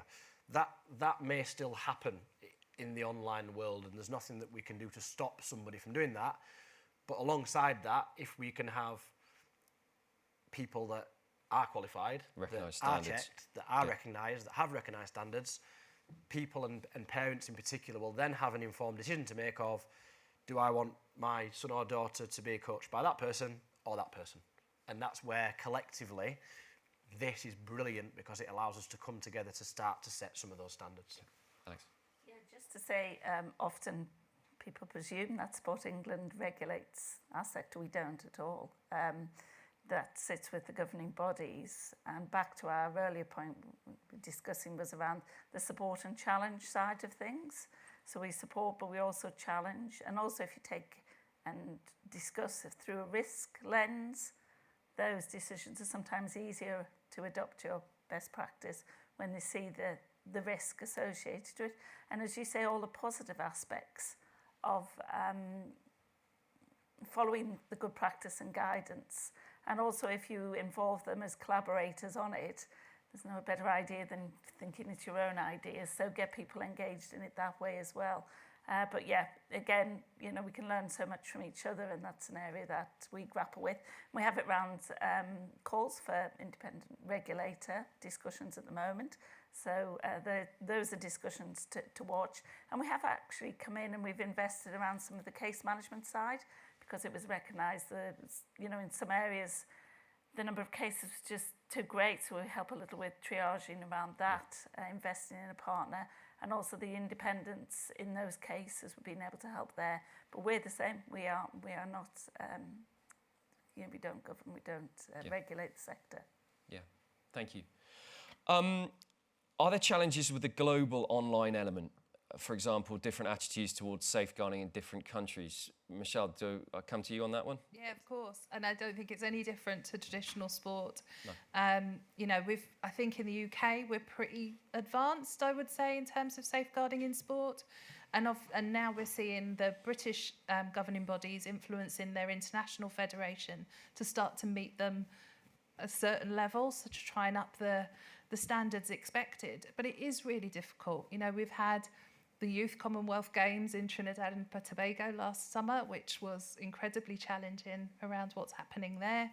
And it is really difficult. But I think if you take the word safeguarding out of it and about keeping people safe and prioritising their welfare, that does exist across different cultures. The legislation and the infrastructure might not be there, but the understanding of what that means is. And I think part of it is working together for that shared language so that you can be really clear about what you mean.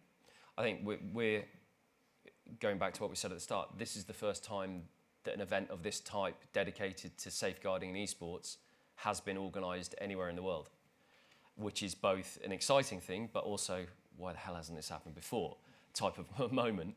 But the fact that it is being led by us here in the UK is a very positive thing for us, because people are looking to us and what we're doing here as being recognised as being at the forefront of keeping children safe. And you're right, this word safeguarding isn't necessarily something that is used globally, but keeping children safe is. And so we can be very proud in our role in helping to keep more young people safe around the world. And there are different organisations like the NSPCC in different countries around the world that, if people are tuning in elsewhere on Twitch from around the world, there are different organisations like the NSPCC, like the CPSU, working in different places around the world where people can go to for advice. Can I just jump in course, there? yeah. So for people that are not in the UK, we work with UNICEF on the International Safeguards for Sport, and they're freely available, and they really do break down, so it's not about legislation or social care or police that might not be in the same kind of position in different parts of the world. So I would signpost people to those. Thank you very much.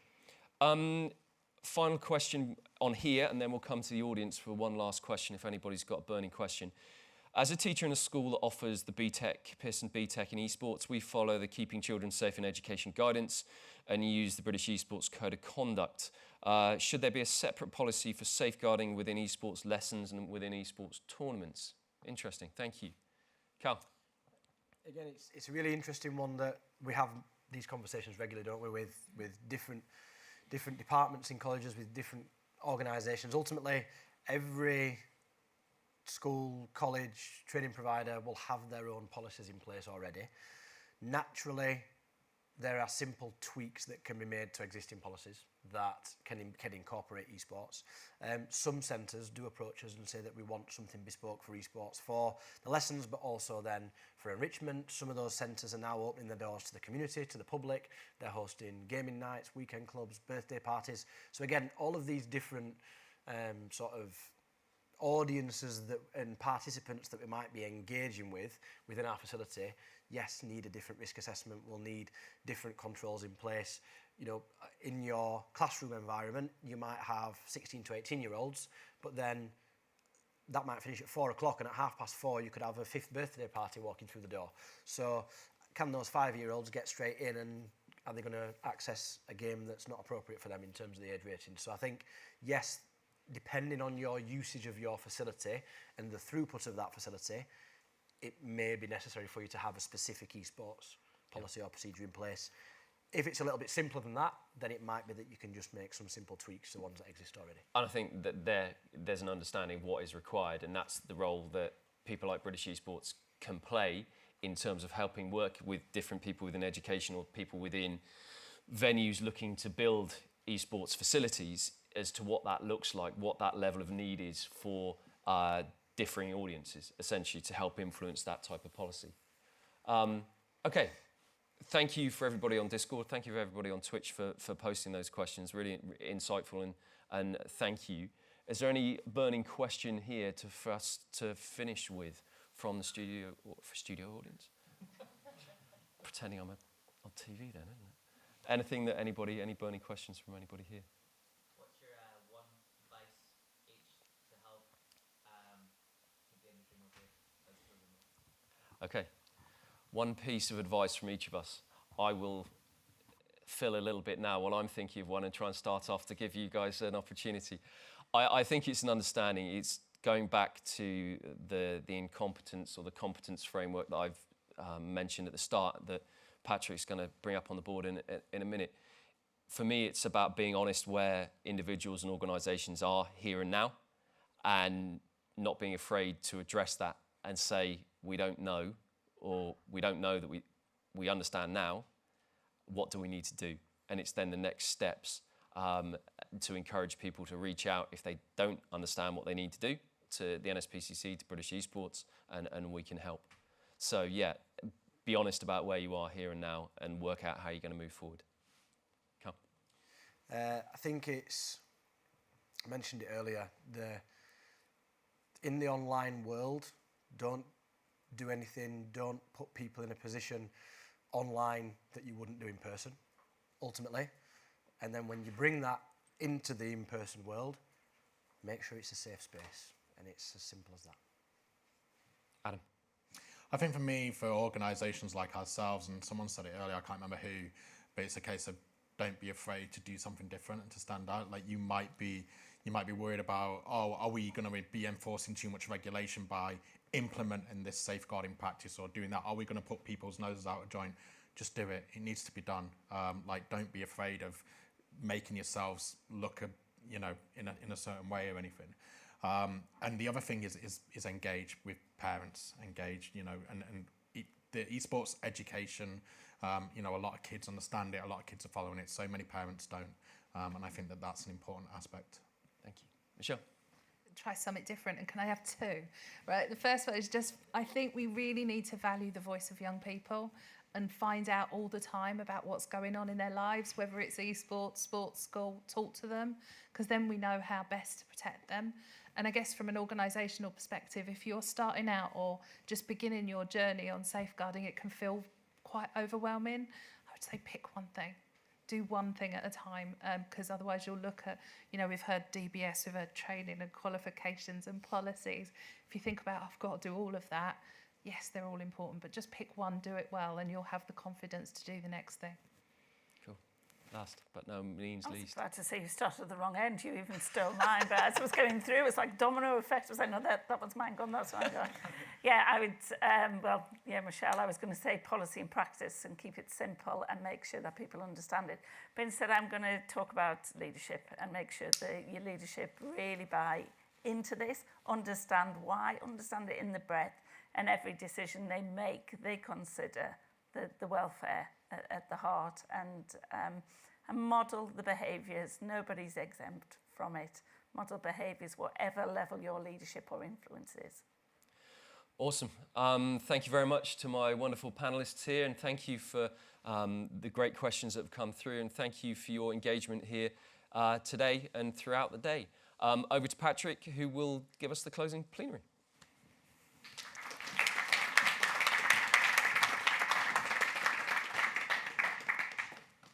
Thank you very much. I think one of the constant reflections throughout the day has been just how much Tom has hogged the microphone as a co-host. It's been 5 hours since I've been allowed back on the stage, Tom. But without jest, I think my first words of thanks do have to go to Tom, who has spearheaded the content and really that overlay of the reflections with traditional sport, working with CPSU, working with us to just put this whole day together, which has been such an eye-opener. And those opportunities to be able to talk, to be able to challenge, it's been absolutely brilliant. It's gone way beyond expectations. So a thanks to British Esports, but in particular a thanks to Tom, if you would, please.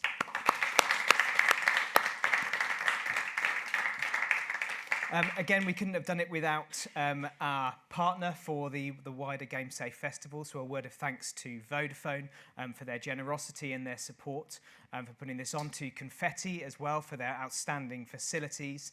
It's only, again, it was Tom's incompetence, to use one of his own words, to use the tech. It is an outstanding facility, so thank you very, very much.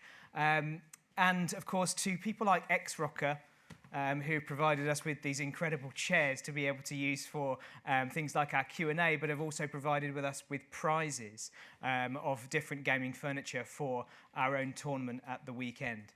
So that's it's really grateful for their generosity as well. So many partners that have helped us put this together. It is a collaborative effort, as is safeguarding in esports. It has to be a collaborative effort. So we are really grateful, most of all, to all of you for joining us, for those in person, for those of you online. I hope you have found it useful. I hope you'll be pleased to hear that it will be the first of many opportunities for us to come together, to bring that collaborative effort, to be able to talk about how we can safeguard in esports.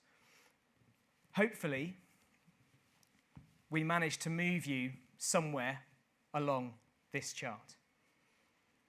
If you didn't know what you didn't know, at least perhaps you've been willing to open your eyes to that and move yourself somewhere this way. Tom and I did discuss the word incompetence, and is it too harsh? And actually, just being aware that there are things that perhaps you don't have in place, at least you're aware of it, and now you've got that opportunity to take some action. If you're already down here and you're thinking, yeah, we're pretty good actually, I bet there's a little bit more you can do. So listening to just some of those final words, one extra thing, one at a time, and more children will be safe. So we are here to help you move yourself along that scale. So do be honest with yourselves, as so many of our speakers have been today. So thank you for all of those people that were willing to come on stage and set that vulnerability and say, actually, we haven't got it all right.